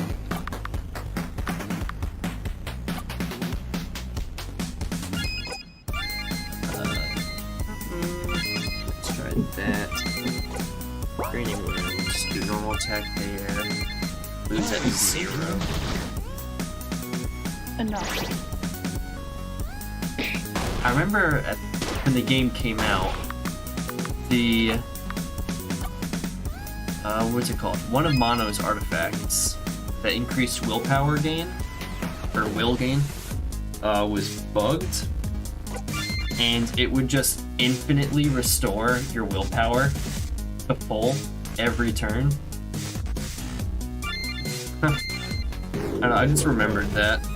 That was entertaining to watch. It's fixed now, because entertaining, yes, but kind of broken, also yes. I honestly don't remember, but I might have an artifact in the game that does the old that is like the old willpower. That's what's called the willpower amulet. I think there is one that is the unnerfed version. I don't remember how you get it. And I don't remember if I even ended up adding it to the game. It might have just been an idea that I had that I never ended up doing. I couldn't tell you. But there might be a willpower amulet that is just completely busted. And if there is, it's only one. Let's see, exotic armor. So I need fruits equipment. He wasn't awake to get it all.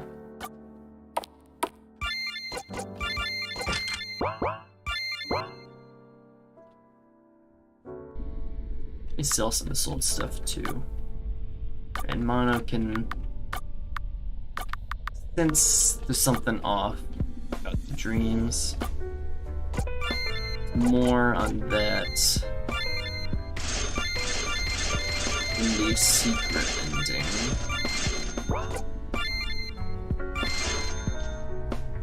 Which I would probably make a guide on. Did put a lot of effort into it, so would like to see someone get it. But I mean, it is very, very obtuse how to achieve it, which is by design completely. They record some content. Hi, hello everyone. GG Wheezy. 52. Yeah, what up? That reference to when they called podcast reviews ad reviews. Kept doing that for several episodes. Alright. You're at the final batch of dreams. Sonic and Arios. What is Sonic's?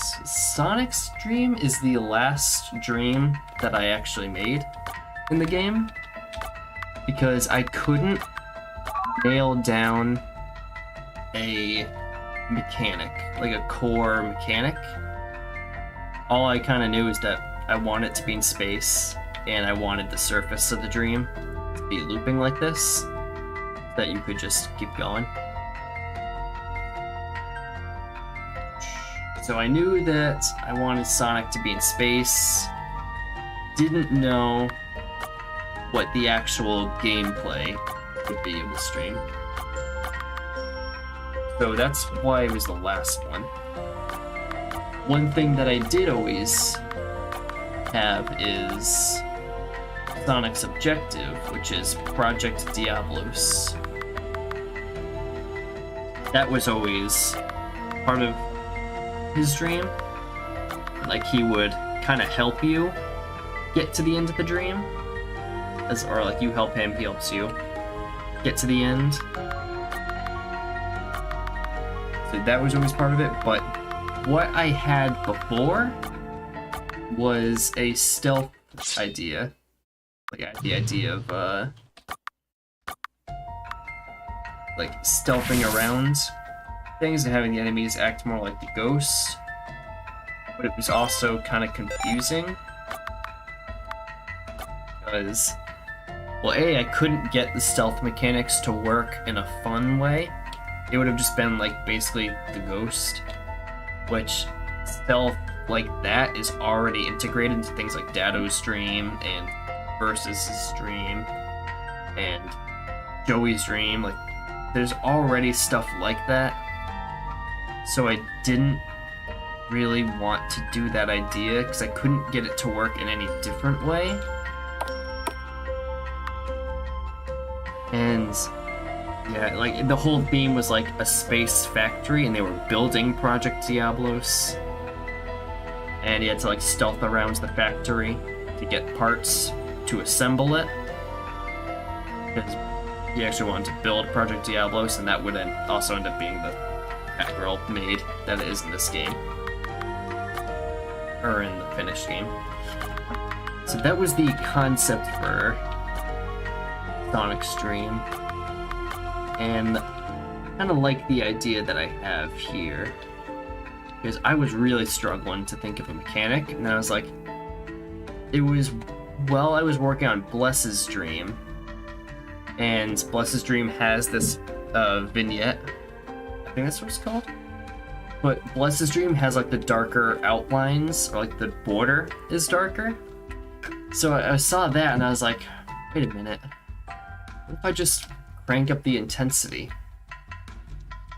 And just have that be the mechanic here. And I think that ended up working pretty well. In hard mode, you have less light, and there's an extra switch on each level. Engraved cryptor, that's part of the secret ending route. Here's one.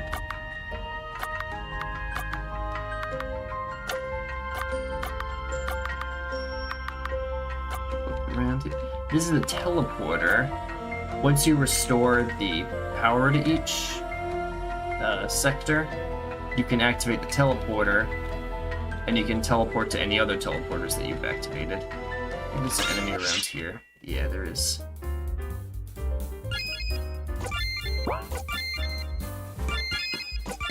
Down to 2 enemies, which is a lot more manageable than the 4 groups.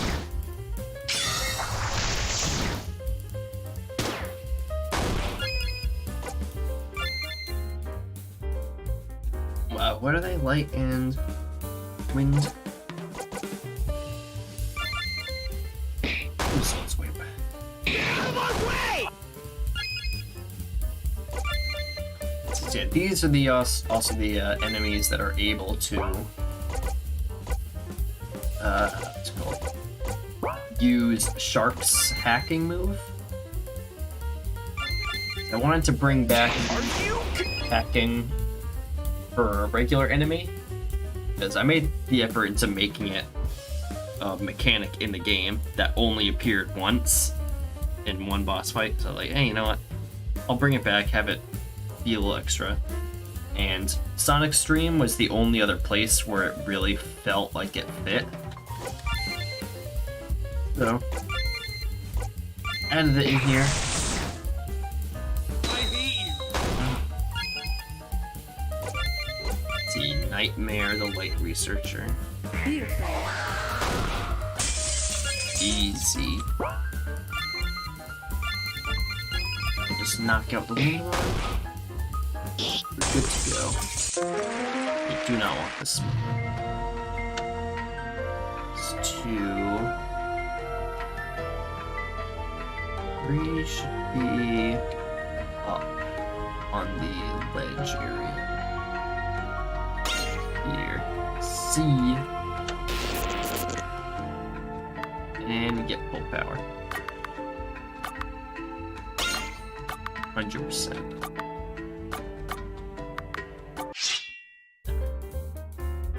Out again. Earth and wind. Earth, wind, and fire.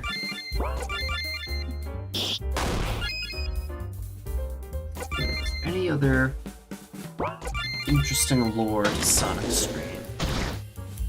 Other than it was the last one we made.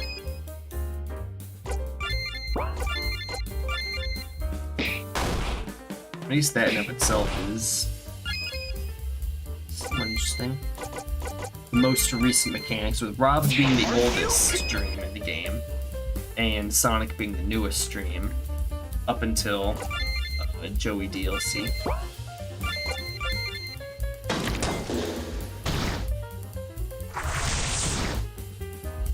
I hate you.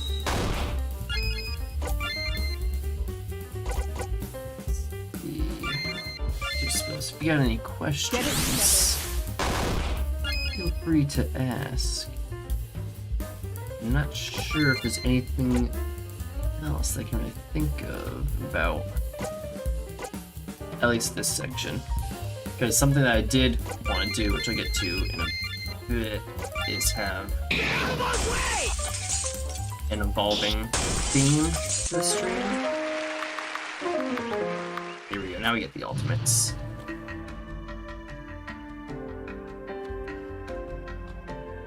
Yeah, so in this stream, a lot of, well, like in a lot of the dreams, you either don't see the dreamer until the end, or you see the dreamer at the start, and then they go to the ending.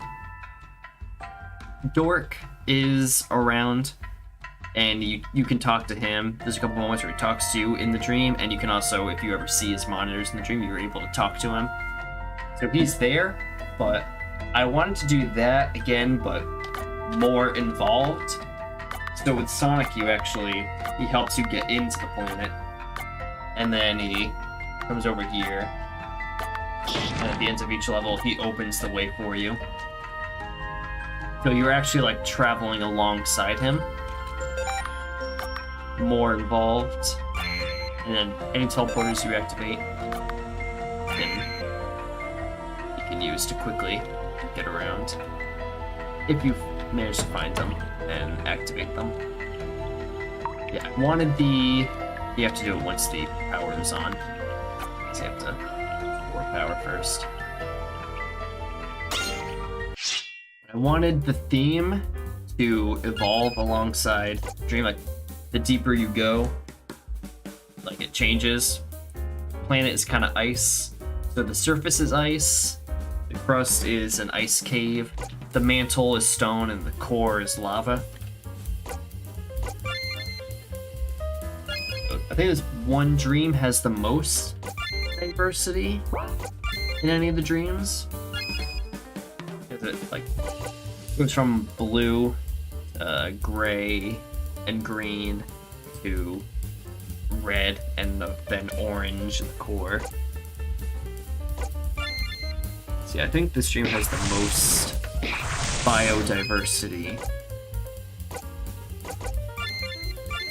which I think is cool. Yeah, the original idea was like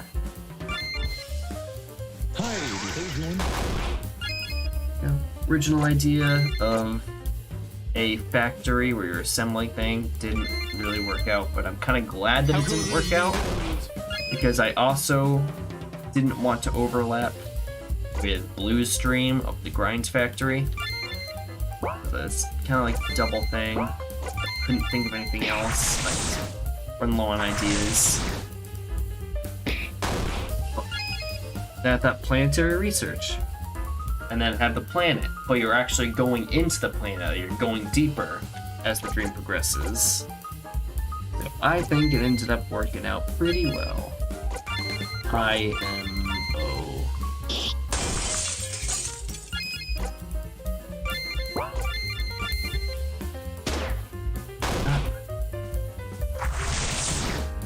Okay, and just heal Alberto. Come on, get up.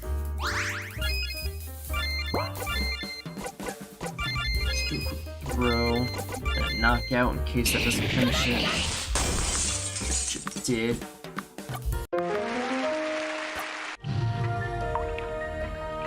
Let's see, there's one.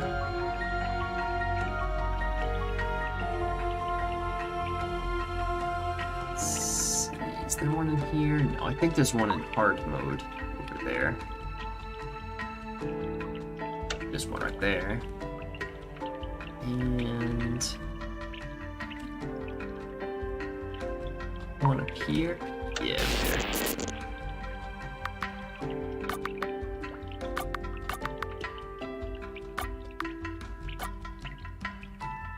And Blue says they're only halfway done. That's misleading, because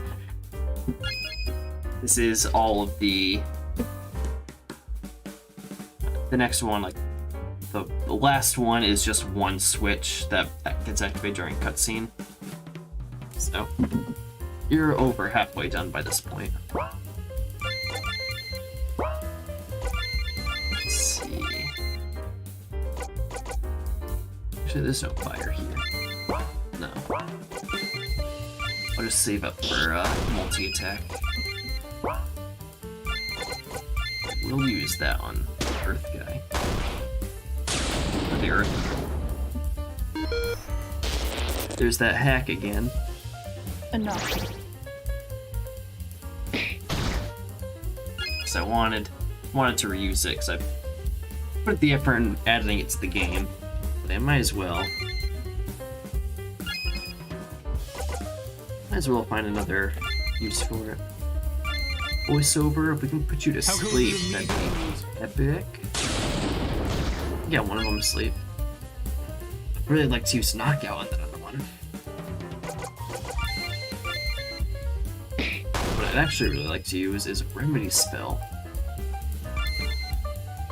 In all honesty. Hello is fruit. Actually, hello, let's use parry. Okay, let's try the same thing. Ah, not low enough. Yep, I think all the moves, Fruit's parry is the hardest one to balance. And took a lot of tinkering. I'm still not like completely satisfied with it in all honesty. But it was really hard to try and balance without being super OP or super weak. Like a very fine line with parry, and I still don't think I got perfect balance, but it's a little shaky. That's bad. How much speed is this point? 209. And if it gets like real low, then it can do some really big numbers. This is still a little closer to the halfway point. And it doesn't do a lot at all at full health. Anyway, let's use Rage. No, I want to see some Rage. Rage is the highest damaging move in the game.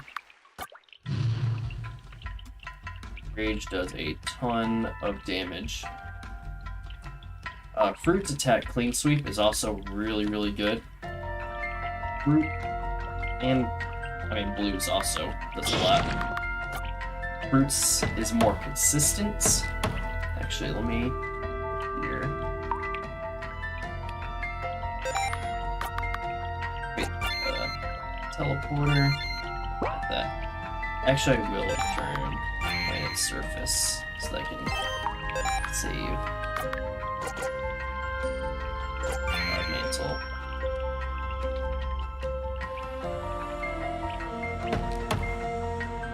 Alright, last one.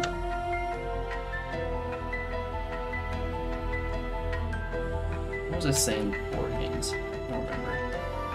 I think there's only one, maybe two enemies on this level.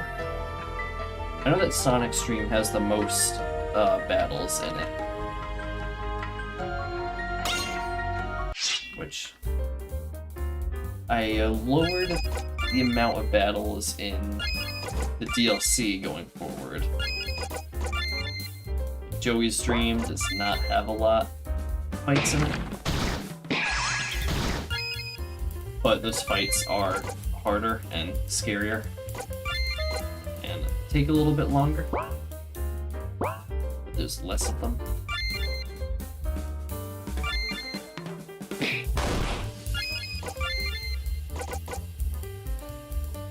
That's not gonna do a whole lot. Yeah, let's just normal attack, build up some willpower for a Heidi Ho. Same thing with Blue, really. Save copy for a remedy spell.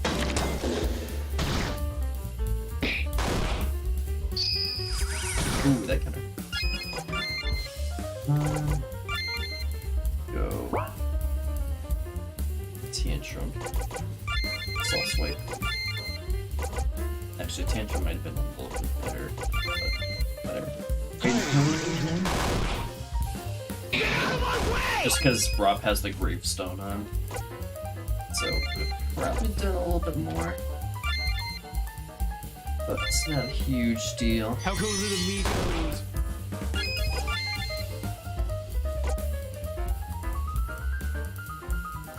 Now let's do a spell.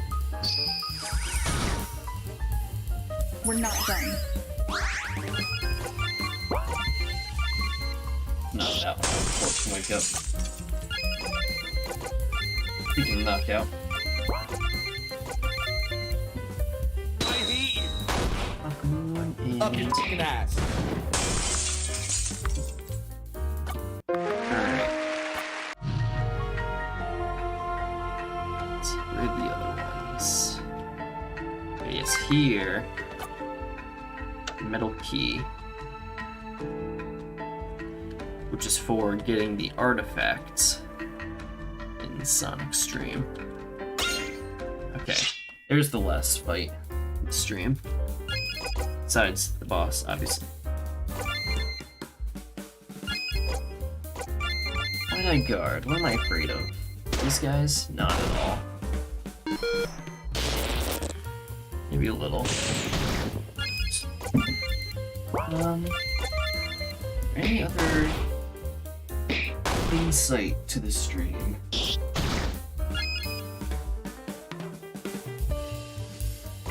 You know, I'm sure after I end the stream, I'm gonna be like, oh wait, I could have talked about this thing, like this part of development, and oh, I totally forgot to mention this whole arc, but can't think of anything else with Sonic Stream until we get to the core. Tantrum. Get out of town!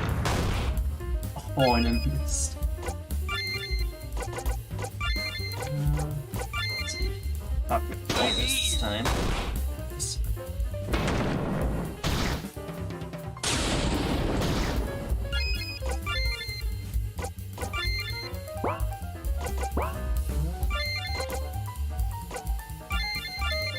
Just watch. Are you? Nice. Poppy, I want you to heal up.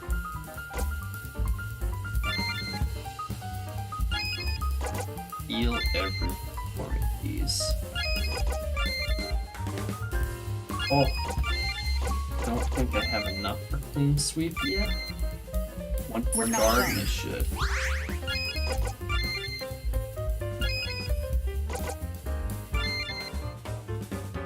Rob's ultimate attack is the highest damaging attack in the game. Well, because of his stats, and it just does a lot. Because it targets one.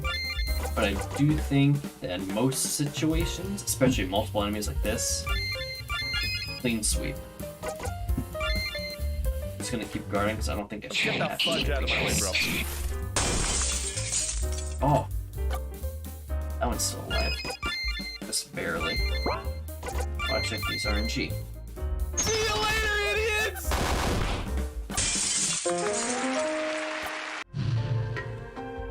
RNG can do quite a bit of damage. Alright.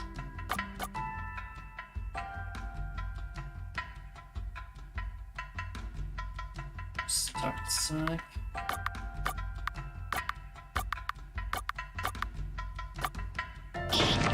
That. And I want to get the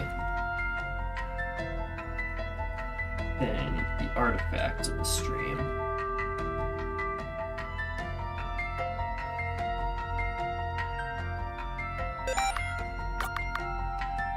Let's get teleporter. Save. Good rust.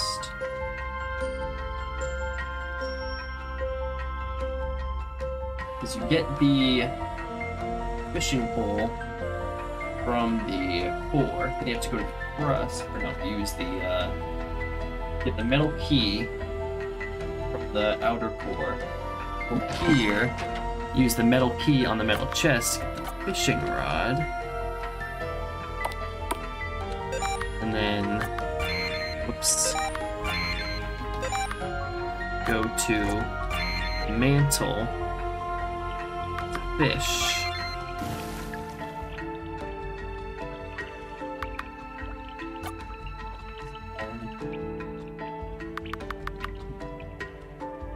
That fishing meme. What fishing meme? You know the fishing meme?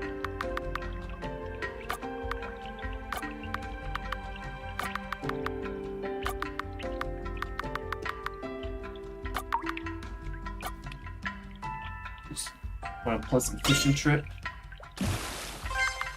And then the Warden of the Seven Hues, which is Final Fantasy reference. I'm fairly certain. I don't play Final Fantasy, but I remember doing some research so that it could do references justice, but that one's increased water attacks. Actually, I should heal, because I do remember Sonic hitting pretty hard.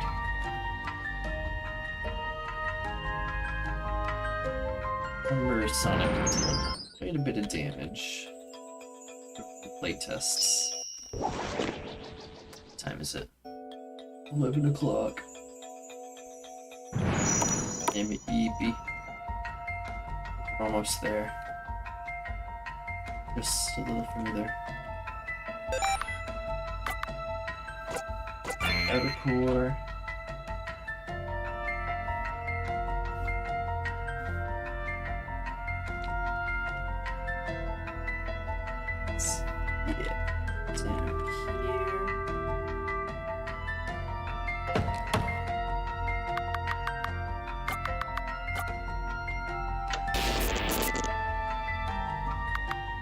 Now we have Project Diablos.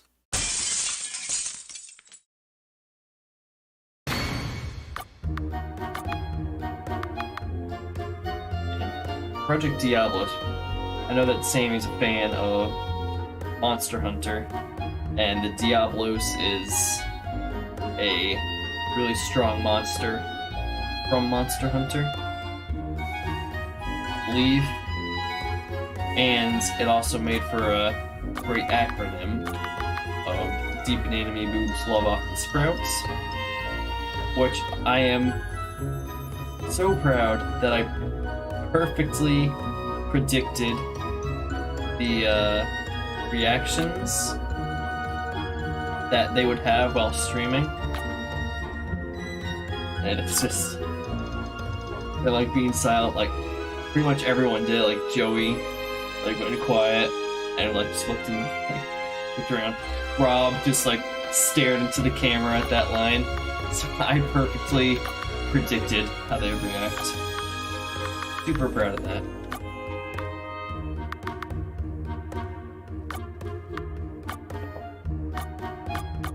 Ask him to wake up, which let's see, won't work.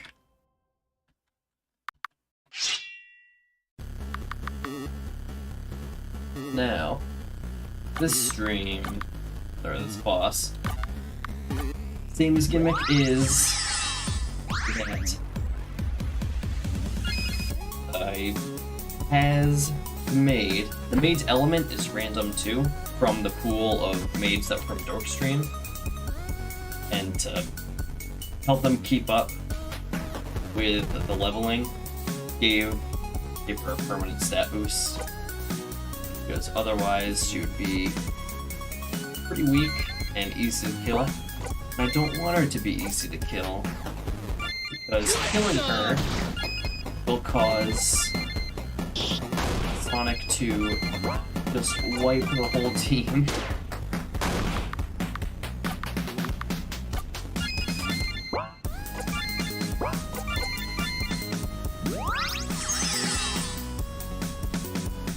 She comes preloaded with all of the attacks that the regular maids have, with the exception of heal. I don't think she can heal. If she can heal, it's not for a lot. I just don't quite Or... See, yeah, this fight kind of forces you to really be careful about using any attacks that attack multiple people at once. Getting her too low is a little dangerous.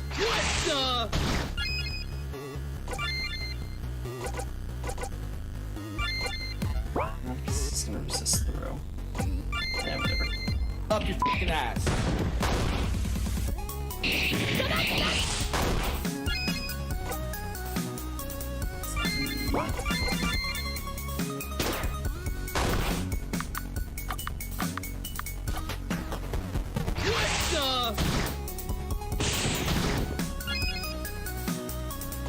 On the grid loves to use that one move on Rob.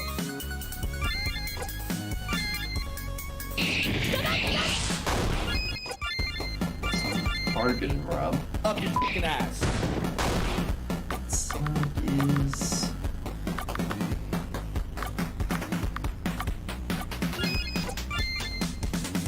electric and claw. Okay, but the Apocalypse hits. Kill. Alright, cool. Yeah, and then she just surfs him. Just do not trust that girl name.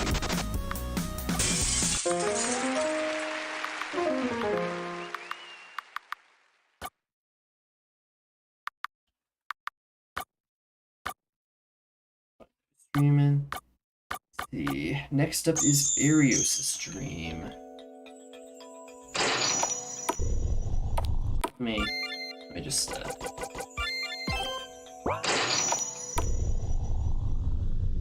and here we have Arios' stream, and Arios has a pretty big sprawling puzzle. It's the his and versus are very non-linear. They're very open and just like kind of throw all the puzzle mechanics at you and say, go for it.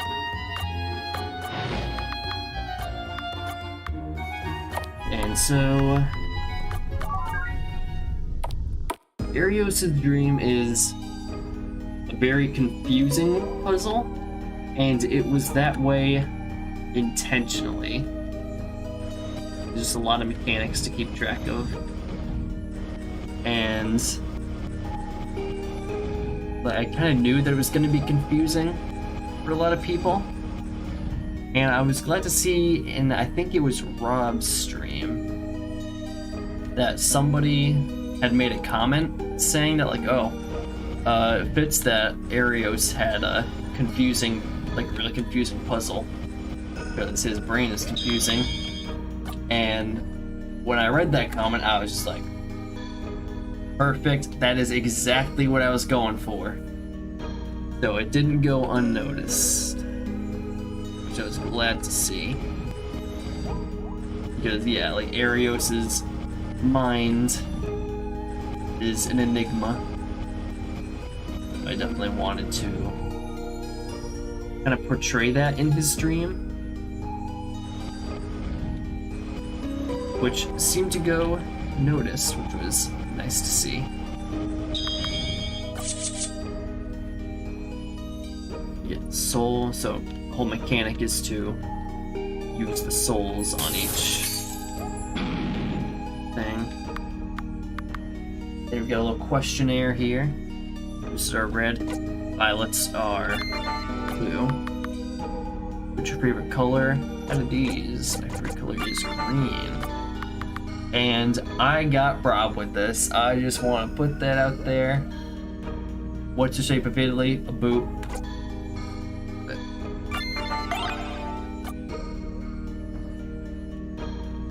And I'm going to... Yeah, so... There are hints in the stream, which are...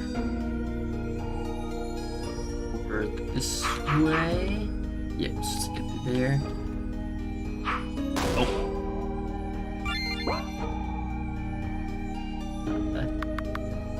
Yeah, there are hints about how to find each soul that you're looking for. I have Soul Wind. Where's that one? That one's over here. The hint for Soul Earth tells you to like smash all the windows, because if you interact with the window that's already broken on the first floor, it will kill you. But there's also some tarot cards here. There's a guide, how they work, that you can read, find out the different effects. Sun. If you draw the sun, you can draw as many cards as you want. If you draw the sun, the party gets fully healed. Draw the moon, deal 300 damage, and that can kill the party. So you can get a game over by drawing the moon. High Priestess, you get a buff at the start of the next fight. Tower, you get a debuff at the start of the next fight. Wheel of Fortune, you will either gain $25 or you will lose 15. It's random which one happens.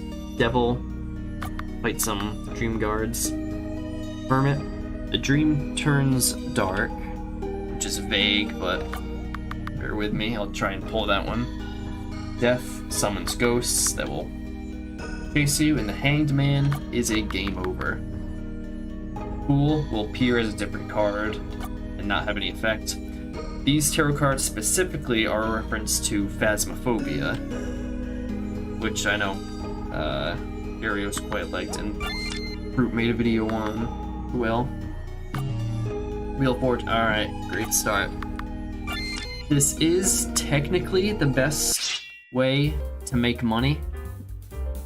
I kind of wish I actually, nice, these ones. Thank you.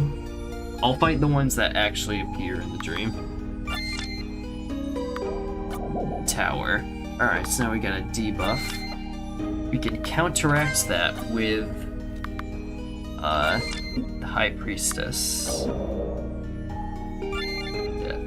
Oh wait, that summons ghosts. That'll be fun. Wheel of Fortune. Oh, it was actually the Fool. Moon. I'm getting so unlucky. Devil. Okay, yeah. So the Fool will appear as one to make you think that something's gonna happen, like the Fool. Now we gotta fight more demons. And, like, you pull the Devil, oh, you gotta fight. Actually, the Fool. Like that.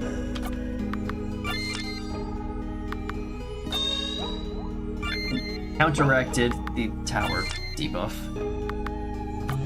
The Fortune. Oh, damn it again. This is the closest thing that I have to gambling, even though. Oh, thanks. Even though Versus' dream was actually the casino, I felt like this was more fun than having the slot machines. I want to pull the Hermit, because that's how you find Arios's artifact. But yeah, running from a battle is definitely not guaranteed to work. So I didn't want to rely on it. There we go. It's just a very small chance each time. Oh. Be the Fool? No, not the Fool. Alright. Yeah, this is like, I put a lot of time and effort into making the tarot cards, which I know for a fact 90% of people didn't even look at them. Hey man, alright, cool. I want to get the Hermit. The buffs don't stack. Wait, oh, that's unlucky.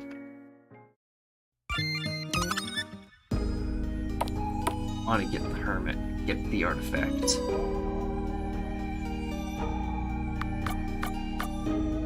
We can do this. High priestess, alright, that's cool. We like the high priestess. Cool, no harm, no foul. Priestess. Moon. That hurts. Tower, that just took away our high priestess. Real fortune, losing money here. Devil. Oh. Come on. Give me the hermit. Give me the hermit.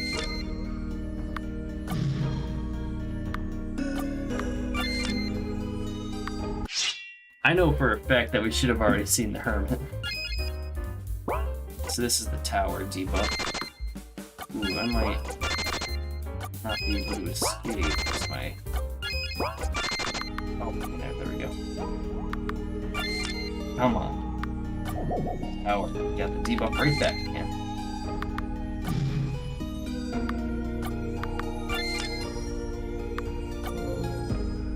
Sun, that full heals. That's cool. I know for a fact that we should have already pulled it by now. If statistics didn't work the way they did. Statistically, we're likely to already get it by now. Because statistics are fun, there is no such thing as a 100%. Or whatever the quote is that math teachers love to quote at you. I will get the hermit. This is unlucky.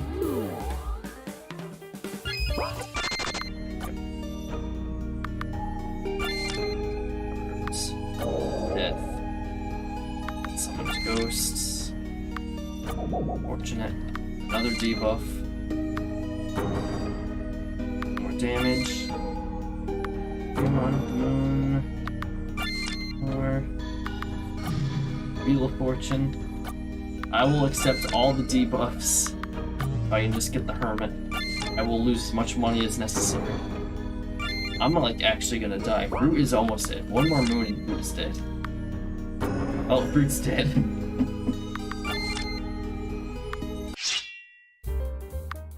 Yeah.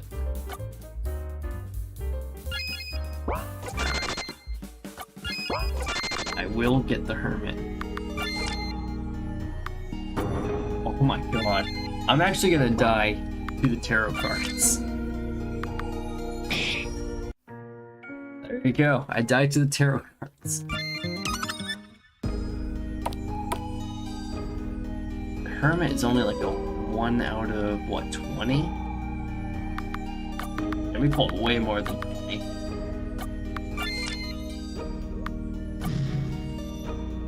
Way more than 20. Maybe 25. Maybe it's 1 out of 25. We have been pulling way more than that. Oh. Come on.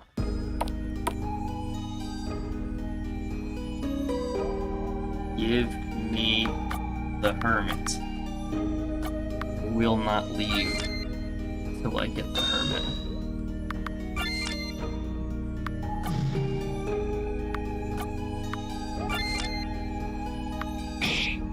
Oh, that's so unlucky.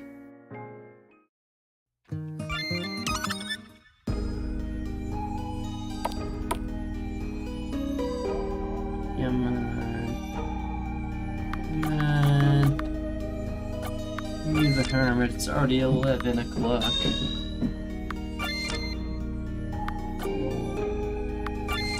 So you're getting good cards. Getting real lucky. Not quite so lucky.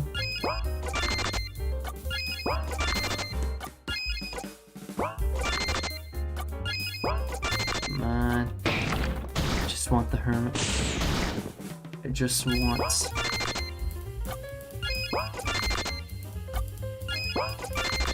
It does make the tarot cards the best source of money in the game. Yeah, I'm getting really unlucky. The RNG is not being kind. High Priestess, give me the Hermit.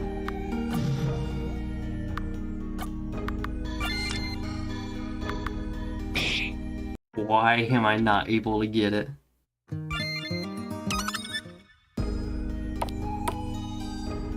I know the odds are like 1 out of 20, 1 out of 25.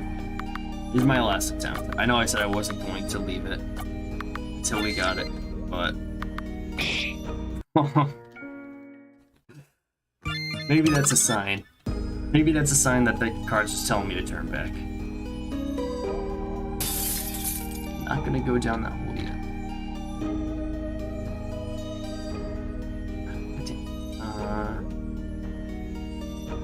Let's see. Alright. I'll fight the ones that actually are here.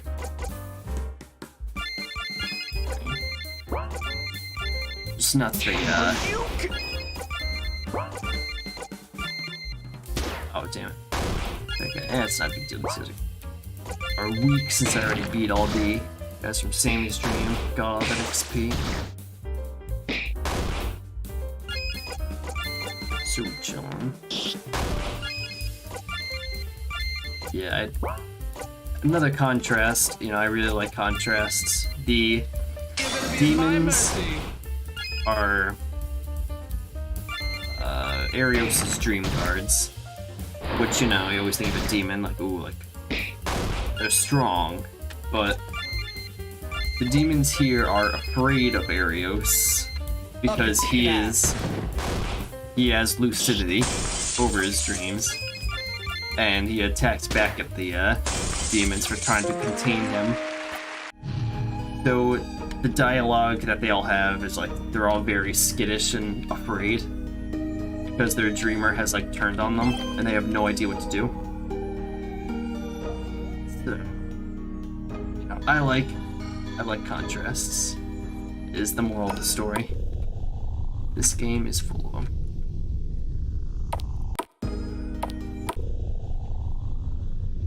Right, I forgot that's the lightning? No, that's one of the souls that I need. This one is, you have to not read it. This one, the objective is to match the two rooms and like get them mirrored. That room and this room. Close that book. Take one. Take skulls. Cause a bit of a blood stain there. Sweep that dirty broom. Then you go back to the left. Wash the broom. Use broom. Place. Drop the skull in there and then put it on the table. Drop a bunch of skulls here. And then also the rips in the curtain. So this curtain needs to be ripped. And use this. And then play. Rooms are mirrored. Floor is safe. And we can now get Soul of Darkness and Soul of Light. Pretty sure it still takes HP, yeah. It still takes HP from you. But if you don't mirror the rooms, then it will be just infinite. All the way up here. Oh, I don't have that one yet.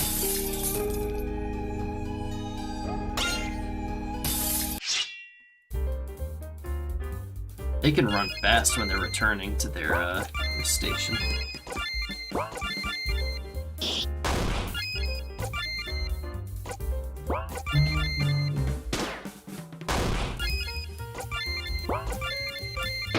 Let's see, any other insight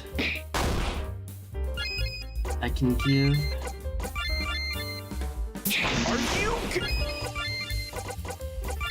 Curious to stream. Oh, it is quite late. I will probably play up to the final boss. I don't think I will actually do the final Up your boss. fucking ass. This game does take quite a while to beat. It is a full game, which was always my goal from the beginning. I didn't want it to be just like a little thing, like, it's a full game, like 6 hours to beat. Even if like, and if you like go through it trying to find all the Easter eggs and everything, it can take a lot more than 6 hours. Like trying to do everything in the game. It is, damn it. It is deceptively long. So that's another thing with the fan games that I played while making the game, was they're all not very long. Like they were very obviously like thrown together for the purposes of quick enjoyment for like one YouTube video, and not far beyond that. But like, I wanted it to be full game, you know? RPG. Need advanced GG, and now we need to give Poppy anonymity. Back off, thought! Remedy spell. We're not done. Nice. Managed to pull it back.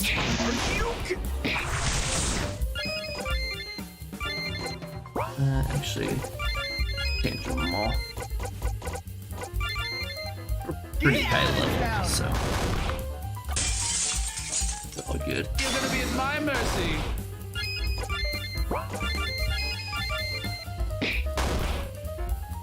And let's do it. Yeah. I'm gonna have to come back here anyway when I have right souls. Is that all of the... Whoops. Let's dodge.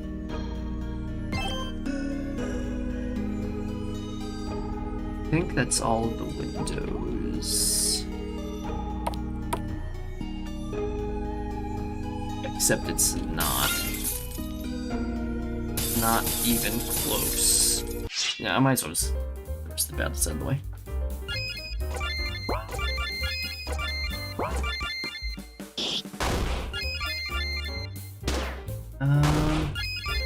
Other insight on areas stream that I can think of.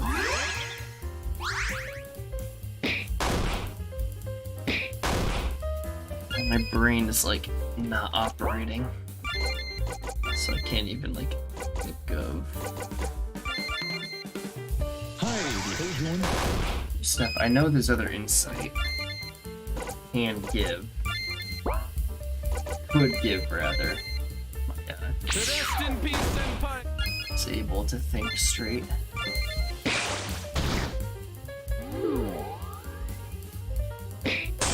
I know my throat's gonna be hurting tomorrow. Did a game of Dungeons and Dragons as a player, and played as my character, the Crimson Magician, and really underestimated how much of a strain just simple voice can put on my throat. Like just talking like this throughout an entire Enough. What was it? 4-hour campaign. It was just enough to destroy my voice for the next day. So, shout out voice actors. Underrated work. I could never.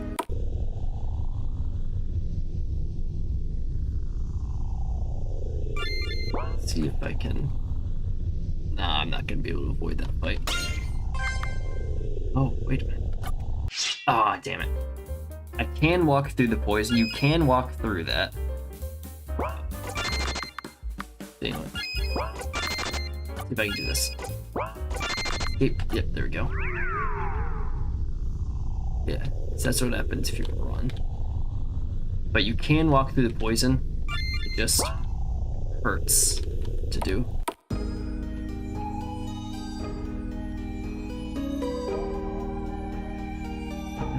Let's see who's on the floor.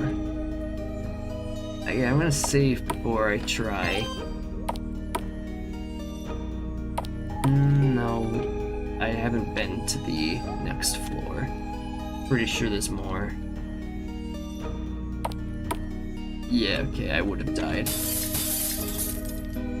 I know I have the light in Dark Souls.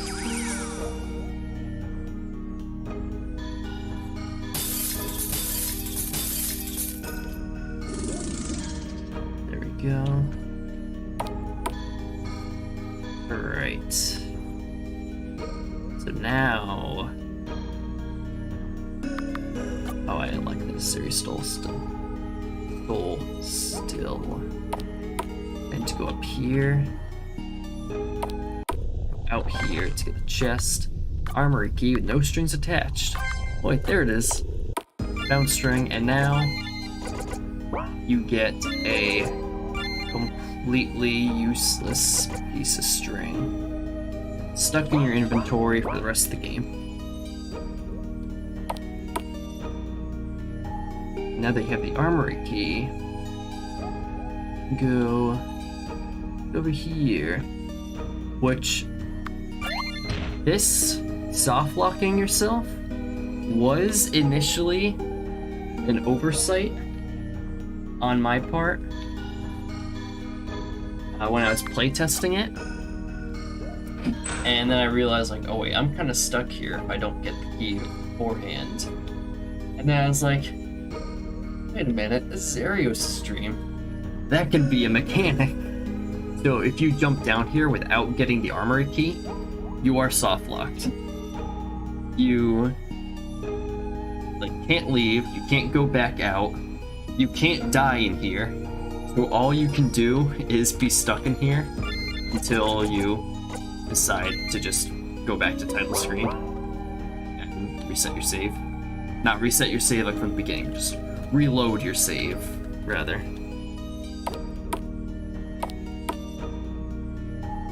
So I was like, you know what, that kind of fits for Arios. Okay, you know what, I've got all the souls now. I have all the souls left I need. One more try.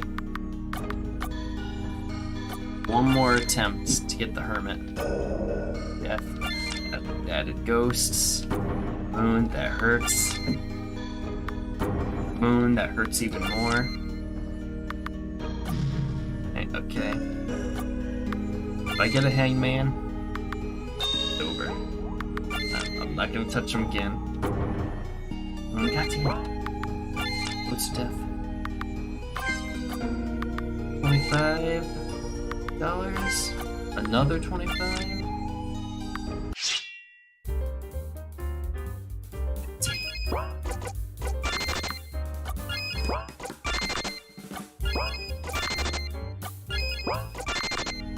Come on. Give me... Why? The odds. I know the odds of this. I made it. It should not be taking this long to get.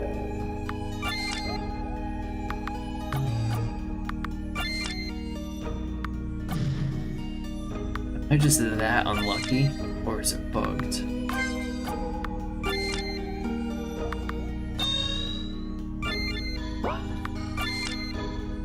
There's no way I'm this unlucky.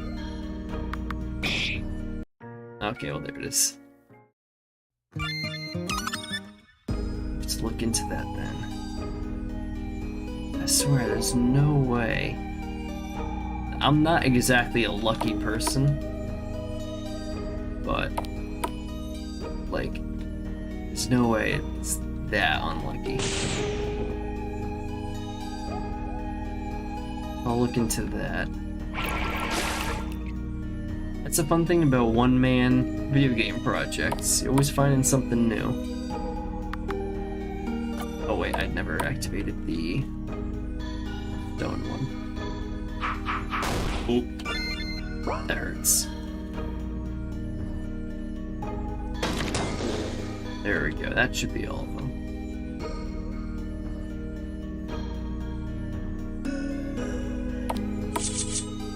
Yeah. So you've arrived. Yeah, I got a lot of game overs. I was messing around with tarot cards.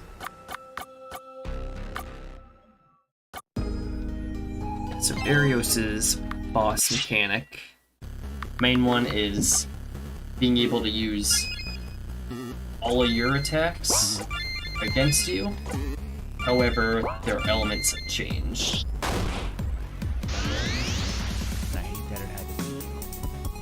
And he can do that.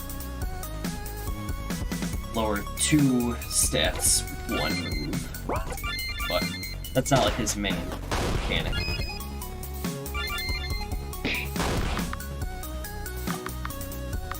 Yeah, he's very jacked.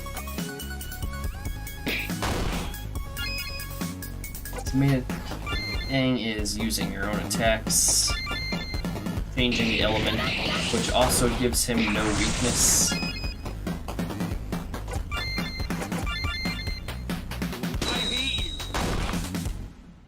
That's what I liked.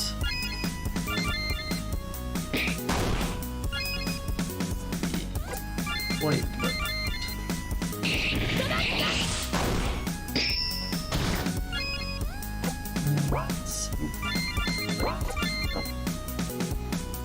Yeah, that's enough, yeah. Up your fucking ass. Let's see though. Or our brains.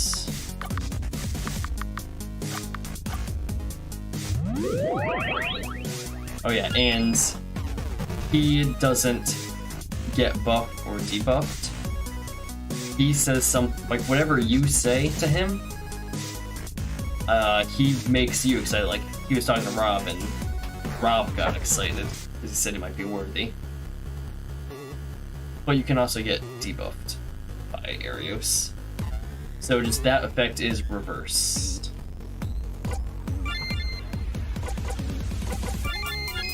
Just do some draining wind, I guess. Enough. And then he has one more thing at the end. Not quite the same as sharks. Cannot be contained to one.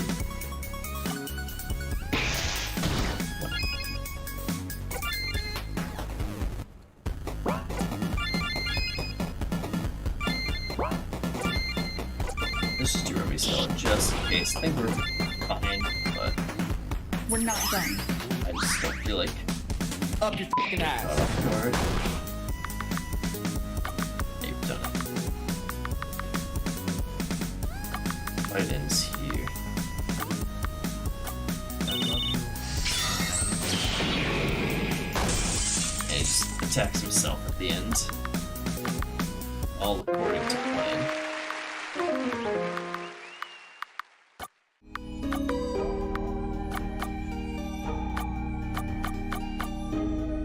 And now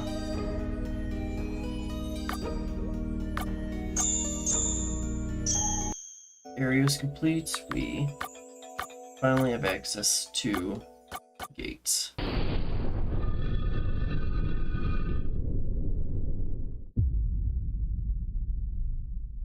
Another beautiful cutscene by Dev Hollow.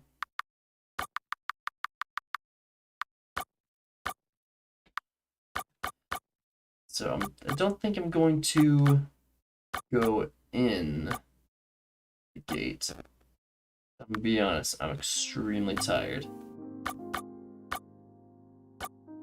What I will say, let's see.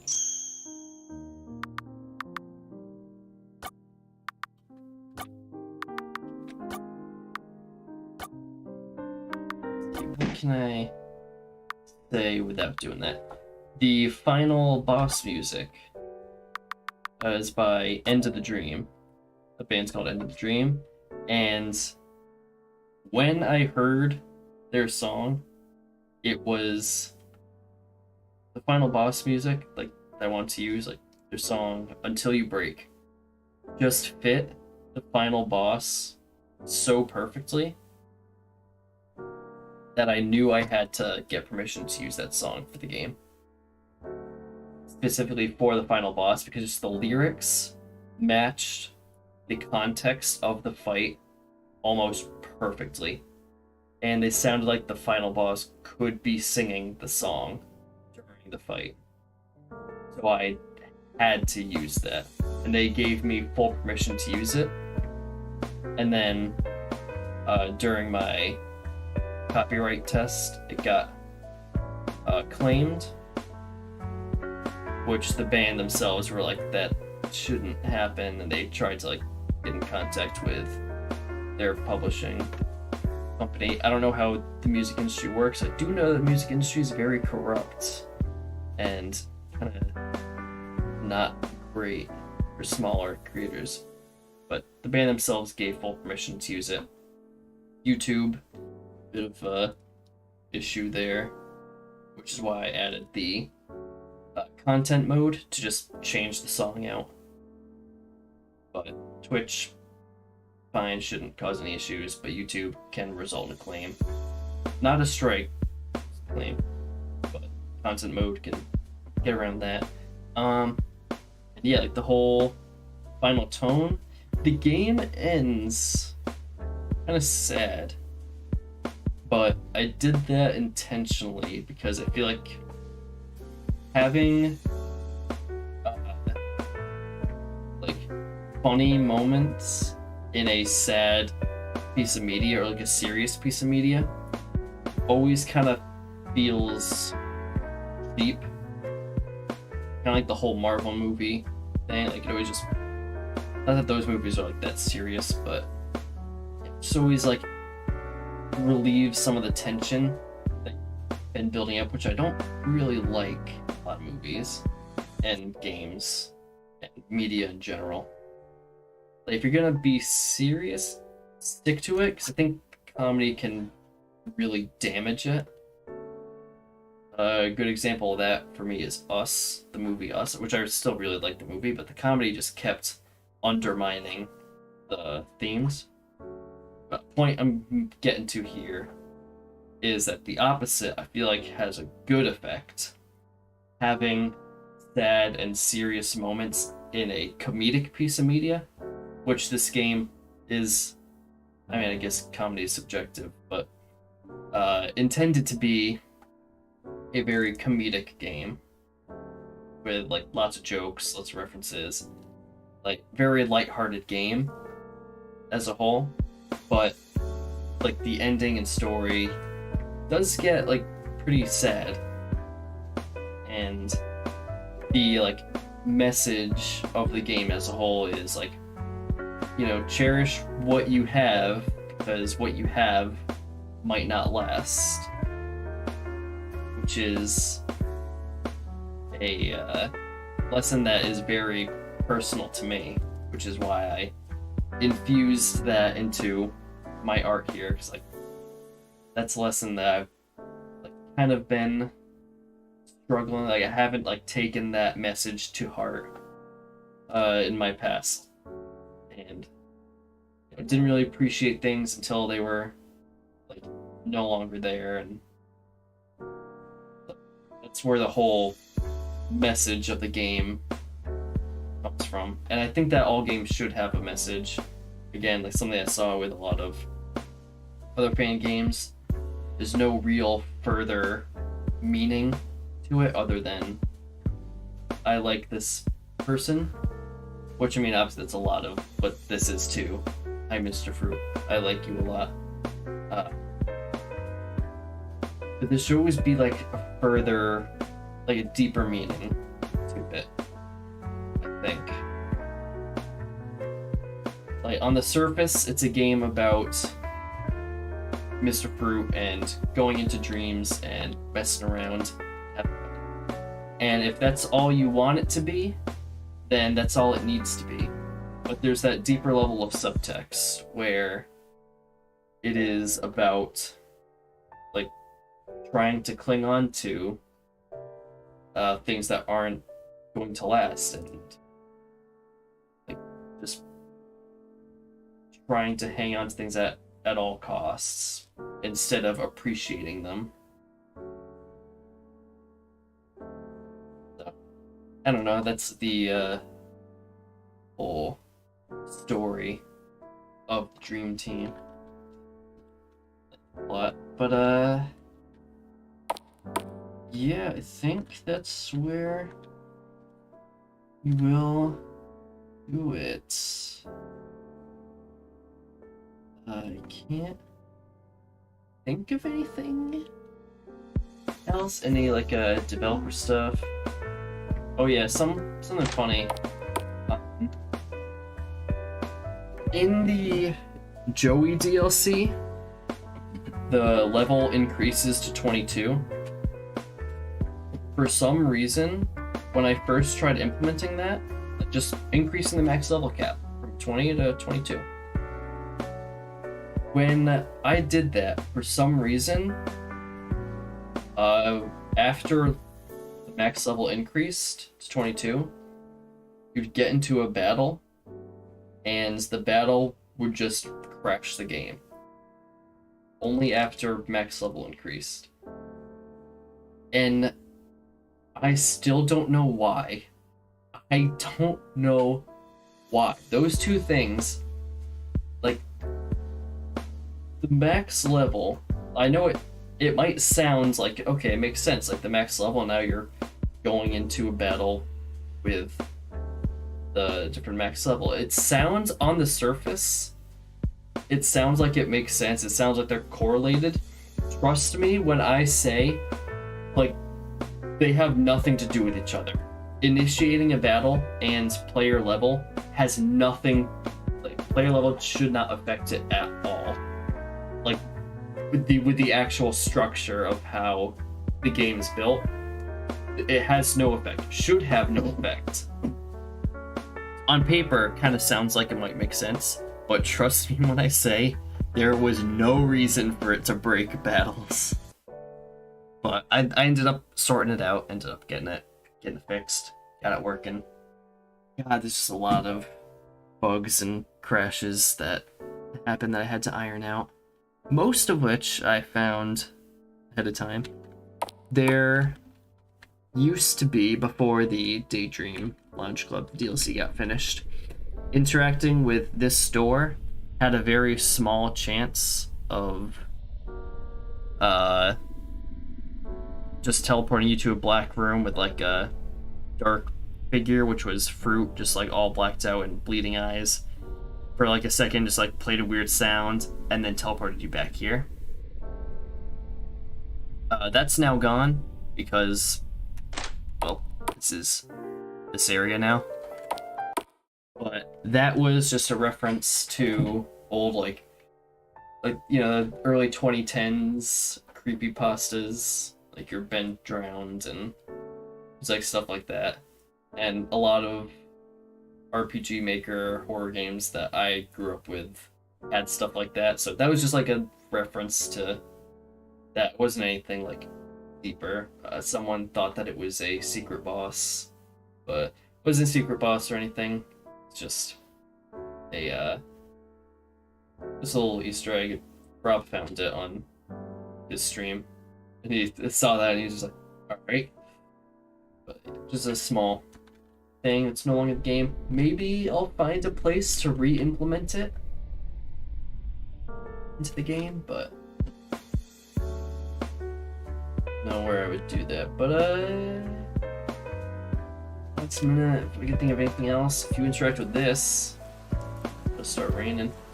It's just nice and moody because Fruit has said that he likes to listen to rain when he goes to sleep. So, like, yeah, it's kind of calming music. Get some rain going. Screen dims, so it's the kind of thing you just put on and go to sleep to. That's all that's a reference to. I don't think of anything else. Nothing's coming to mind. If I think of anything, I mean, I'll probably just put it on Twitter. But yeah, this character over here is a save sailor, reminding you to save. Because when Ruben was streaming the game, he went a very long time without saving, and then he died and lost a lot of progress because he forgot that he could save outside of a dream, and I felt really bad. Like, alright, I'll add an NPC that just reminds you to save once in a while. Yeah, reference to GG over easy when Fruit was talking about the lady who called the cops on his corgi. Full appa.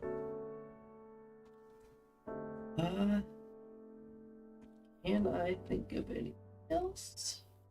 Or am I free?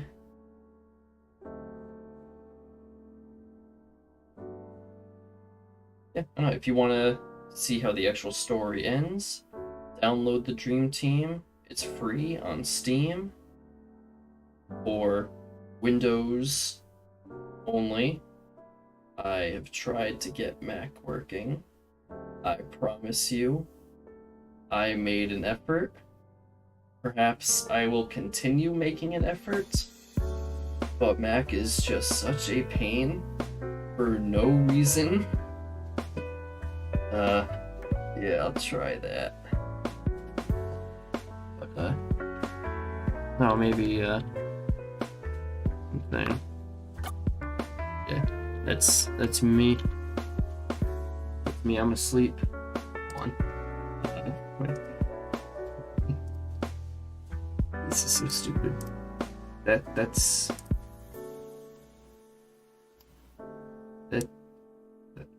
me. Hold on, me. I can get this. This is so dumb. But I have to do it. That's me! That's me! Alright. Yeah, I don't know. I think that'll do it. Hopefully you learned something.